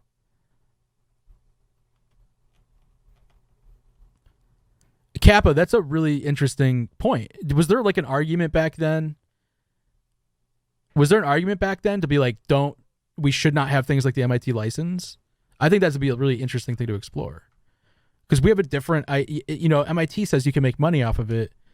It's almost interesting to say, like, what if you had a license that said you can't make money off of it? Wouldn't that be better?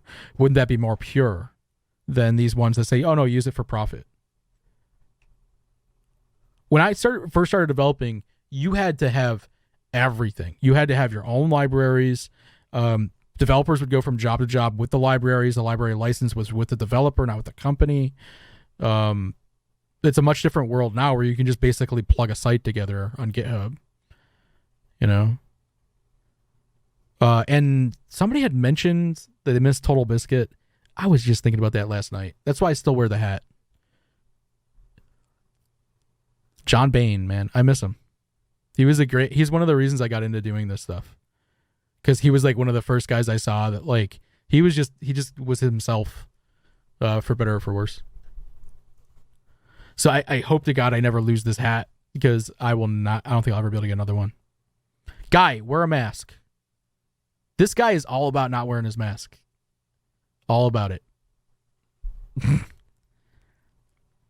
So Bada, that's what someone had brought up.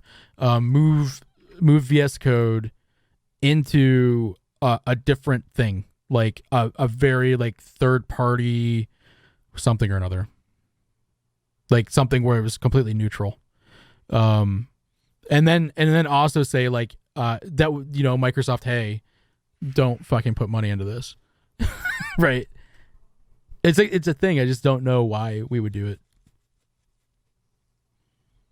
I think the main thing is, though, that taking these guys down 200 freaking pegs would be a good start. I'm so angry that angry is not the right word. I guess I am. I'm angry that Microsoft's not here. I'm angry that what we identified, and we've talked about this earlier in the video, was imagine Game of Thrones, where the small council's sitting around and they're like, hey, do you think maybe we should go do something about Daenerys, this like because she's got the right to the throne. Maybe we should do something about that. She's still just like a kid. Nobody cares, right? And they didn't succeed in shutting down Daenerys when she was like 14 years old, and then she raises an army, brings it across the ocean, and with her dragon, she eventually turns into an evil person who burns a city down.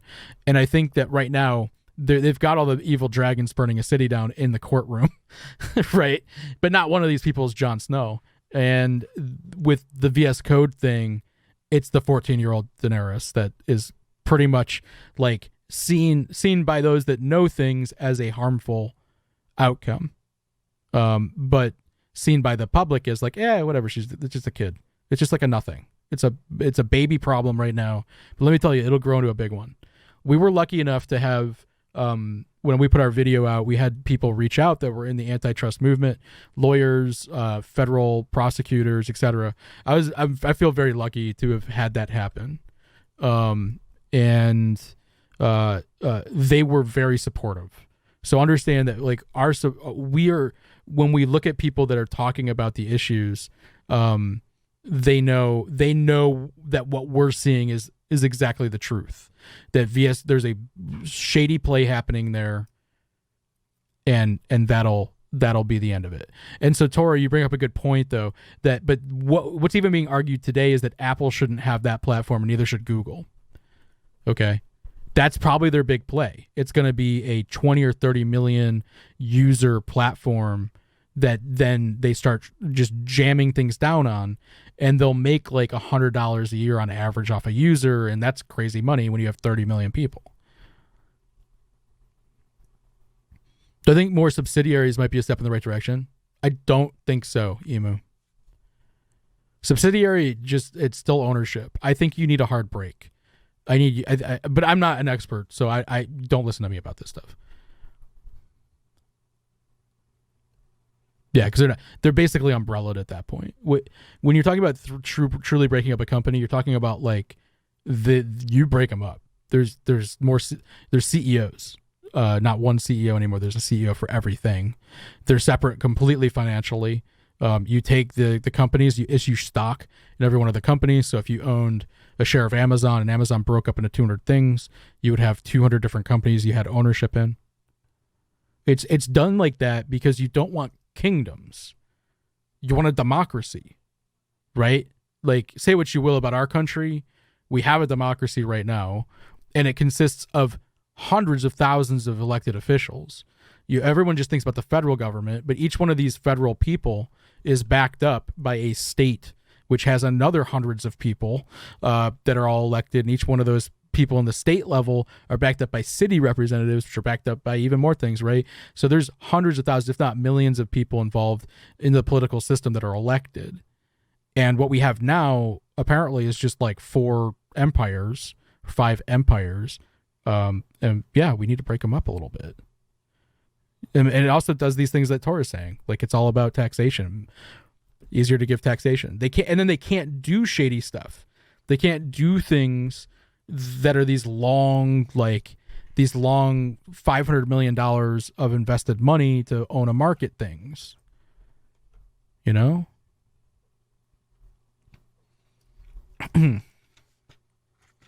It's a really crazy issue, you know? It's so crazy that we even got involved in this, by the way. But now, I mean, I don't have that much activism in me, but apparently I do for this.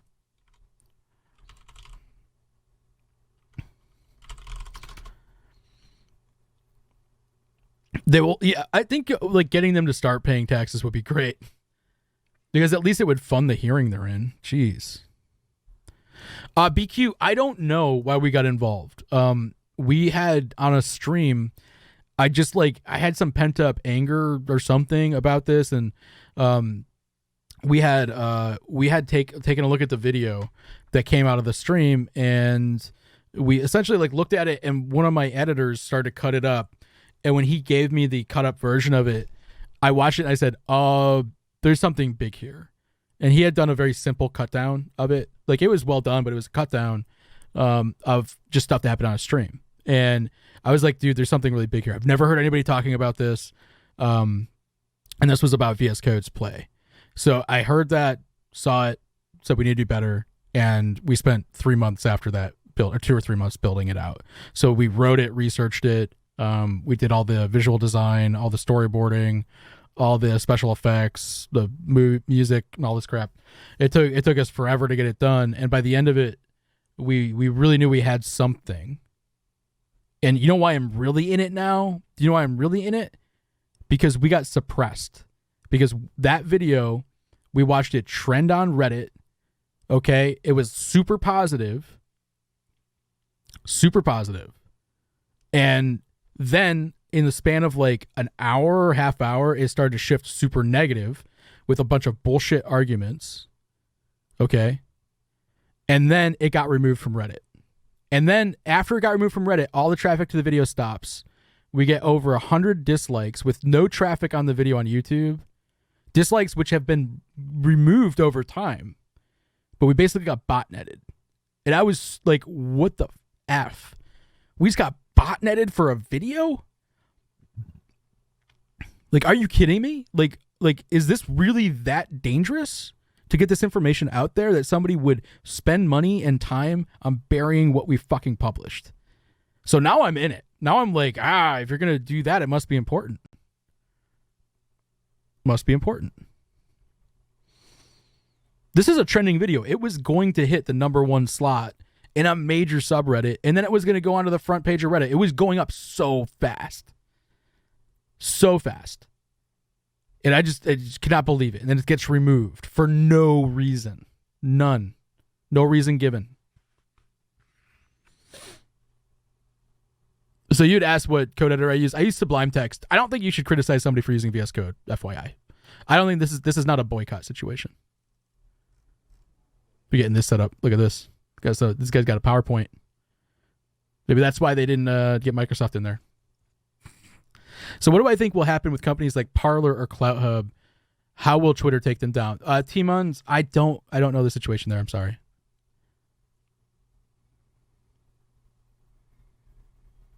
But I would say if they're doing a playbook, the playbook is what they said: copy, acquire, kill. You either copy the thing, like, right? You just say, okay, let's just copy the features. They're so tiny. Acquire, you just buy them out, or you kill them. And you kill them with PR. You bury them. You put a scandal on the platform. Oh, Rob, it did hit the #1 spot. Is that like it hit the #1 spot and was immediately removed, right? Like that, it was crazy. It was just like, oh, it's just gone now. It's just gone. It like to watch people making cogent arguments in there, and then having like just immediate 50 or 100 downvotes attached to it. Yeah, it took less than an hour for it to go up, at least from when we were tracking it. Absolutely crazy. So what can I do about getting more attention to the video? BQ, I don't know. I mean, we're not sure. No, this is no joke. We reached out to New York Times and they got back to us, and they called what Microsoft is doing marketing. Figure that one out. And as journalists, they don't want to comment on it. We're going to try to keep reaching out to journalists, I guess. Isn't there intellectual property protection for these startups? Yes, Emu, there absolutely is. Good luck going to court against Facebook.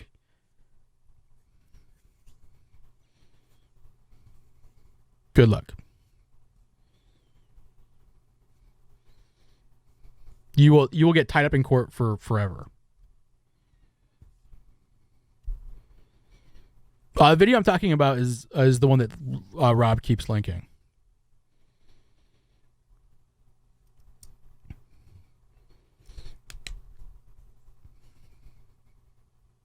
That'd be great, Russian. That'd be great, dude. We're trying to get it out there. Like, we're doing our best. And I work every day to try to get people to see it, because I just feel like, look, as long as more people see it, at least the information will get out there. We can have a bigger conversation. We can maybe get some solutions in place. Like, I just can't believe it. Like, from my perspective, so you got to understand this from our perspective. We don't gain really, like, we don't really gain a lot more than like making sure our market's fucking protected. I run an incubator, a software incubator. I have a content studio as well. I cannot operate a software incubator with the market being the way it is. I have to be very careful how I operate it. This is gotten worse and worse year after year after year. And I tell people that, like, in 2015 it was different. It was a different landscape. In 2020, like, I could make something. We had something planned that would have been a great AWS integration. But I'm afraid I will never do it. I will never do it. At this point, I'm never going to do it because Amazon could just build the thing overnight and I'm out of business.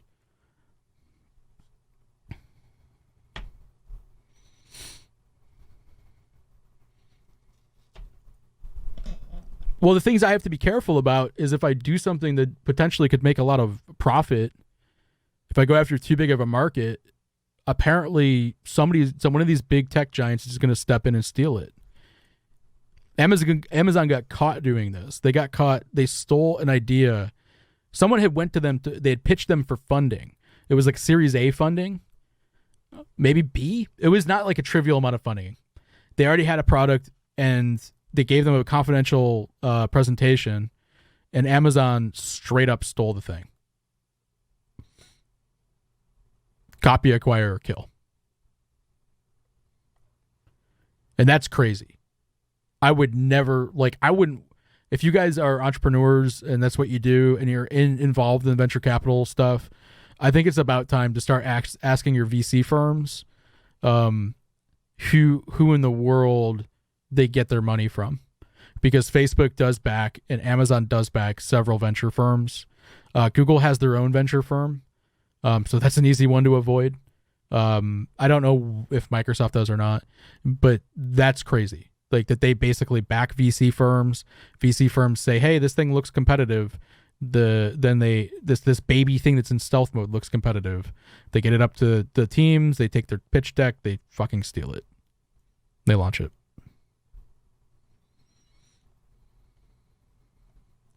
And that's the thing is, you would have to, for us to be careful, we literally can only focus on micro markets. That's it. And apparently those aren't protected either. So this is the big thing that got us angry about VS Code.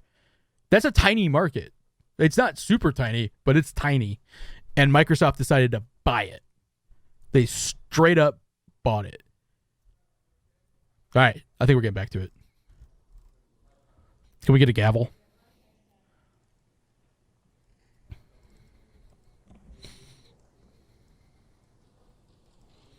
Emu, whatever you want to do, man. Like, we have a Discord server. You guys, if you can talk to me there. My email is on the website. No, I actually don't know where my email is. I think my email is on our YouTube somewhere. But yes, please, we're looking for help. We're honestly looking for help. We spent... It's not back yet. We spent like 3 months working on something to have it fucking choked and suppressed. I had to remove 50 bot generated comments from our YouTube for a video with 3,000 views. We had to remove 50 fucking comments generated by bots. It's unheard of. And this is stuff that's like, it's important information. It's being strangled by somebody. I don't know who. And I don't want that to be the story, by the way. I want the story to be just the stuff we talk about in the video. All right. Back at it. Give me a gavel.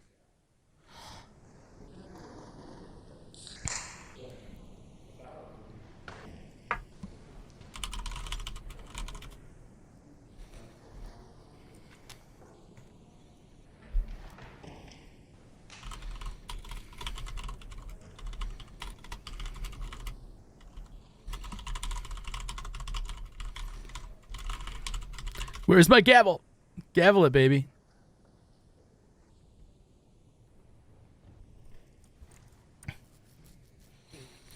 Could the gentleman in the front row please put his mask back on? Excuse me, sir. Your mask that's required, please, sir. Sir, where is the mask, sir? Is it? There's the gavel. To order, I recognize the gentlelady from Florida, Ms. Demings, for 5 minutes.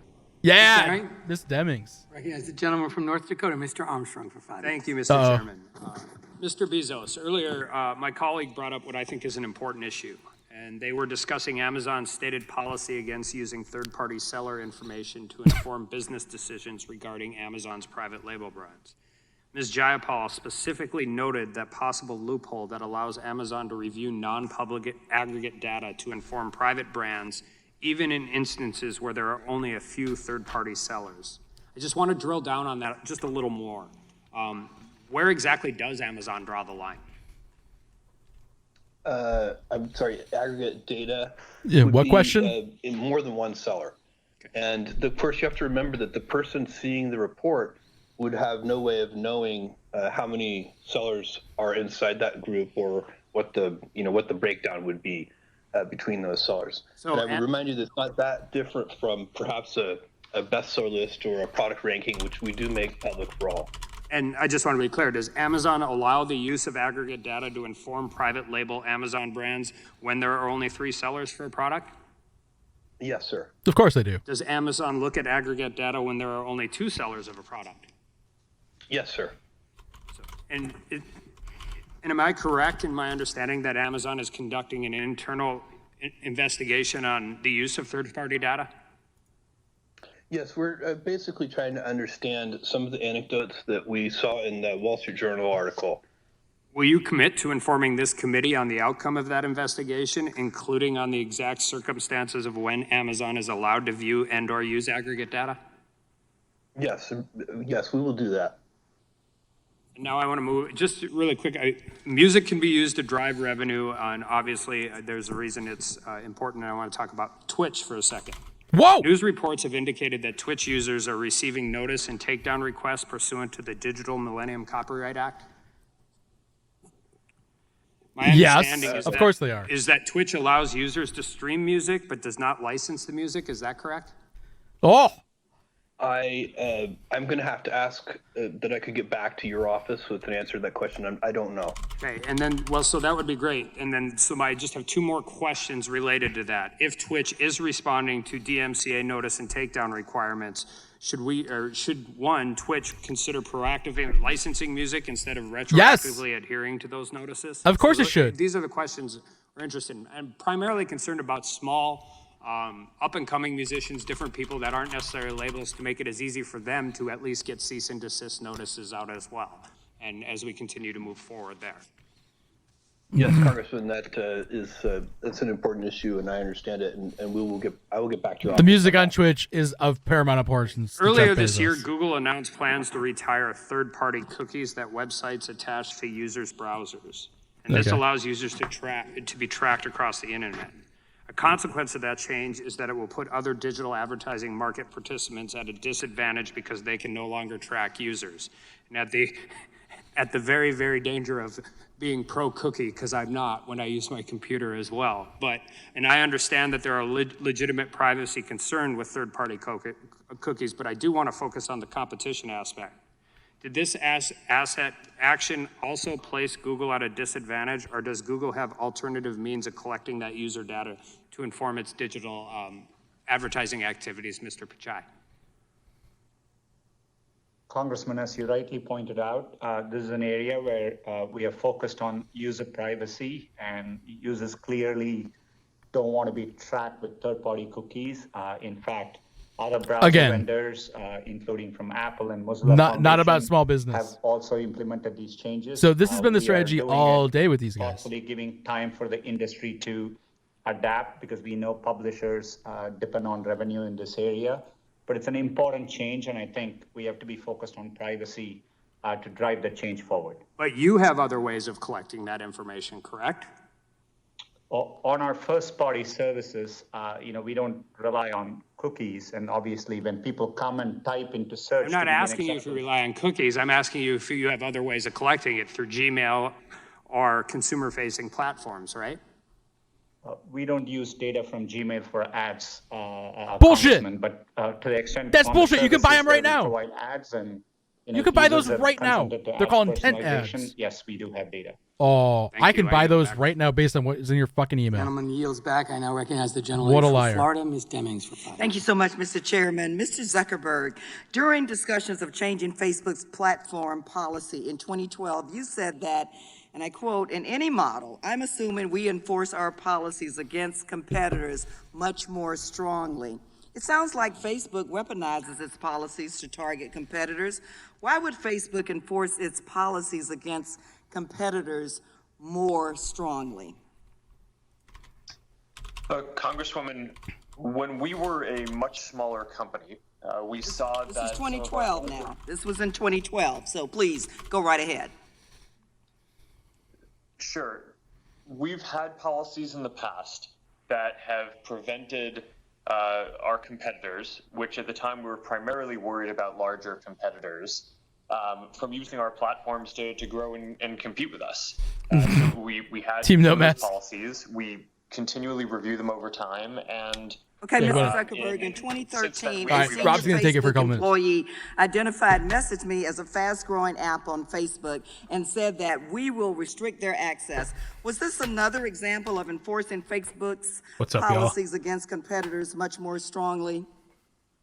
MessageMe. Congresswoman, I'm not familiar with that specific example, but we did have that policy. Okay, let's We move to another one and see evaluated if it you since remember then and this changed one. the In policy. 2014, other Facebook product managers openly discussed removing Pinterest's access to Facebook's platform tools. As one employee said, "I am 100% in favor of the idea of moving it from Pinterest, but I am not recommending removing it from Netflix going forward." Why would Facebook product managers want to restrict Pinterest's access to Facebook, but not Netflix? Congresswoman, I'm not familiar with that exchange. I don't think I was on that. Why do you think you wouldn't have to be on that, but why do you think they made that decision or would make a decision like that?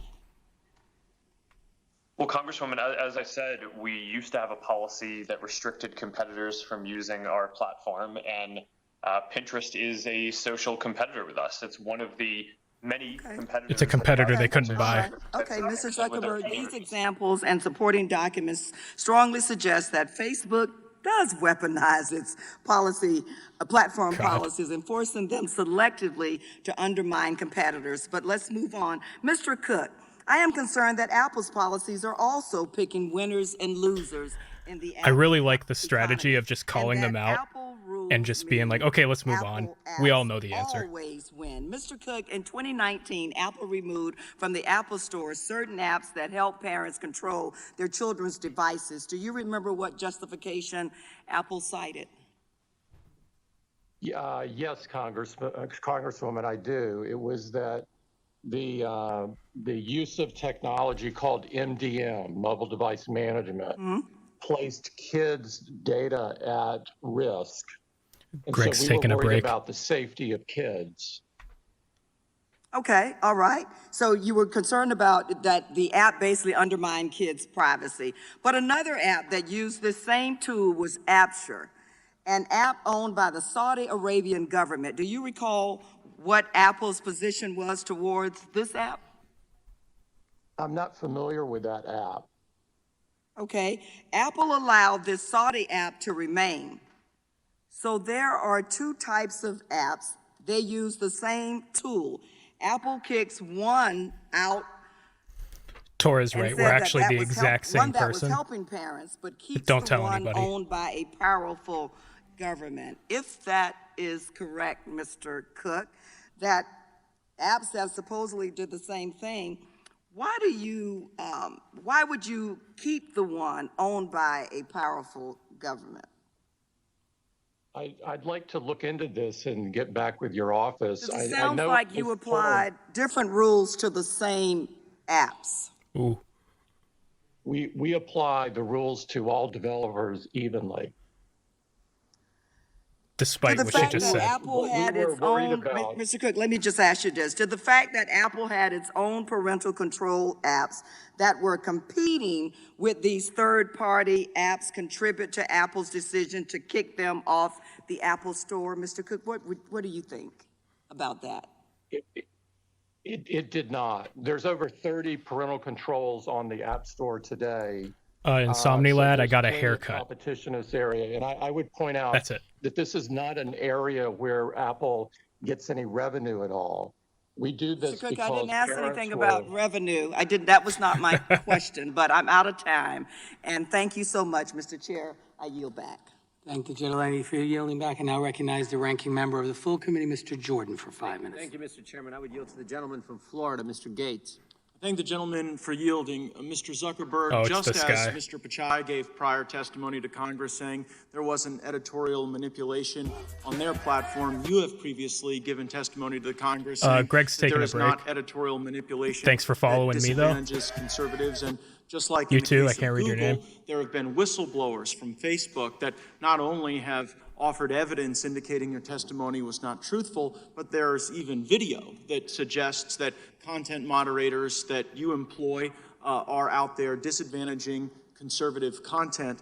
I'm wondering if you are familiar with the experiences of Zach McElroy and Ryan Hartwig, two people who participated in Facebook content review, and what is your response to the very damning video evidence and the testimony from them that the culture that you lead within Facebook is one that disadvantages conservatives and leads to content manipulation?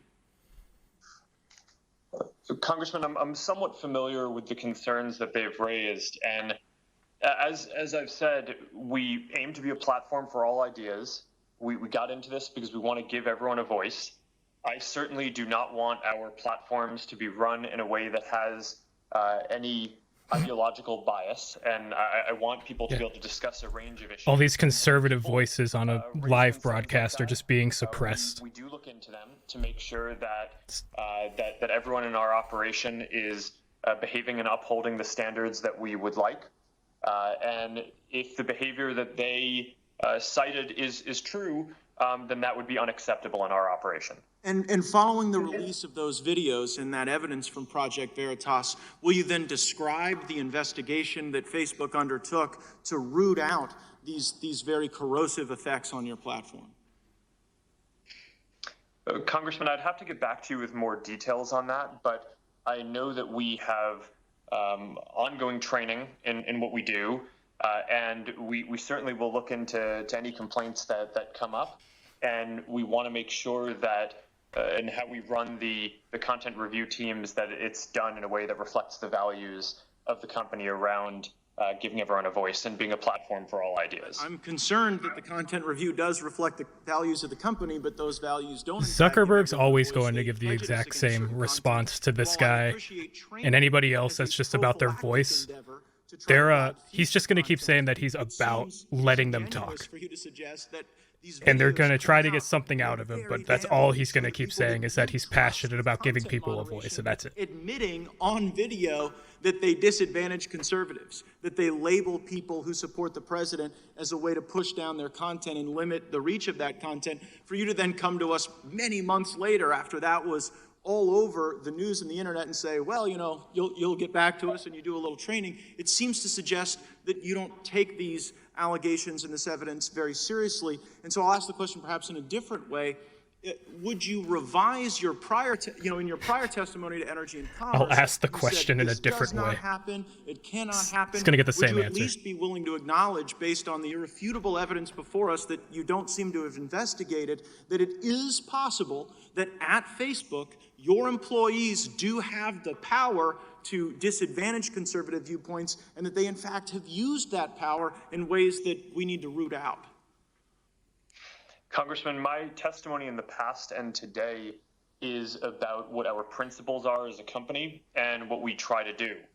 Of course, when you have tens of thousands of employees, people make mistakes, people have some of their own goals some of the time, and it's our job in running the company to make sure that we minimize errors and that we make sure that the company's operations reflect the principles that we intend to run it on.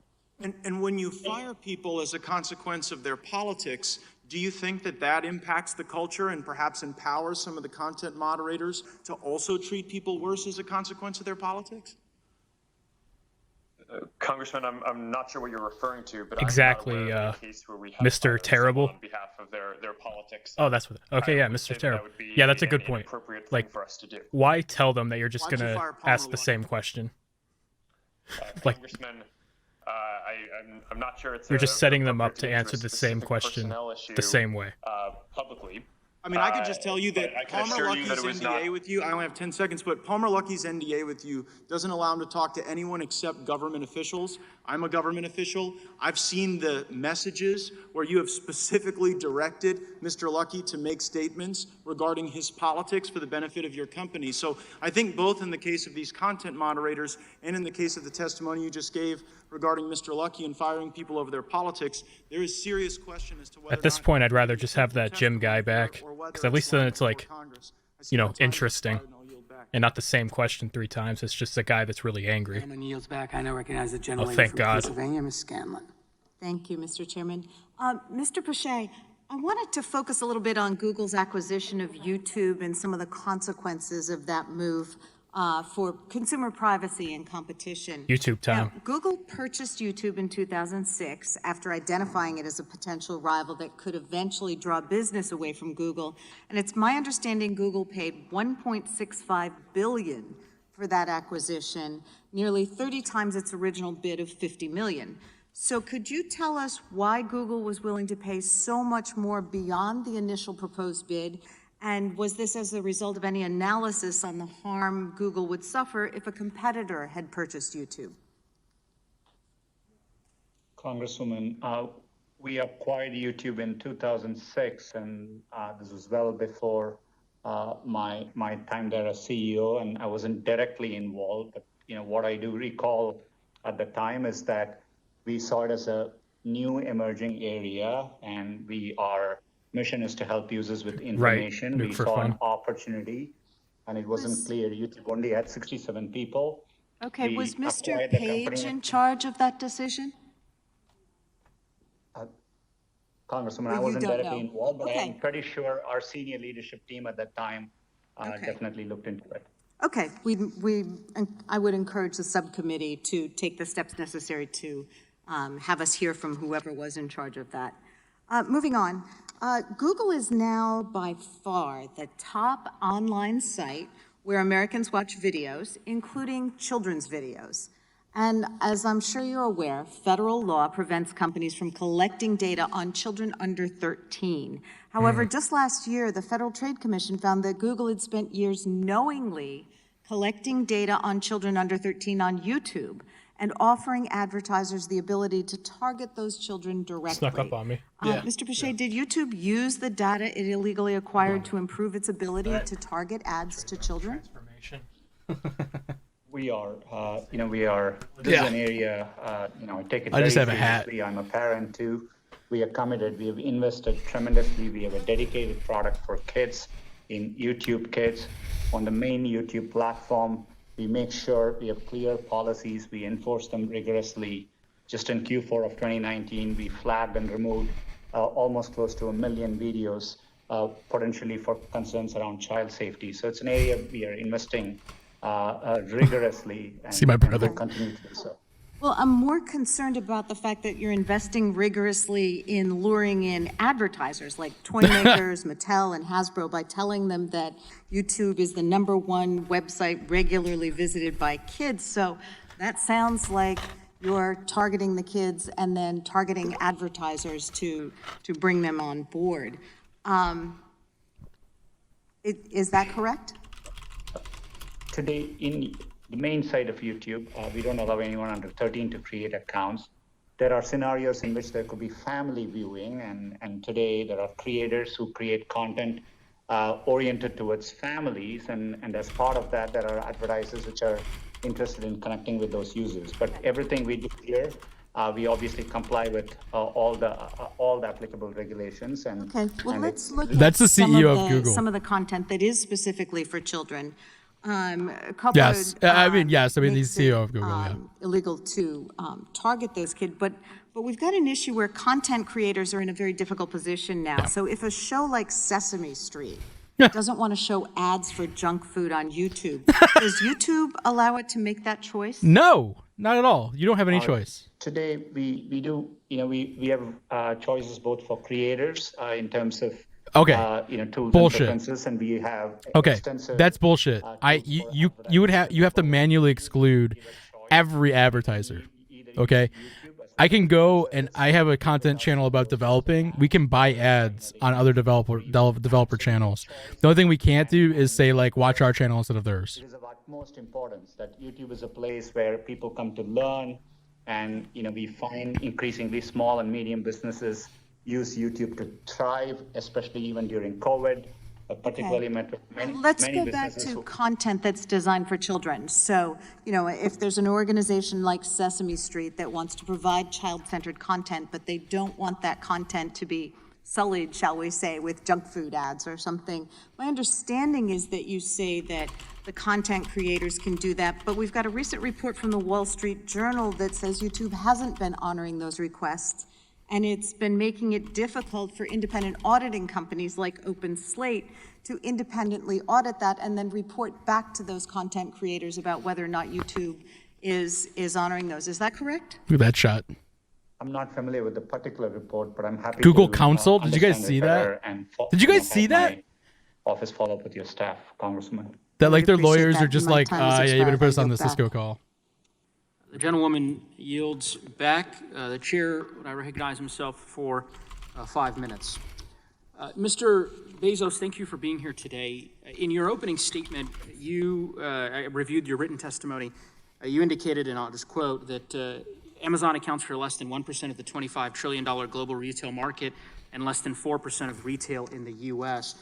End quote. When you refer to retail, I take it based on the empirical studies I reviewed, you're referring to a broad definition of retail that includes restaurants, bars, gas stations. So it's a fairly all-encompassing view. Let's talk about online retail. I wonder if you know what percentage of Amazon's sales are represented in the terms of online retail sales. Thank you. E-commerce market stream. 70%.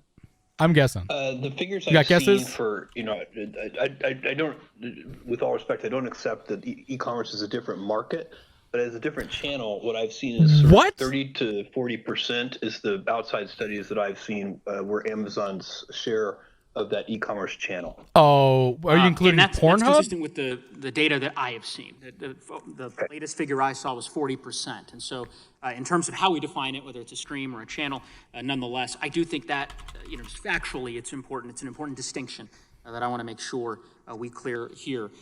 Obviously, I suspect you understand more than most that the early stages of a startup where entrepreneurs are undertaking risks to bring their products and services to market. Over the course of our investigation, we've heard directly from startups who rely on Amazon services, and that includes obviously Representative Jayapal's questions, Representative Buck, and my colleague from Colorado, with respect to concerns about the way in which Amazon uses confidential information.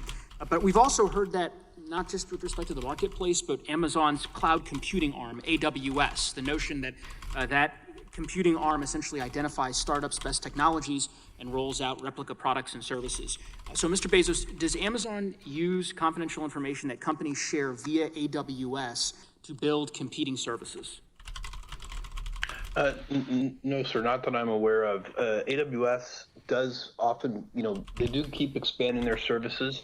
AWS started, 15 years ago. There we go. Into this entire category. Let me just clarify that, Mr. Bezos. I appreciate that. Sorry, I apologize for interrupting. But last week, one of Amazon's former engineers posted online that he and his team, quote, proactively identified growing businesses on AWS, that they built competing products, and that they targeted those products to the business's customers. And there's been public reporting on that strategy. So I guess I wonder if you can comment on that and how you would account for those statements. Well, I think there may be categories, some databases of different kinds and so on. Here's the thing, where micro markets. It's an important product for customers, and we make our own product offering in that arena. See, so you can't fucking compete against them. You can't. There's no way. Companies that are you cannot compete against that. Making those products. We have competitors using AWS, and we work very hard to make them successful. Netflix is one. They shouldn't even be able to do that. Another, and so on. I think the concern, Mr. Bezos, with respect, is that the pattern emerges across the different components in Amazon, whether it's the marketplace or whether it's the cloud service, as I mentioned. In addition, there was an article, I'm sure you're aware, in the Wall Street Journal regarding the Alexa Fund, that according to news reports, Amazon's venture capital fund, the Alexa Fund, had invested in a number of different companies. I believe you're familiar with the Alexa Fund investing, for example, in Defined Crowd Corp. Does that ring a bell? No, sir, I'm afraid it doesn't. Okay, well, I'll represent to you, according to the Wall Street Journal, and I'll just quote from it, when Amazon Incorporated's venture capital fund invested in Defined Crowd Corp, it gained access to the technology startup's finances and other confidential information. Nearly 4 years later, in April, Amazon's cloud computing unit launched an artificial intelligence product that does almost exactly what Defined Crowd does. Exactly. Said Defined Crowd Exactly founder what and it Chief does. Executive Daniel Braja. Does that refresh your recollection? Are you aware of those allegations? I read that article, but I didn't remember that piece of it. I apologize for that. I don't know The article was all about that. situation, and It was I would all be, about that. Happy What to a get liar. back to your office with more information about that. Well, I would appreciate, I certainly would welcome that, and to the extent that you all can follow up with the subcommittee with respect to this particular article and the different episodes that are referenced, both in terms of Defined Crowd Corp. There's also another company called Nucleus that you may be familiar with. The reason why I ask these questions, the reason why it matters, Unreal. Mr. Bezos, to me, is that we are very concerned about this innovation kill zone that seems Yes. to be emerging. I represent Boulder and Fort Collins, two of the fastest growing and most innovative tech hubs in the country, and entrepreneurs and founders shared their stories with this committee during one of our field hearings, actually a field hearing that we held at the University of Colorado Law School just earlier this year. And they are extremely dependent on big technology firms, including in terms of investment and capital, yet they live in constant fear that the platforms could steal their core technologies or ideas, making it impossible to compete because of those existing advantages. So I see my time has expired, but we will certainly be following up with respect to the episodes that I referenced. With that, I would yield back. Gentleman's time has expired. And the gentlewoman from Georgia, Ms. McBath, is recognized for 5 minutes. Thank you, Mr. Chair. Mr. Cook, Okay, where are we Facebook going? acquired WhatsApp in 2014, and at that time, Sheryl Sandberg told the board that the deal was critical for countering the App Store power of Apple and Google, who choke off Facebook's access to mobile devices. Was Sheryl Sandberg Probably a good correct? thing. Does It's probably- Apple have the power to exclude apps from the App Store? It's probably good that they choke it off from those If fuckers. you look at the history of this Congresswoman, we've increased the number of apps from 500 to 1.7 million. So there's a very wide gate for the App Store.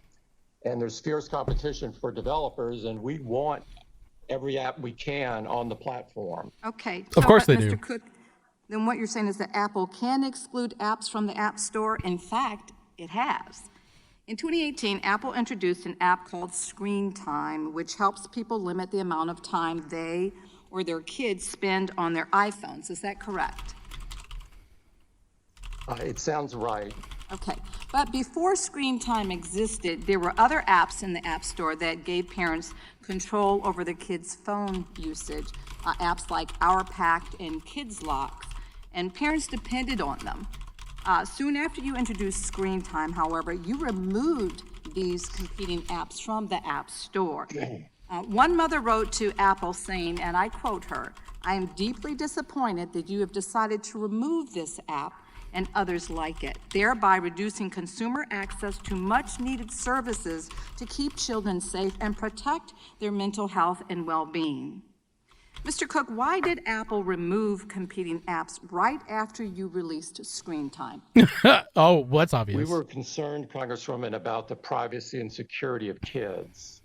Okay. The technology that was being Only used we at that can time was called do kids. MDM, and it had the ability to sort of take over the kid's screen, and a third party could see it. And so we were worried about their safety. Unreal.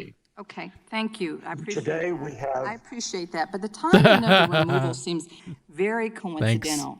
If Apple wasn't attempting to harm competitors in order to help its own app, why did Phil Schiller, who runs the App Store, promote the Screen Time app to customers who complained about the removal of rival parental control apps? Congresswoman, I can't see this email. I'm sorry, my eyes are not good enough to read it. But I see screen time as just an alternative, that there are over 30 parental control apps that are in the App Store today. And so there's vibrant competition for parental controls out there. I'm curious exactly how I can install things onto my phone. Sometimes I have trouble when I install them, and then I have to hold it down for 3 seconds to remove it.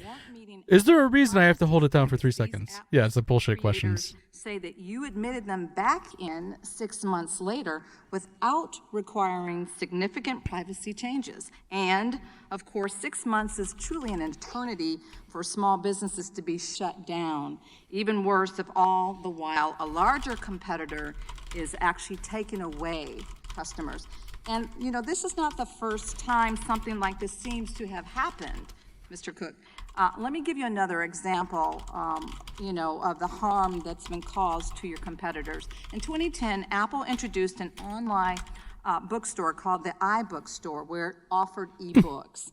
And the only major publisher that didn't agree to join iBookstore was Random House. Random House wanted to offer its own ebooks through its own apps and submitted their apps to be added to the App Store. Amidst continued negotiations between Apple and Random House, Senior VP Eddie Q said, and I'm quoting him, I'm quoting him when he said, it prevented an app from Random House from going live in the App Store. Q himself cited this app rejection as a factor in finally getting Random House to give in and join iBookstore.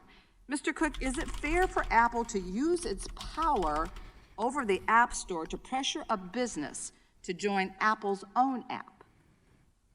I can't see the email, and so I don't know the context of it, but there are many reasons why an app might not initially go through the App Store gate, because it may not work properly. There may be other issues with it, so it's very difficult to see.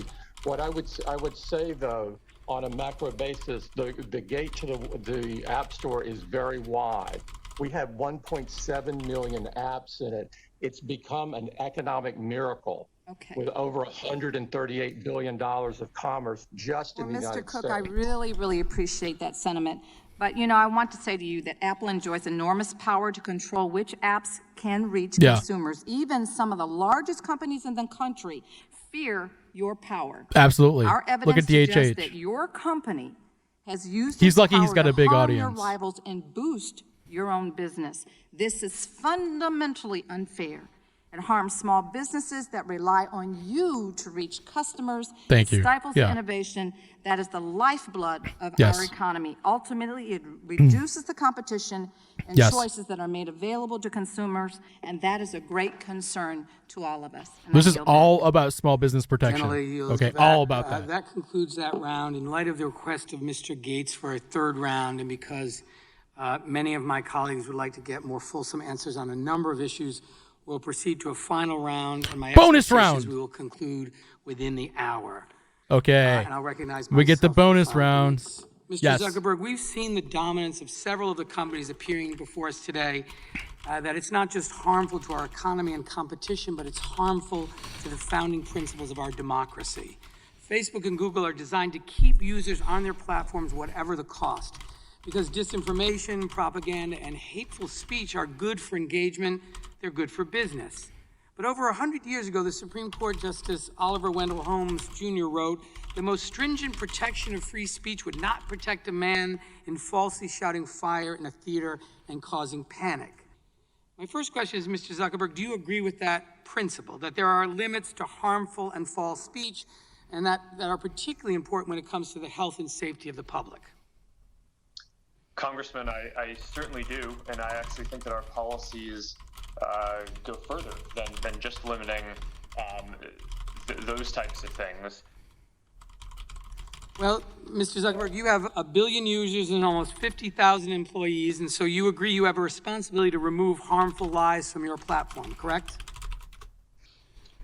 Congressman, I think we have a responsibility Back to this.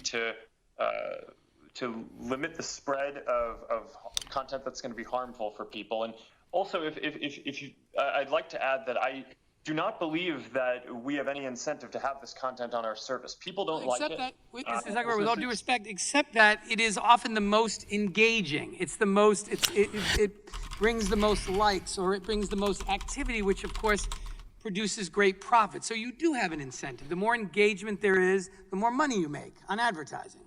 So let me ask you a question. Let me give you some specific examples that will illustrate my concerns. These are some of the top 10 most shared articles on Facebook in 2020. Trump suggests injection of disinfectant to beat coronavirus and clean the lungs. Coronavirus hype, biggest political hoax in history. U.S. hospitals getting paid more to label cause of death as coronavirus. During the greatest public health crisis of our lifetime, don't you agree that these articles viewed by millions on your platform will cost lives? Congressman, with respect, human lives? We certainly have policies that prohibit false information about COVID that would lead to imminent harm. He has to blink a lot. That's how he We've been quite breathes. aggressive about taking that down, as some of the questioning from the other side of the aisle has shown so far. Well, Mr. Zuckerberg, I'm quite proud of our efforts here. Well, we with all due respect, the problem is Facebook is profiting off and amplifying disinformation that harms others because it's profitable. This isn't a speech issue. It's about Facebook's business model that prioritizes engagement in order to keep people on Facebook's platform to serve up more advertisements. So I'll ask you very specifically, what are you doing right now to protect people from demonstrably false claims related to this deadly pandemic?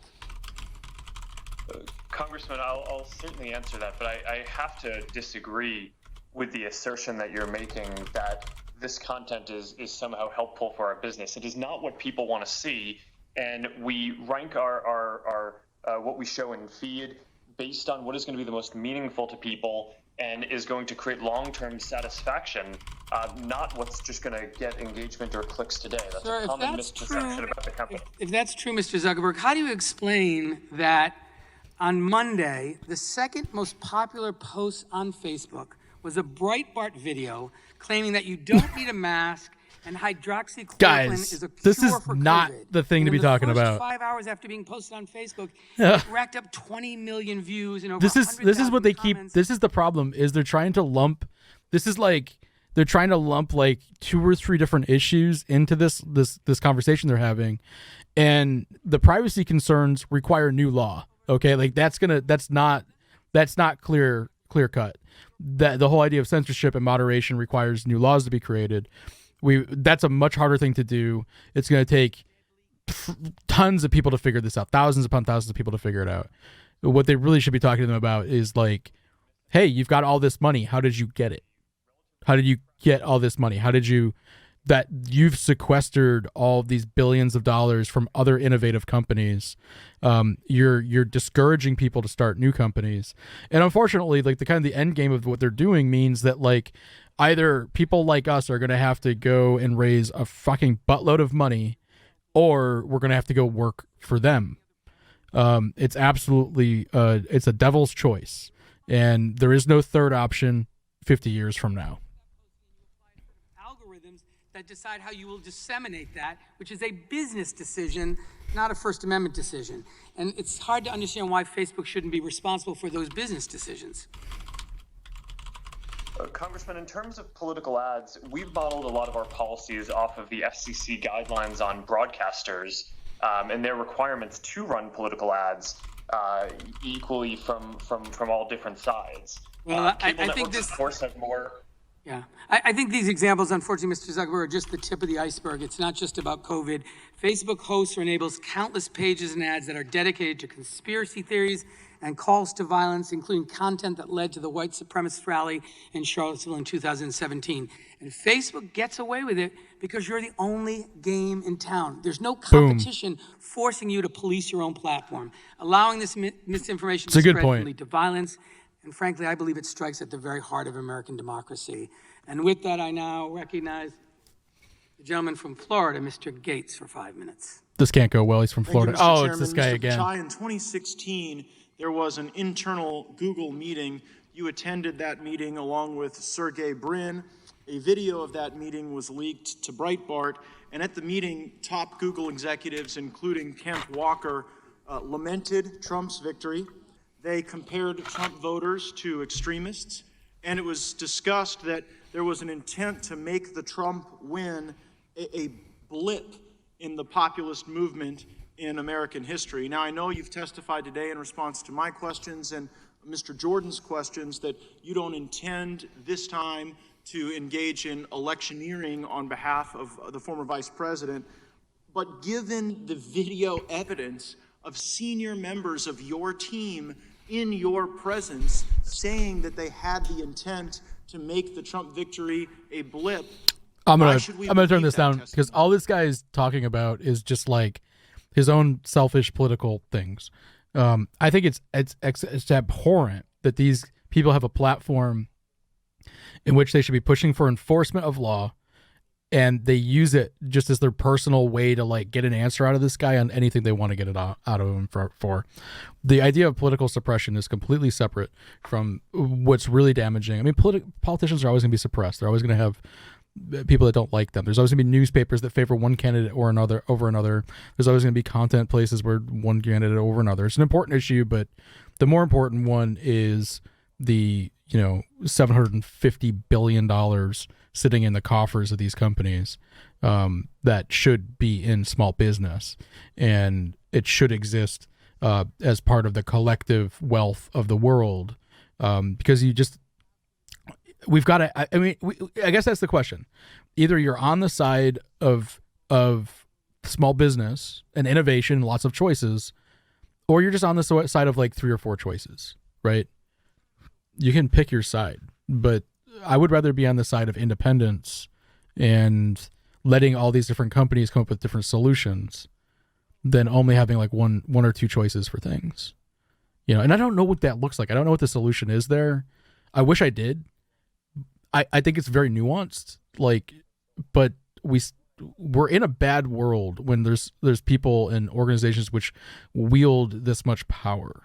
The framework that we set up for this country and for most of the world set the framework up to was, don't let this happen. Don't let another Dutch East India company come up. We can't let companies ever get that big again. And it's happened. And they're that big. And it happened really quick. Like, really quick. And now we're just trying to figure out how to fix it. We have the 2016 meeting where people demonstrated their intent to make changes to hurt the president. Then we have your testimony today that's a little different than your testimony from December, where you say people can manipulate blacklists. And then you have the outcome where sites like Breitbart and Gateway Pundit and others see that disparate treatment. So it really doesn't take Sherlock Holmes here to connect the dots and see what Google's doing. I'm going to move on with my final 90 seconds, Mr. Bezos.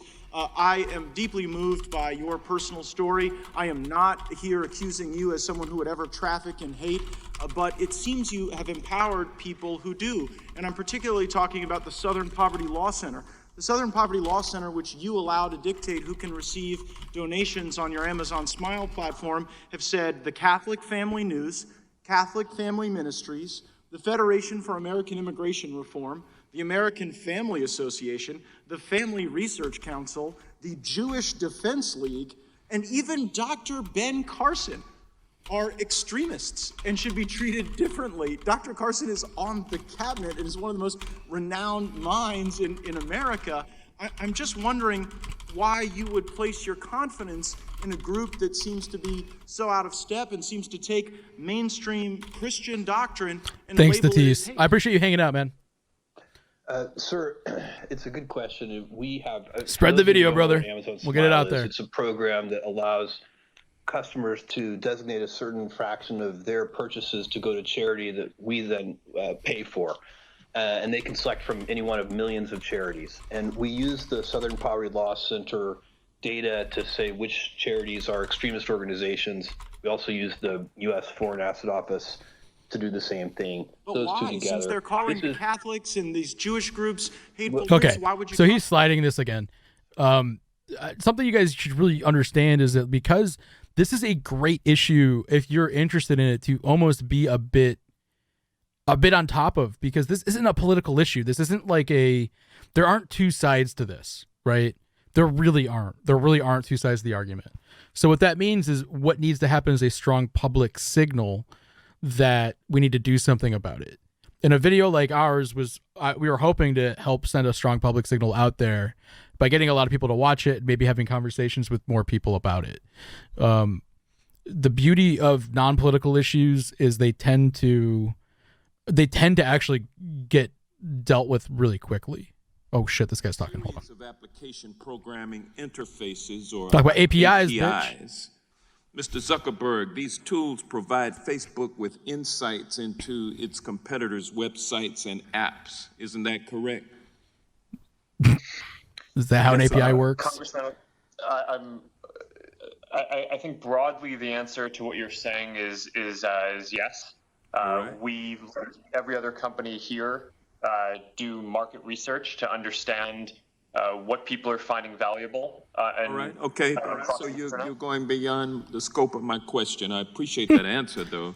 Mr. I just want to know how an API works. Before Facebook acquired Instagram, a Facebook vice president emailed you suggesting ways to improve Facebook's, quote, competitive research, end quote.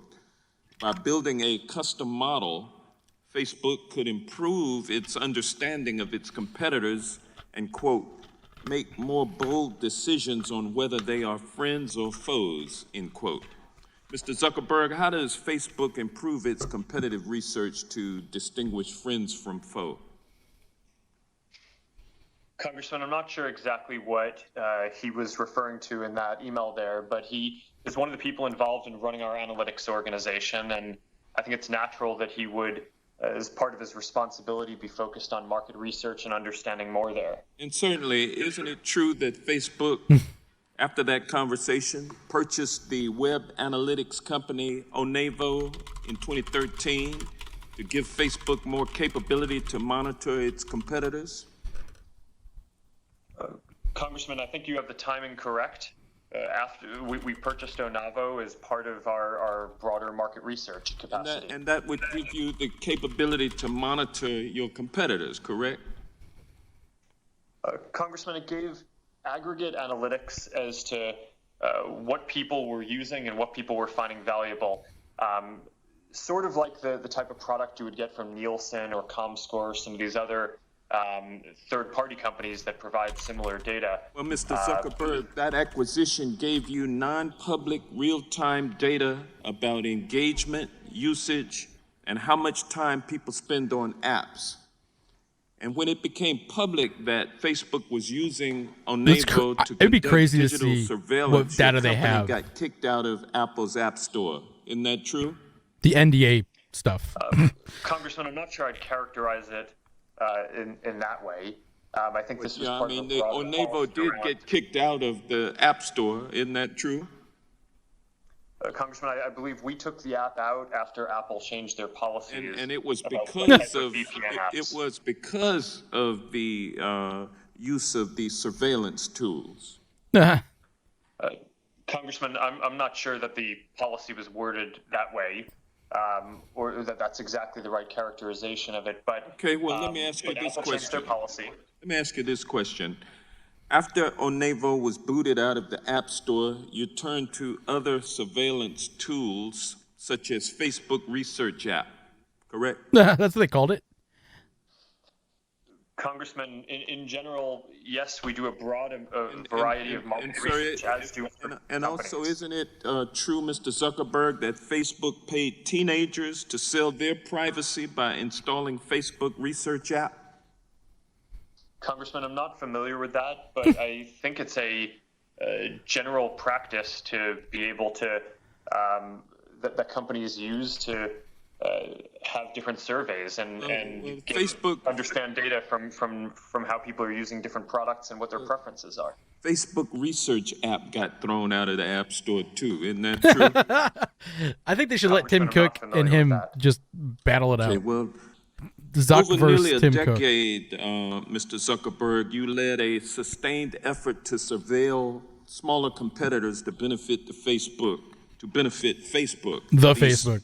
These were steps taken to abuse data, to harm competitors, and to shield Facebook from competition. You tried one thing and then you got caught, made some apologies, then you did it all over again. Isn't that true? Congressman, I respectfully disagree with that characterization. I think every company engages in research to understand what their customers are enjoying so that they can learn and make their products better. And that's what we were trying to do. That's what our analytics team was doing. And I think in general that allowed us to make our services better for people to be able to connect in a whole lot of different much ways, better. which is our goal. You added a dark mode. It was to awesome. Purchase WhatsApp.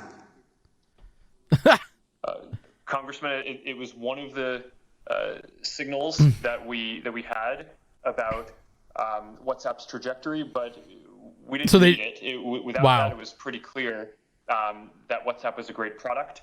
I already had a relationship with Jan Koum, the founder. And it was a competitor. The gentleman's time has expired. I now recognize the gentleman from here we go. Florida, Mr. Steube. This guy Thank sucks. you, Mr. Chairman. I have a question for all four. Yes or no answer. Do you think believe slavery is that okay? The Chinese government steals technology from U.S. companies. Start with Mr. Cook. I actually like this one. I don't know of specific cases where we have been stolen from by the government. So you don't believe that the Chinese government's stealing technology from U.S. companies, or you're just saying that not from yours? This is a yes, by the way. It's I'm saying right across the board. I know yes. of no case on ours where it occurred, which is I can only speak to firsthand knowledge. Mr. Pichai, do you believe that the Chinese government steals technology from United States companies? Congressman, I have no first-hand knowledge of any information. Oh my God, they're going to parrot this. Mr. Zuckerberg? Congressman, I think it's well documented that the Chinese government steals technology Thank from you. American companies. Thank you. Thank you. Oh my God, he is the superhero. Mr. Bezos? His lawyers You're are on mute. Mr. Bezos, I believe you're on mute. I'm sorry. I've seen I Classic have web heard many conference. reports of that, and I haven't seen it personally, but I've heard many reports of it. So of all the different products that Amazon carries, you haven't seen that in any of the companies that sell products on Amazon or your company yourself? Oh, well, certainly there are knockoff products, if that's what you mean, and there are counterfeit products and all of that. But the Chinese, if the answer is the Chinese government stealing technology, that's the thing I've read reports of, but don't have personal experience with. Well, of course you don't have personal It's no experience. secret that Europe increasingly seems to have an agenda of attacking large, successful U.S. tech companies. Yeah. Yet Europe's approach to regulation in general and antitrust in particular Here we go. seems to have been much less successful It's than a real America's question. approach. America is a remarkable nursery for innovation and entrepreneurship in pursuit of the American dream. As you all know from direct experience, this is a country where it's possible to start a company from a garage or a dorm room and experience tremendous success. Do you have any recommendations on how Congress can better protect U.S. firms and U.S. companies from aggression and government intervention abroad, not just in Europe, but in China as well? Interesting. Anybody that would like to chime in, I'll open it up to any of you. Nobody. I don't know. None of you have any recommendations on how Congress can better protect U.S. companies like yourself? Yeah, I don't know. I don't know. All right, well, now I'll yield the remainder Wow. of my time to Mr. Gates. Wow. Thank the gentleman for yielding. Mr. Zuckerberg, what is a digital land grab? Congressman, I'm not sure what you're referring to. Well, in the emails that your company produced to the committee, there's one from David Weiner in 2014 where he's describing under the mergers and acquisitions advice within the company that you need to engage in a land grab.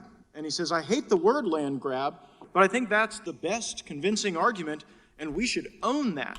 And it goes on to describe a strategy wherein Facebook would spend 5 to 10% of its market cap each year to shore up its market position. Does that refresh your recollection? Yes, Congressman, thanks for the opportunity to address this and frankly, to correct the record, because I believe that what he was referring to was a question that was incoming from investors about whether we would continue to acquire different companies. I don't think that was that wasn't referring to an internal strategy. It was referring to an external question that we were facing about how we would, how investors should expect us to act going forward. And I think he was discussing the fact that as mobile phones were growing in popularity, there were a lot of new ways that people could connect and communicate that were part of this overall broader space and market around human connection and helping people stay connected and share their experiences. Okay, well, Mr. Zuckerberg, it seems He's to like be both internal he's like and a half external, evil. because then in an email from you in 2012, we see a similar sentiment expressed. You write, "We can likely always just buy any competitive startups." So is your desire to limit We'll just buy competition them. by purchasing your competitors? Now, consistent Facebook doesn't with have a lot of the cash on message to your hand. investors Like that 50 the way you billion. run your company is through digital land grabs? Not much, 50 billion. Congressman, I'm not sure I agree with the characterization of how we communicated with investors, but That's exactly how I would communicate with investors. What the there were a We'll lot just of buy the ways competitive competition. Don't worry about it. that were created by smartphones. But this is about your merger and acquisition strategy. You went on to say one thing about startups is you can often acquire them. So I mean, I'm not interested. Of in course how you people can. connect. I'm interested in how you Because- acquire businesses to limit competition. If you don't Gentleman's time has expired, but the witness may answer the question. If you don't sell it, they'll just build it. Congressman, in order to serve people better and help people Copy, connect in acquire, all the kill. ways they want, we innovated and built a lot of new use cases Innovated. internally, and we acquired others. And that, I think, has been a very successful strategy at serving people well. And a lot of the companies that we've been able to acquire have gone on to reach and help connect many more people than they would have been able to on their own. Grabbed a lot of things land. like I would say I yield back, Mr. Chairman. Thank you. The gentleman yields back. I now recognize the chair of the full committee, Mr. Nadler, for 5 minutes. There we go. This is the kid. This guy's awesome. Thank you, Mr. Chairman. Very concise speaker. Mr. Cook, we've heard from businesses that Apple is canvassing the App Store to determine whether it can extract commissions from apps that have changed their business models in response to the pandemic. Businesses that relied on in-person interactions have moved online, and Apple is looking for its cut. Our staff has heard from some of the affected businesses. They say you're calling them up, demanding your 30%. Isn't this pandemic profiteering?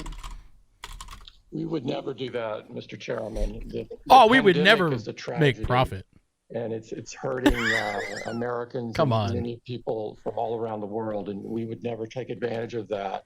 I believe the cases Not us. that you're talking about are cases where something has moved to a digital service, which technically does need to go through our commission model. But in both of the cases that I'm aware of, we are working with the developers.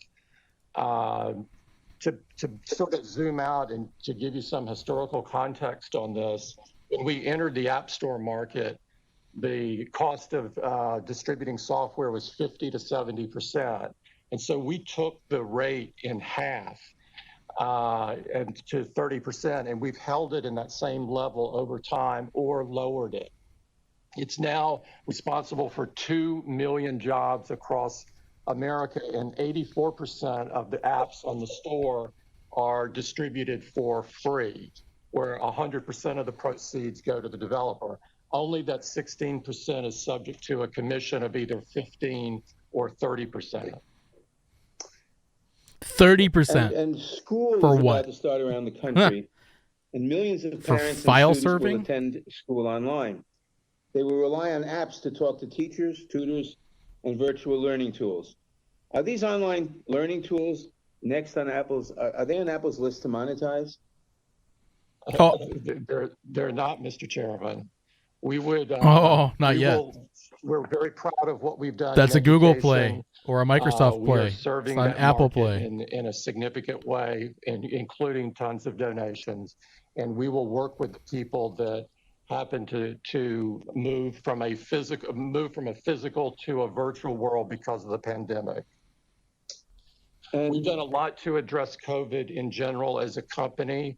We've sourced and donated 30 million masks, turning our supply chain into something that would be great 30 for million America. masks. We've designed Okay. a face At shield a price of 10 cents a donated mask. 10 million of those. We're donating significant amount of money across the U.S. Thank you. Thank you. Now, Thank you. We've heard that Apple is now trying to extract commissions from various apps that previously didn't pay you anything. You like the email app Airbnb. And there we go. Days later, threatened to kick it out of the App Store unless it built a way to give you a cut of revenue. The COO of Basecamp, maker of the Hey app, testified before our committee earlier this year. He was concerned about Apple's monopoly over software distribution on iOS devices.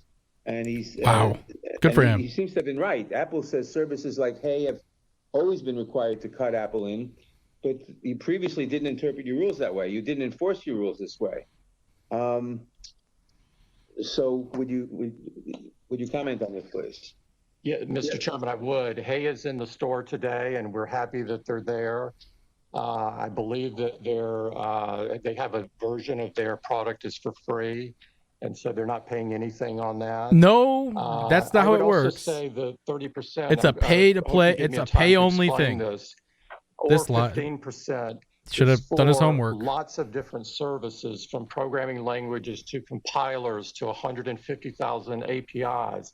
It has been an economic miracle to allow the person in their basement to start a company, a global company. An economic miracle. Serve 175 countries in the world. It is amazing.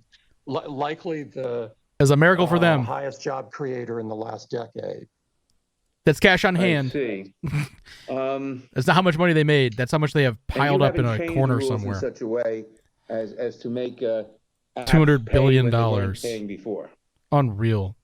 I know of no case where we've done that. I'm sure we've made errors before. We get 100,000 different apps submitted a week, and we've got 1.7 million on the store. But across that period of time, we've never raised commissions from the first day the App Store went into effect. Well, maybe you should lower them 2008. Down to like 1%, 1% and 2%. That's way more fair. Well, thank you. Way more fair. My time has expired. I yield back. Gentleman yields back. They got greedy, and now they're, recognize the gentleman from North Dakota. They shouldn't even Mr. have a Armstrong. platform, to be honest. Thank you, Mr. Chairman. Should be 10 Mr. platform Pichai, choices. In 2015, Google announced that it would not allow third parties to buy YouTube ads via AdX. That means that ad buys on YouTube are conducted only through Google demand-side products. Google justified this change by citing privacy and the Google user ads experience. My understanding is that Google cited a concern that third-party digital ad participants would develop user profiles based on this viewing. It is also my understanding that even under the GDPR, you allow users to provide consent, which would authorize this type of activity. It seems that this policy, regardless of the privacy concerns, reduced competition for demand-side platforms on YouTube. Do you agree? Congressman, we're always looking to improve the YouTube experience. Part of being able to integrate the space, why in YouTube we've been able to innovate with something called TrueView ads. So for users, we give them skippable ads. If they find the ads not to be relevant, they can skip past those ads. And monetizing and it was YouTube an innovation. What allows. Today we have many, literally hundreds of thousands of creators earning a livelihood, and many of them are small and medium businesses. Yep. So we want to support that well, and so we are focused on that. Allowing this type of integration is what allows us to create that user experience. But after Google stopped allowing third parties to buy YouTube ads via AdX, Google limited the interoperability of third-party analytics on YouTube. You now require the use of ads on Data Hub. Again, the justification is based on user privacy. Other ad market participants may not have access to that data, but it doesn't disappear, does it? Congressman, this is consistent with how today many services, be it Facebook or Snapchat or Pinterest, you work with their ad tools to buy ads on their properties. Well, I understand that, but the excuse is privacy, but the data doesn't disappear. You just have greater control over it, right? Congressman, it's a service we provide to our users. We obviously want to make sure we protect the privacy of users there. We do monetize with ads. We give users a choice of either consuming it as a subscription service or using it with ads. And we've been very focused on making YouTube a great platform for creators. And I think the model is working well. And it's really helped many small and medium businesses to invest on the platform and grow their businesses. So you, regardless of the intent was to lessen competition or not, the action resulted in smaller competitors unable to participate in placing ads on YouTube. Isn't that correct? Congressman, we see robust choice for, it's a weird argument. Advertisers. There is several alternatives. There is, obviously. It's a weird argument, because there's Amazon with their ads marketplace. This sort of thing leads to a problem for everybody. Are you going to tell Comcast that they're not allowed to sell ads on Comcast, right? 10 years, and so we see dynamism in the marketplace. We are focused on. Yeah, but here's my issue, and there are policies that actually protect user privacy. Apple's encryption policy. Microsoft just came out on facial recognition policy. My concern is that is that when we're using privacy, we're trying to use privacy and we're using privacy as a shield, but what we're really doing and what your company's really doing is using it as a cudgel to beat down the competition. And when we're talking about privacy, it's a great word that people care about, but not when it's utilized to control more of the marketplace and squeeze out smaller competitors. And with that, I'd yield the remainder of my time to Mr. Gates. Thank the gentleman for Oh, come on. Why do they have to give it back to this guy? Short in our last discussion. I just wanted to give you the chance to clear this up. You don't believe Dr. Ben Carson is an extremist, do you? Oh, my God. No, sir, this guy. So help me understand why you would partner with a group that labels him as someone worthy of an extremist watch list. Well, it's better than Jim Jordan. Hopefully he doesn't get to talk again. When we're trying to make it possible for people to donate to any number of from millions of different charities, and we need to have some source of data to use. And while I accept what you're saying, that the Southern Poverty Law Center and the U.S. Foreign Asset Office are not perfect, and I would like a better source if we Let me get some love from my man, Ben Carson. Well, that's breaking news. It's great to hear that Give him a little signal you boost. recognize the infirmities in the Southern Poverty Law Center. And there are, I guess, Mr. Zuckerberg and Mr. Pichai's companies use them as well. Mr. Zuckerberg, do you believe that Dr. Ben Carson is an extremist? Oh, he's horrible. This guy is horrible, Gates. And so why would you trust the people who think he is? Congressman, I'm not aware of where we work with the organization that you're saying. Oh, the gentleman's time has expired. That's now recognize the gentleman from Maryland, Mr. Raskin, for 5 minutes. Oh, this guy. Thank you, Mr. He's Chairman. 50-50 so far today. I read Richard Hofstadter's The Paranoid Style in American Politics, so I suppose it's futile to try to cure the obsessive persecution complex and victimology of some of our colleagues, but they should check out the top performing Facebook link posts by the United States pages today or yesterday or any day for the last week, and 7 or 8 out of the 10 each day are right-wing right-wing sites. Not the time. Ben Shapiro, Fox News, Dan Bongino, Ben Shapiro, Fox News, Blue Lives Matter, and so on. So if Facebook is out there trying to repress conservative speech, they're doing a terrible job at it. And so I don't understand just the endless whining about how Facebook and Twitter are somehow discriminating against conservatives. The removal of Donald Trump and Donald Trump Jr. From Twitter, their tweets, was all about their spreading disinformation, false statements about COVID-19. That was an absolute public health measure, which I hope all of us would endorse. Who cares? We don't want anybody, including the President of the United States, spreading false information about COVID-19. So I think I think, again, like, we kind of been turning on the volume here. This is a slide tactic again. What the major thing that they should be discussing right now is how, like, a few tech companies are just getting bigger and bigger and bigger through their copy, acquire, kill strategy, through their embrace, extend, extinguish. That's likely what we're seeing with VS Codes. We're seeing an embrace, extend, extinguish, which is just this idea that you embrace a technology, you make it better, and then you extinguish all the competition and you own the market. So that's what should be coming up. This guy has been consistently sliding it to say, like, aren't you guys making more? Aren't you just like making it harder for Ben Shapiro? Are you making it easier for Ben Shapiro or harder? He's a right-wing guy. You know, like they're just trying to make this political.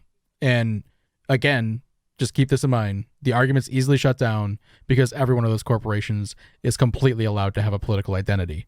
In fact, that's protected in the Constitution as the number one amendment. The first thing they added to the Constitution was a right to free speech, a right to free expression. And if Facebook wants to be Republican only, they can be. If they want to be Democrat only, they can be. It shouldn't matter. Sure. Thank you for the question, Congressman. In 84% of the time, it's 0. 16% of the time, it's 15 or 30. In the case of it's 15 if it's in the second year of a subscription. Okay, so you just graduate from your first year. You're taking no toll essentially. The second year, it's 15, and then it's 30 after that. Is that right? No. If it's a subscription product, it's 30% in the first year, and then it drops to 15 in the second year and every year thereafter. I gotcha. Okay. Well, what troubles me is just what one businesswoman told me when I was looking at this, which is she said, I pay around 25% of my income to Uncle Sam, to the government, and then I pay 30% of my income to Apple. And so I get half of it, and it's very hard to make ends meet. Uncle Apple. I just wonder, look, all of you are in business, and all of you are tremendously successful at what you do, and obviously this model has worked for you. But the question is, does this model actually squeeze out the next generation of entrepreneurs? And is it an unjust arrangement because you're, the 10,000-pound gorilla, and they're just trying to get started? No, I don't think so. And in fact, keep in mind, we've gone from 500 apps to 1.7 million. And so there's a lot of apps on the store, and a lot of people are making a very good living from it. And you've said that, forgive me for interrupting, but you've said that several times. But that, to me, might just underscore the monopoly nature of your business. Thank you. Everybody's got to go through you. There's really no alternative. And you just, so, I mean, I you don't made blame my you for point taking for them me, all, bitch. but that doesn't mean that the terms that are being dictated are in fact fair terms. So how would you defend substantively that bargain? That whether you look at it from a customer point of view or a developer point of view, there are enormous choices out there. If you're a Name developer, one. You can write for Android. You can write fuck for off. Windows. You can write for Xbox or PlayStation.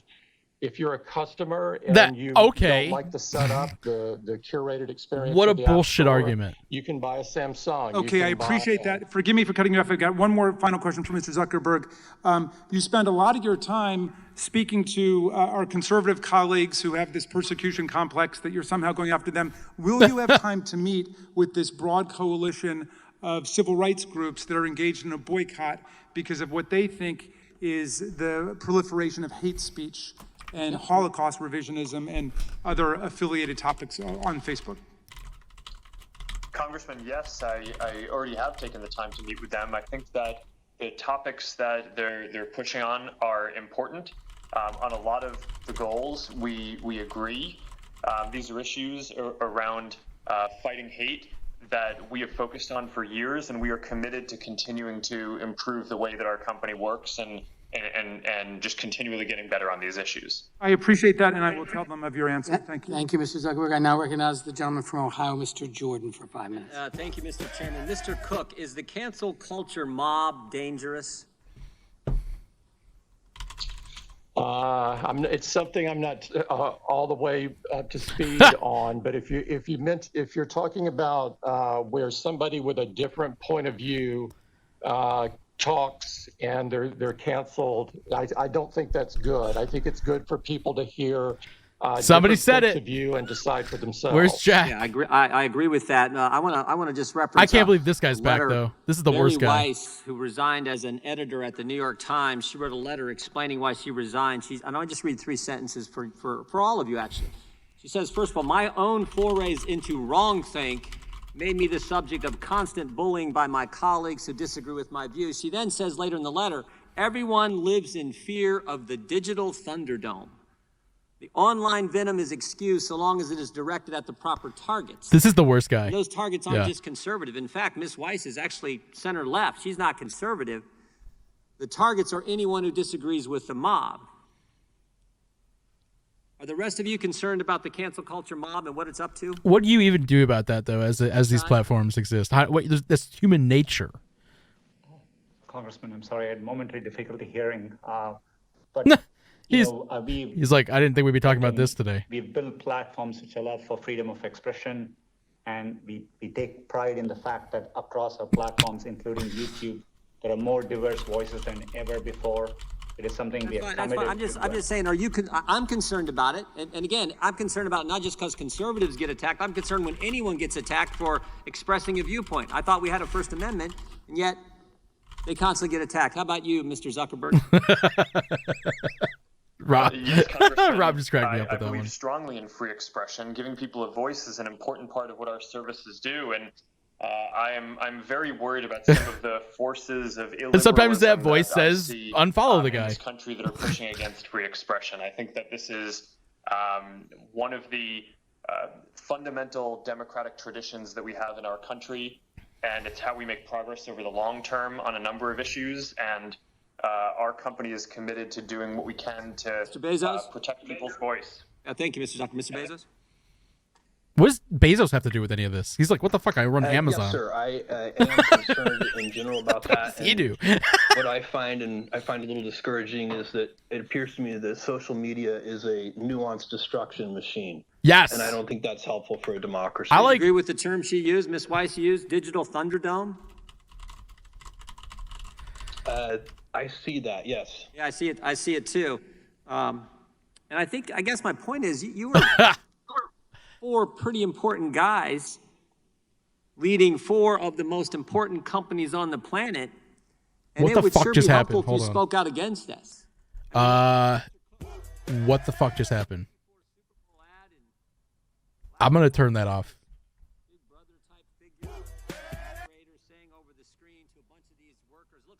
Oh, fuck me.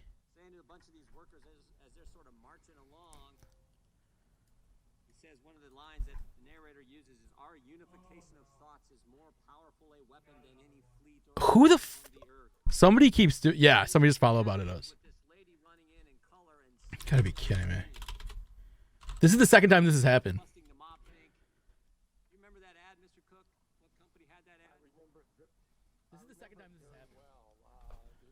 You gotta be kidding me.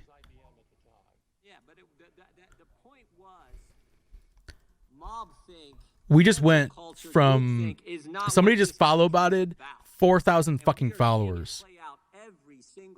It's been happening pretty. Okay, Napcat, what the fuck has been? Hold on, Napcat. So if this is going on, just explain to me what the hell is going on here. Coach at Oklahoma State who wore the quote wrong t-shirt fishing with his boys. Let's let this guy talk. He got in all kinds of trouble.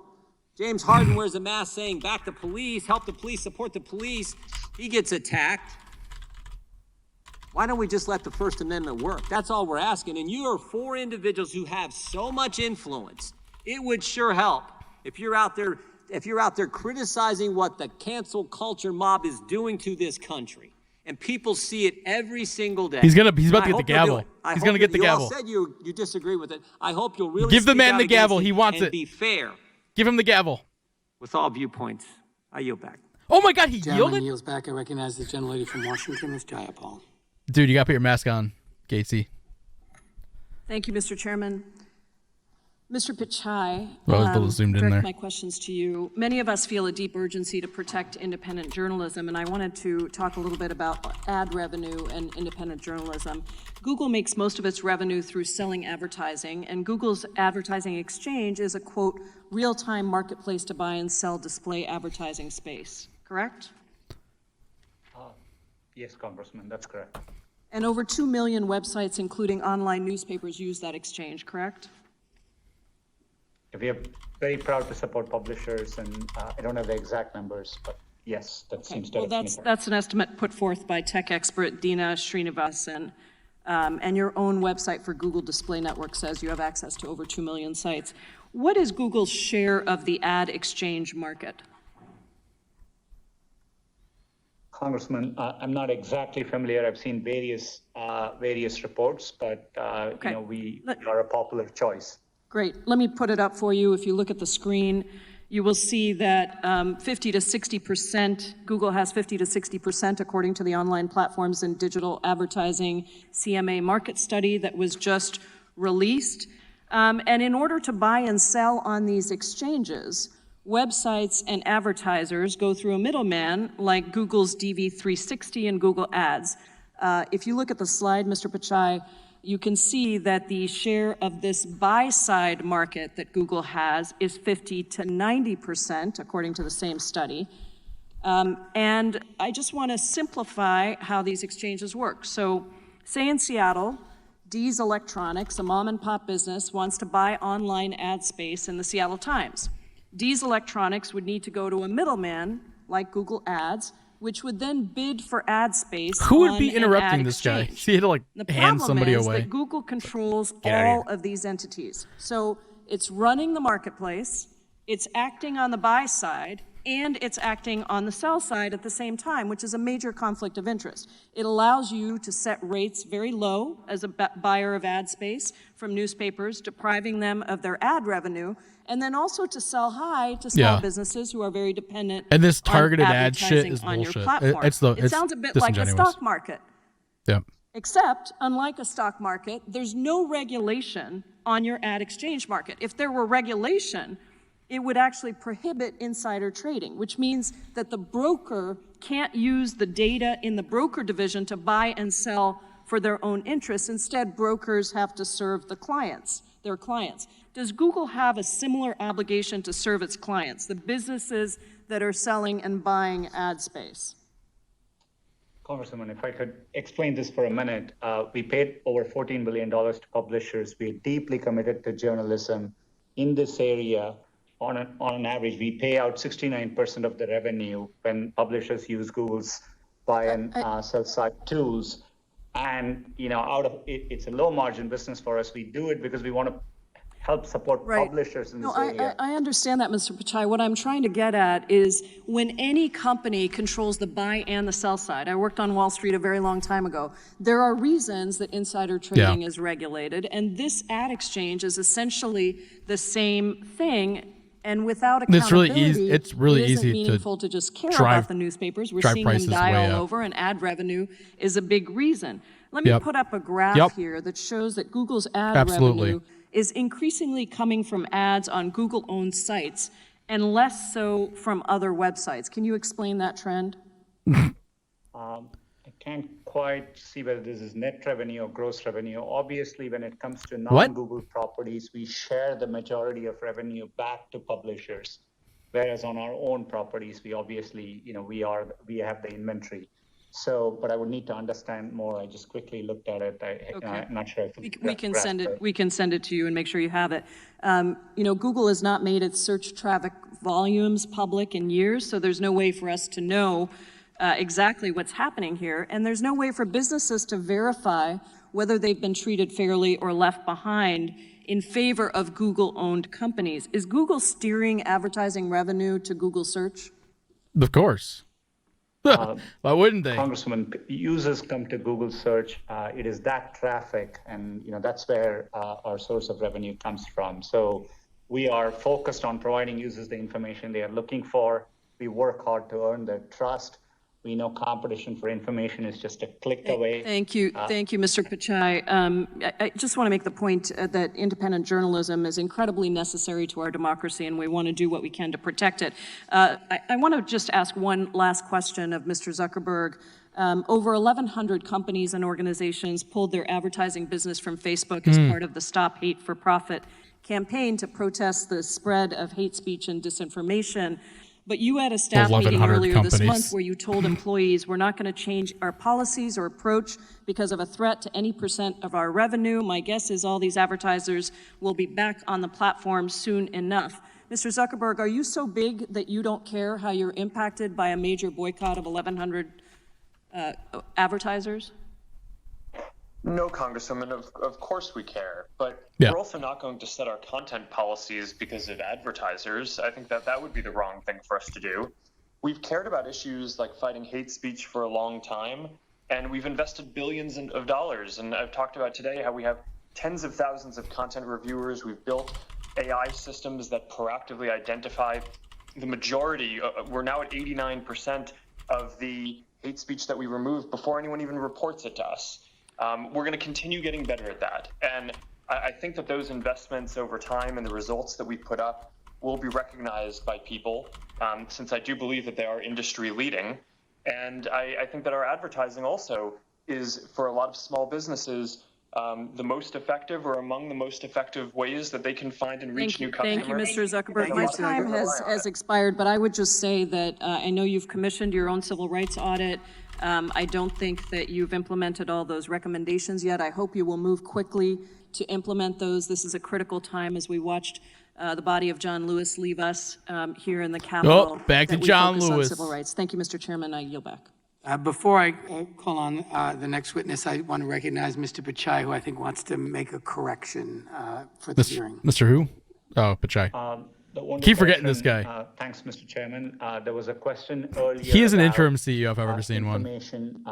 With respect to He's China, the guy you stick in there. I just wanted to acknowledge on record that I recalled in 2009 we had a well-publicized cyber attack originating there, which did exfiltrate some code from there. So that just leaves. Thank you. Thank you, Mr. Pichai. That just leaves Tim Cook being the only guy who's like, China's not doing anything.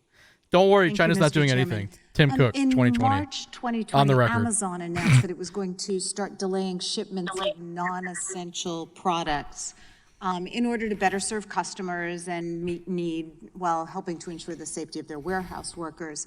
In practice, however, it appears that this policy was applied selectively as Amazon appeared to continue to designate its own products as essential, even as it delayed competing products from third-party sellers. So the essential items were supposed to include household staples, medical supplies, high-demand products, and that many factors were considered when determining eligibility to be essential. But we've had several employees report that Amazon continued to ship non-essential items like hammocks, fish tanks, pool floaties, et cetera. Mr. Bezos, were Amazon devices like Fire TV, Echo speakers, and Ring doorbell designated as essential during the pandemic? I don't know the answer to that question. What I can tell you is we had, there was no playbook for this. We moved very quickly. Demand went through the roof. It was like having a holiday selling season, but in March, and we had to make a lot of decisions very rapidly. Okay. Our goal was to limit it to essential supplies, but I'm sure we did not do that perfectly. Okay. Honest I know answer. the Ring doorbell has two competing products, including Arlo and Eufy, maybe. Do you know if they were designated as essential? I do not. Okay. Are you able to testify to Congress today whether Amazon's profit factor was a factor in giving an essential classification distinction? No, not to my knowledge. We were working to achieve two objectives. One was to get essential products to customers, and the second was to keep our frontline employees safe. I don't think they screwed up here. Stupid line of questioning. And that's what we were focused on. We were not focused on profitability. They did the best they could. Pushing out the elusive Clorox wipe, I guess. But at any rate, moving along, let's talk about the fees that Amazon charges sellers. According to a recent 40 to 50%. report, That's seller crazy. fees netted Amazon almost $60 billion Wow. in 2019, nearly double Just the in $35 fees? billion in revenue from AWS, Amazon's massive cloud computing division. 5 years Amazon's ago, other Amazon took monopoly. an average of 19% of each sale made by a third party on its site. Today, Amazon keeps an average of 30%. Doesn't Amazon's ability to hike those fees so steeply suggest that Amazon enjoys market power over those sellers? And they sell their own ads. Get that too. No, Congresswoman, I don't believe so. And you have to what buy you're them. seeing You have to there buy when you see that those go ads from on there. 19 to 30% is that more and more sellers are taking advantage of the incremental services that we offer. And a big piece of that is fulfillment by Amazon, which is probably the greatest invention that we ever created for sellers. And it's working for sellers. That's why today 60% of sales are going through third-party sellers, up from 0 20 years ago.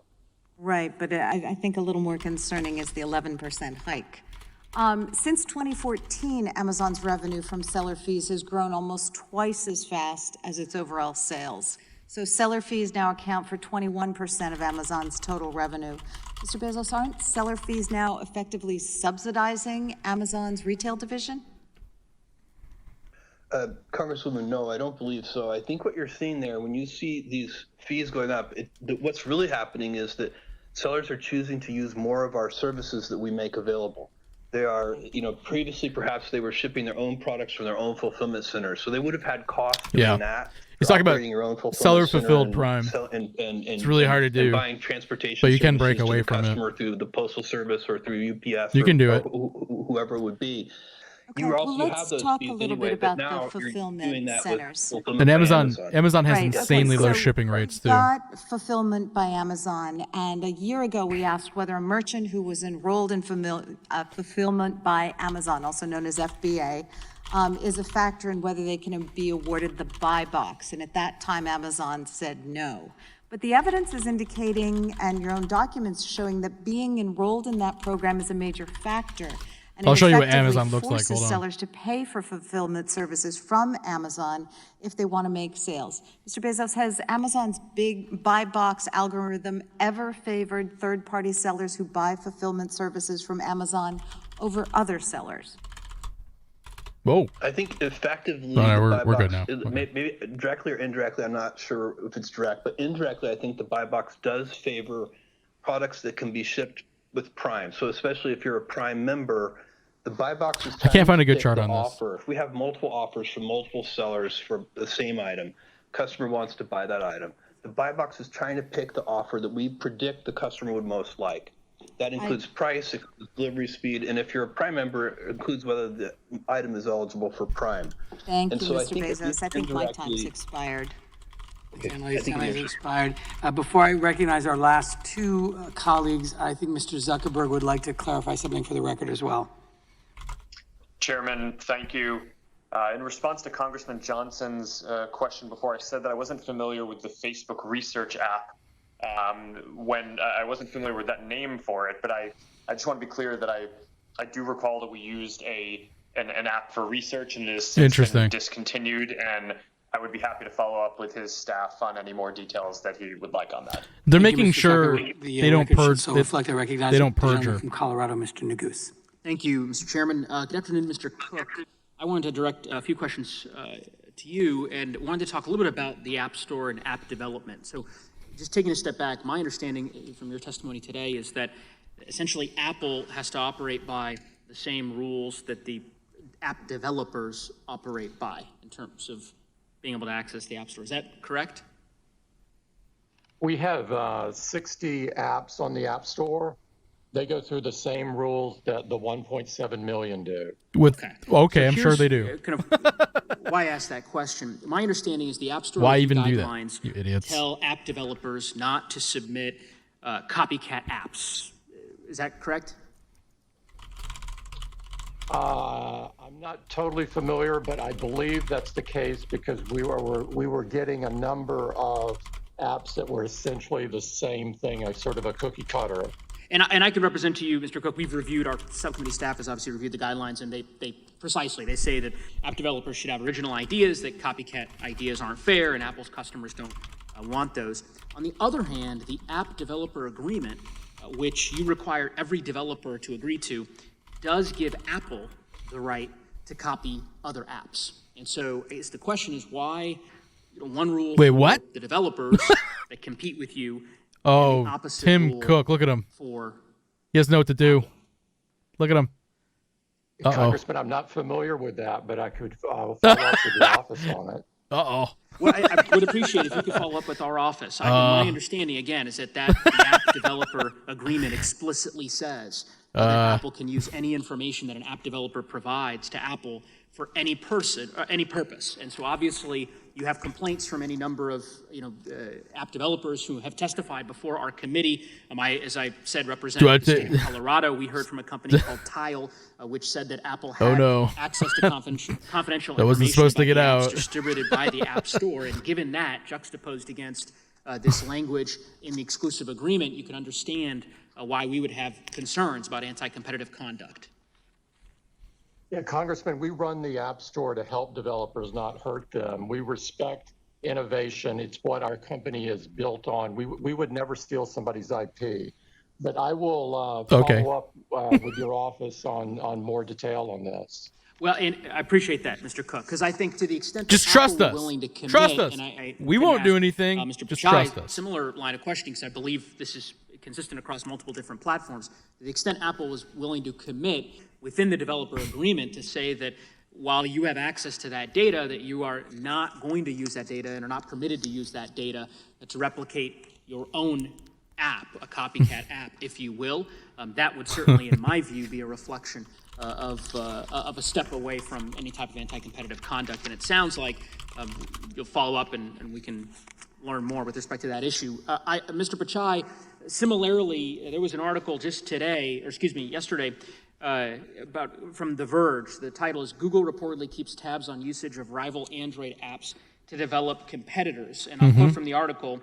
Google said that the data doesn't give information about how people behave while they're using individual apps, but it wouldn't say whether it had been used to develop competing apps. Of course it had been. I guess first, I take it you would confirm that Google does have access to confidential information or ultimately competitively sensitive information about apps on the Android devices?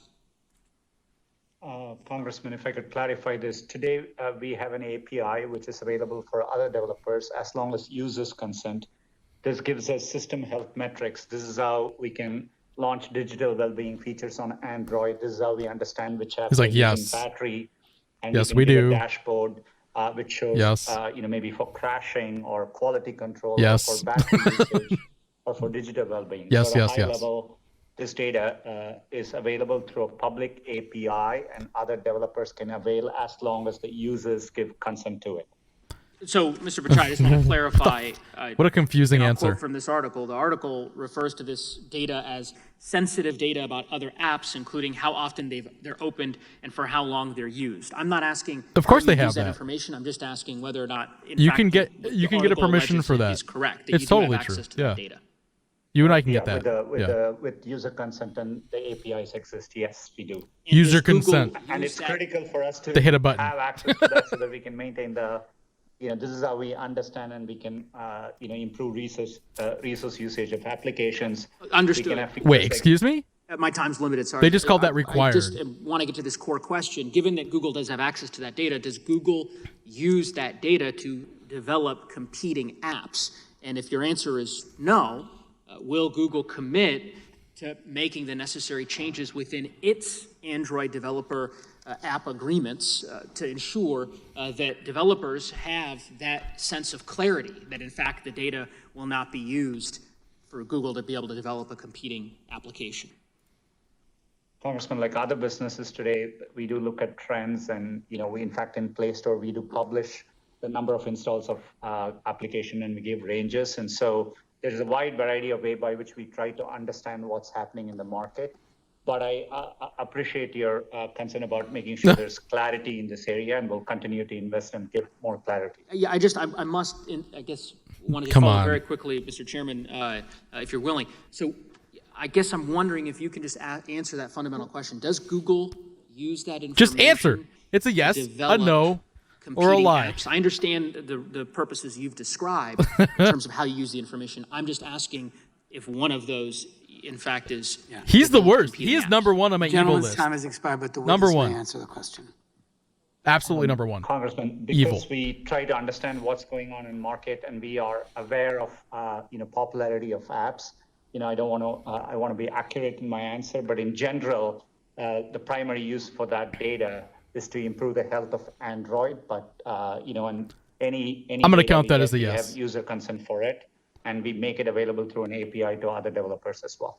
Some of it. You make some of it available. Gentleman's time has expired. I now recognize the gentlelady from Georgia, Ms. McBath. Thank you, Mr. Chairman. And gentlemen, thank you so much for spending so much of your time with us today. We really appreciate it. And many of you have mentioned John Lewis today. Thank these billionaires. And his fight for equality, and that I know that all my colleagues leverage will carry on. Very quickly, can each of you simply commit to improving racial and gender equity at your companies, including Black leadership and women in your senior ranks? Just a yes or no answer, please. Mr. Zuckerberg. Yes. Mr. Cook? Yes, I am very personally committed. Thank you. Mr. Bezos? Absolutely, yes. Thank you. Mr. Pichai? Yes, and we made public commitments to this regard. Thank you so much. Mr. Zuckerberg, in 2004, there were dozens of social media companies. Facebook distinguished itself from the competitors by focusing specifically on privacy. You had a short, clear privacy policy. It was just 950 words. It made a promise to users, and I quote, "We do not and will not use cookies to collect private information from any user." And you said, "will not." That's a commitment about the future, and that was 2004. Mr. Zuckerberg, today, does Facebook use cookies to collect private information on users? Congresswoman, my understanding to that is no. We're not using cookies to collect private information. We're way beyond cookies. About people who use our services, and I believe we've upheld that commitment. We are way beyond cookies at this Mr. Zuckerberg, moment. do you think that your company would be as successful if it had started with today's cookie policy in place? Yeah, we're doing fingerprinting. Congresswoman, we're looking at IP I'm not addresses. sure exactly what you're we're looking at referring behavioral to, trends. but in general, we're looking at a cookies is photo not you a updated. Yeah. Big part of how we're collecting information. Not anymore. We've primarily used them to make sure that someone can stay logged in on the web. We use them to some degree for security to make sure that you don't have someone trying to log in under a lot of different accounts for one computer or something like that. So, Mr. Zuckerberg, once again, you do not use cookies. I eat them. Congresswoman, just to make Yes sure or I'm no? clear, we do use cookies. Yes or no? We do use cookies. Okay. Yes, we do use cookies. Okay, so Mr. Yes. Zuckerberg, the bottom line Of course here we is do. that you broke a We couldn't commitment keep to you your logged users. in without cookies. And who can say if you may or may not do that again in the future? The reality is that He was Facebook's talking about market tracking power grew, cookies. and Facebook sacrificed its users' policy. Mm-hmm.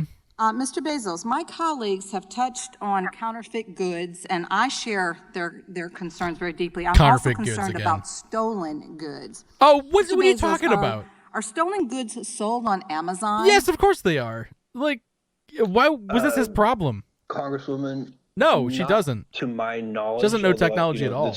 There are more than 1 million sellers, and so I'm sure that there have been stolen goods Really, Mr. stolen on Bezos? Amazon. Really, Mr. Bezos? I'm sorry? There's not? You don't believe that there is? I That said- surprises me. No, I just said with over 1 million sellers, I'm sure that it has happened. But certainly, Who I knows? don't think it's a large part of what we're selling. Okay, so Mr. Bezos, basically then you're saying yes. I guess so. Okay, so I want to ask you about information that you require from sellers to prevent the sale of stolen goods. Do you require a real name and address, yes or no? Yes. For sellers? Absolutely. Once again, do you require a real name and address from sellers? I believe we do. But let me get back to your office with I'd rather give you the accurate answer, but I think we do. And I'm aware that you are. So, yes, you do require a name and address. Do you require a phone number, yes or no? She needs to be off the committee. She has no business being on this committee.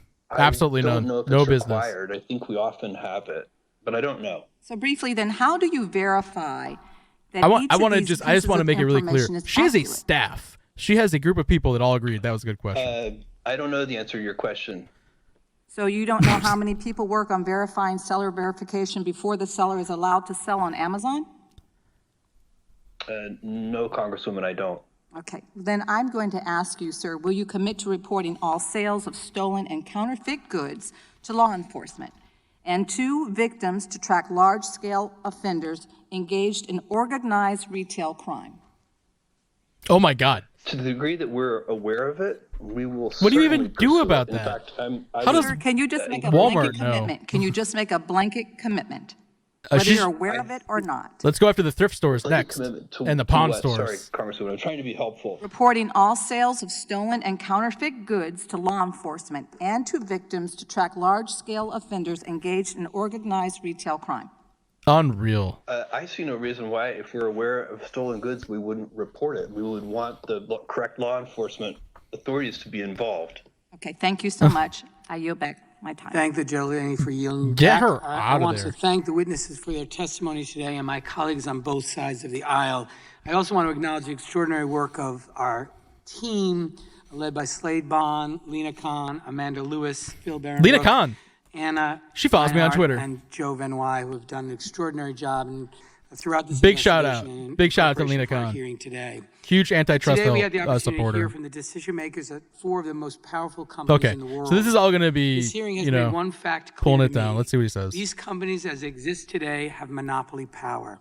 Some need to be broken Yep. up. All need to be properly regulated Yep. and held accountable. We need to ensure the antitrust laws first written more than a century ago work in the digital age. When these laws were written, the monopolists were men named Rockefeller and Carnegie. Yep. Their control of the marketplace allowed them to do whatever it took to crush independent businesses and expand their own power. Preach. The names have changed, but the story is the same. Today, the men are named Zuckerberg, Cook, Pichai, and Bezos. Once again, their control Where's of the marketplace Microsoft? allows them to do whatever it takes to crush independent business and expand their own power. This must end. This subcommittee will next publish a report on the findings of our investigation. We will propose solutions to the problems before us. As a great American Supreme Court Justice Louis Brandeis once said, we must make our choice. We may have democracy or we may have wealth concentrated in the hands of a few, but we can't have both. This concludes today's hearing. Thank you again to our witnesses for attending. Without objection, all members will have 5 legislative days to submit additional written questions for the witnesses or additional materials for the record. And without objection, this hearing is adjourned. Guys, I want to just thank everybody for spending your time watching this. This is one of the most important issues of our time, especially if you're involved in technology. This is going to be something that hopefully clears the playing field for the next 30, 40, 50 years and keeps it fair.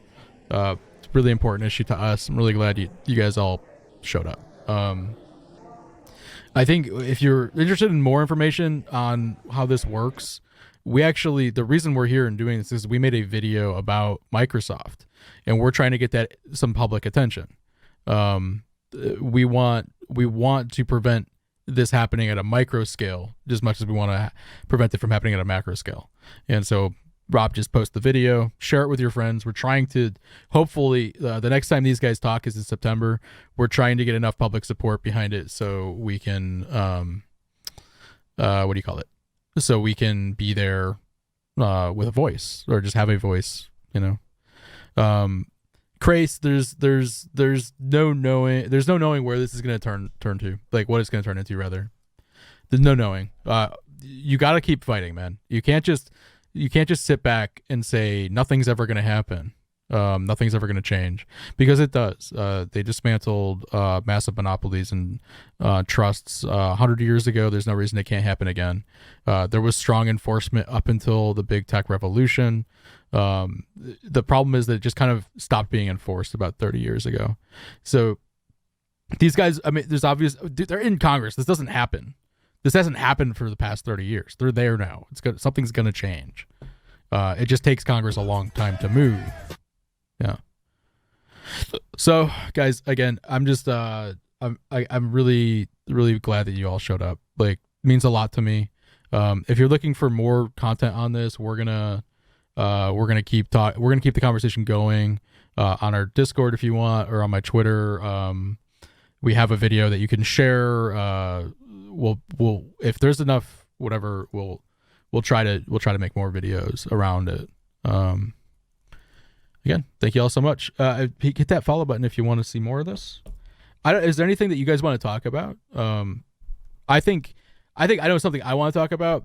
I figured it out about halfway through. I think the Pichai, the Google CEO, I've never seen him talk at that length. I'm almost 100% certain he was put in place to absorb this. He seems like what you'd call a transitionary CEO or interim CEO. Sometimes when companies know that they're gonna get nailed legally, they put a fall guy in. It didn't seem like he had a good understanding of what Google was. He sort of had this like high level understanding, but he wasn't Bezos and he wasn't Zuckerberg. Bezos, you could see, was more of an honest guy who was just sort of like, why am I here?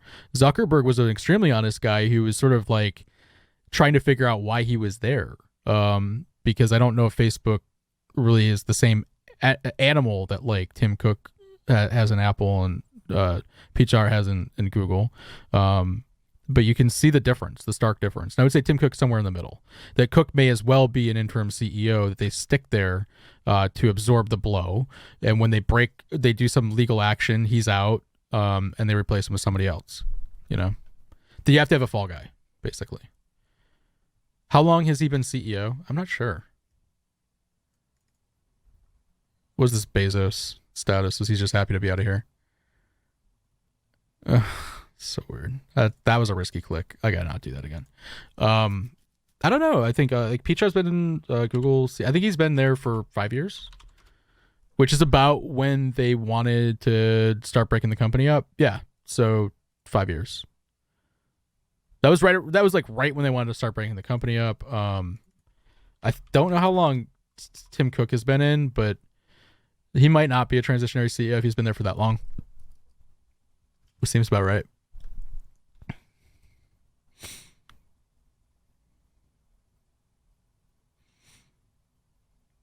So Microsoft, I think they will be if we can make enough noise, guys. Spread that video that we have. Spread it like crazy. Spread it to everybody you know. We're trying to get journalists to pick it up. We're trying to get this out there.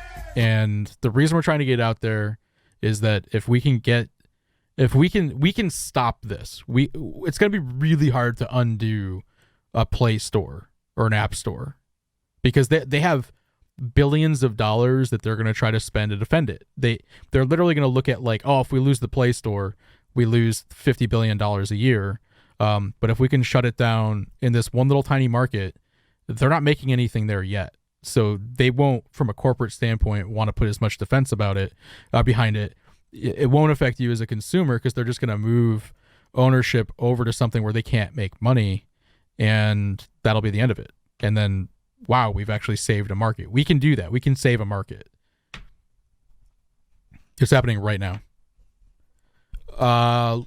Linus, we're talking about the video that we made. Rob can link it to you. Lance Manza will link it to you. But it's a video exposing a monopoly play happening right now. It's tiny. It's tiny, but it's already met the like sort of criteria to be called like a monopoly. And we don't really want to argue about it, but trust us, it is a real thing. Like, I don't know about the Electoral College. I'm very much like, I'm committed to, I'm selfishly committed to protecting small businesses' ability to compete, because I get really worried.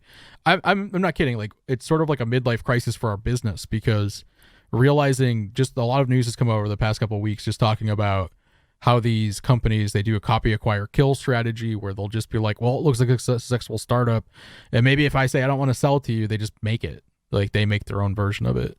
Or they don't even give us an option to sell to them, and they just make their own version. Or they fund another person, another company that will sell it to them. You know, there's a lot of different things that are happening. But I think it's kind of scary. It's like, I would not tell, like, my father was a physician, okay? My father was a doctor. And he got into medicine because it was a passion. And he was practicing from like 1960 something. I want to say like 1969, 68, up until mid 2000s. And he loved medicine. And when I was a little kid, he wanted me to be a doctor so bad. And sometime around when I was like 10, he sat me down and he's like, I do not want you to be a doctor, because the system got corrupted. And most doctors would probably tell you the same thing. Like, don't be a doctor. It's bad. I'm at the point now where I'm like that with people in software, and it sucks. Where I'm like, don't be the software innovator. Don't be a software startup person. Like, if you want to do it, go work. You have to go work for Microsoft or Facebook or something like that. Like, because at least there you won't get, you'll just have internal politics to deal with, not this like crazy thing that could happen where you spend a couple of years of your life building something, and then you start getting revenue on it, and then somebody else comes in and steals it.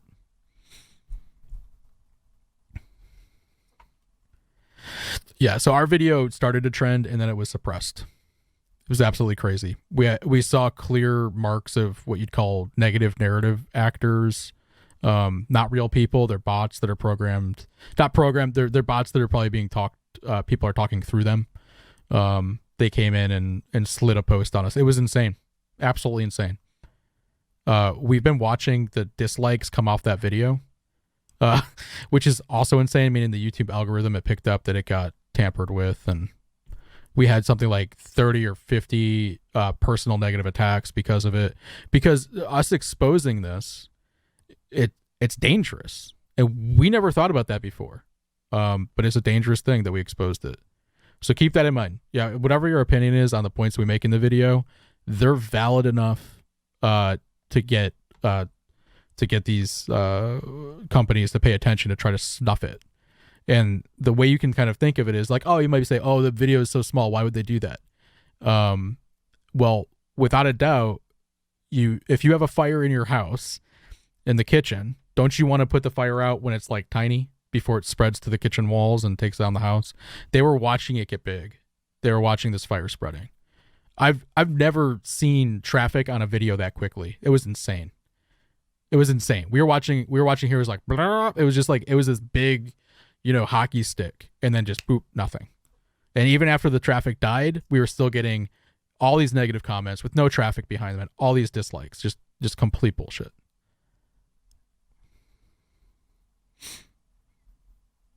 Yeah, I think that's what it was, Emu. It was like, we've only seen this happen with one other video.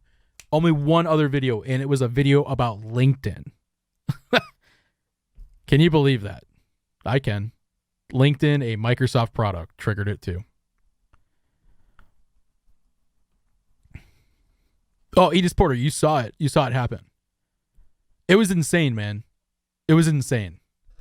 I've never seen anything like it. We have screenshots of some of the comments that were like left by people with like a name and then like 3 numbers after the name.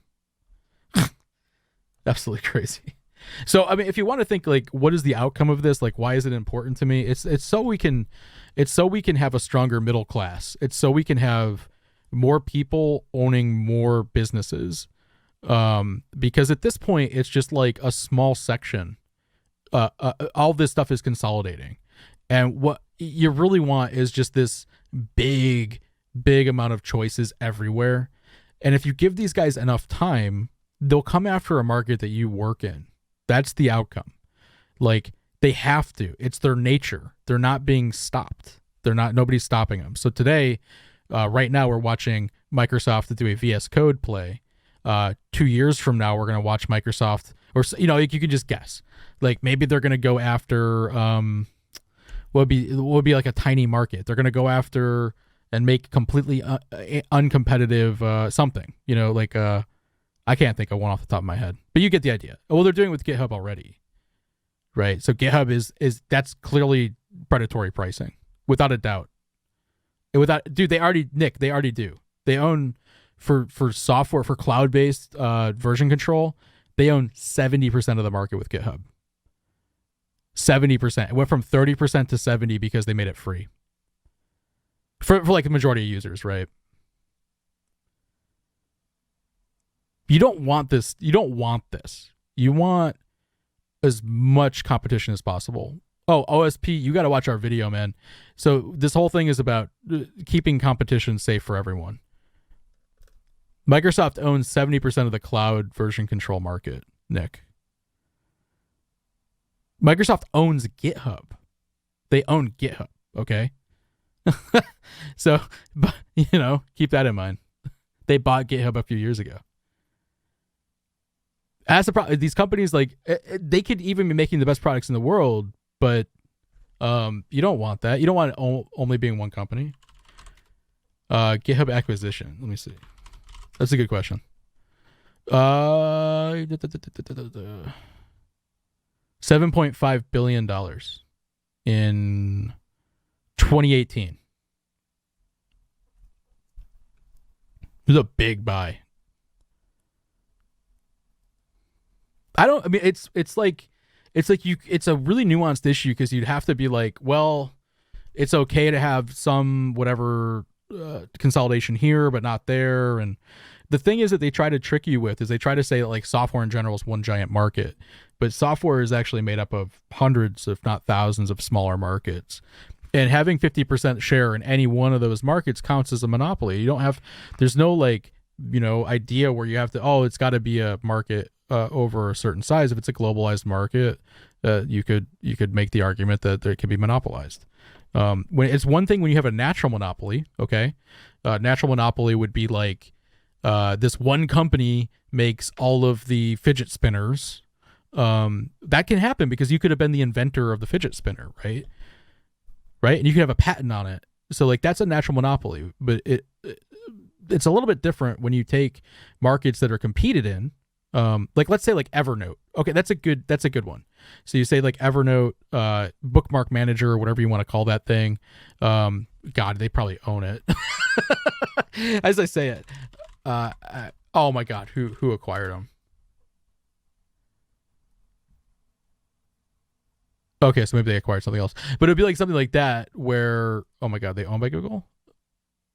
Maybe. I don't know. There's search. But it'd be like something like a market sector like that where you kind of see it as benign and small and they purchase it. Like they just wholesale purchase it. They set the price at 0. It never gets more than 0. No, so Microsoft owned a company, they bought a company called Wunderlist, right? Which is probably, they want to buy back app from Microsoft. Yeah, because what Microsoft did with Wunderlist is they just took it off the market. They didn't do really anything with it. I remember that. So it's now called Microsoft To Do. And how much does Microsoft To Do cost?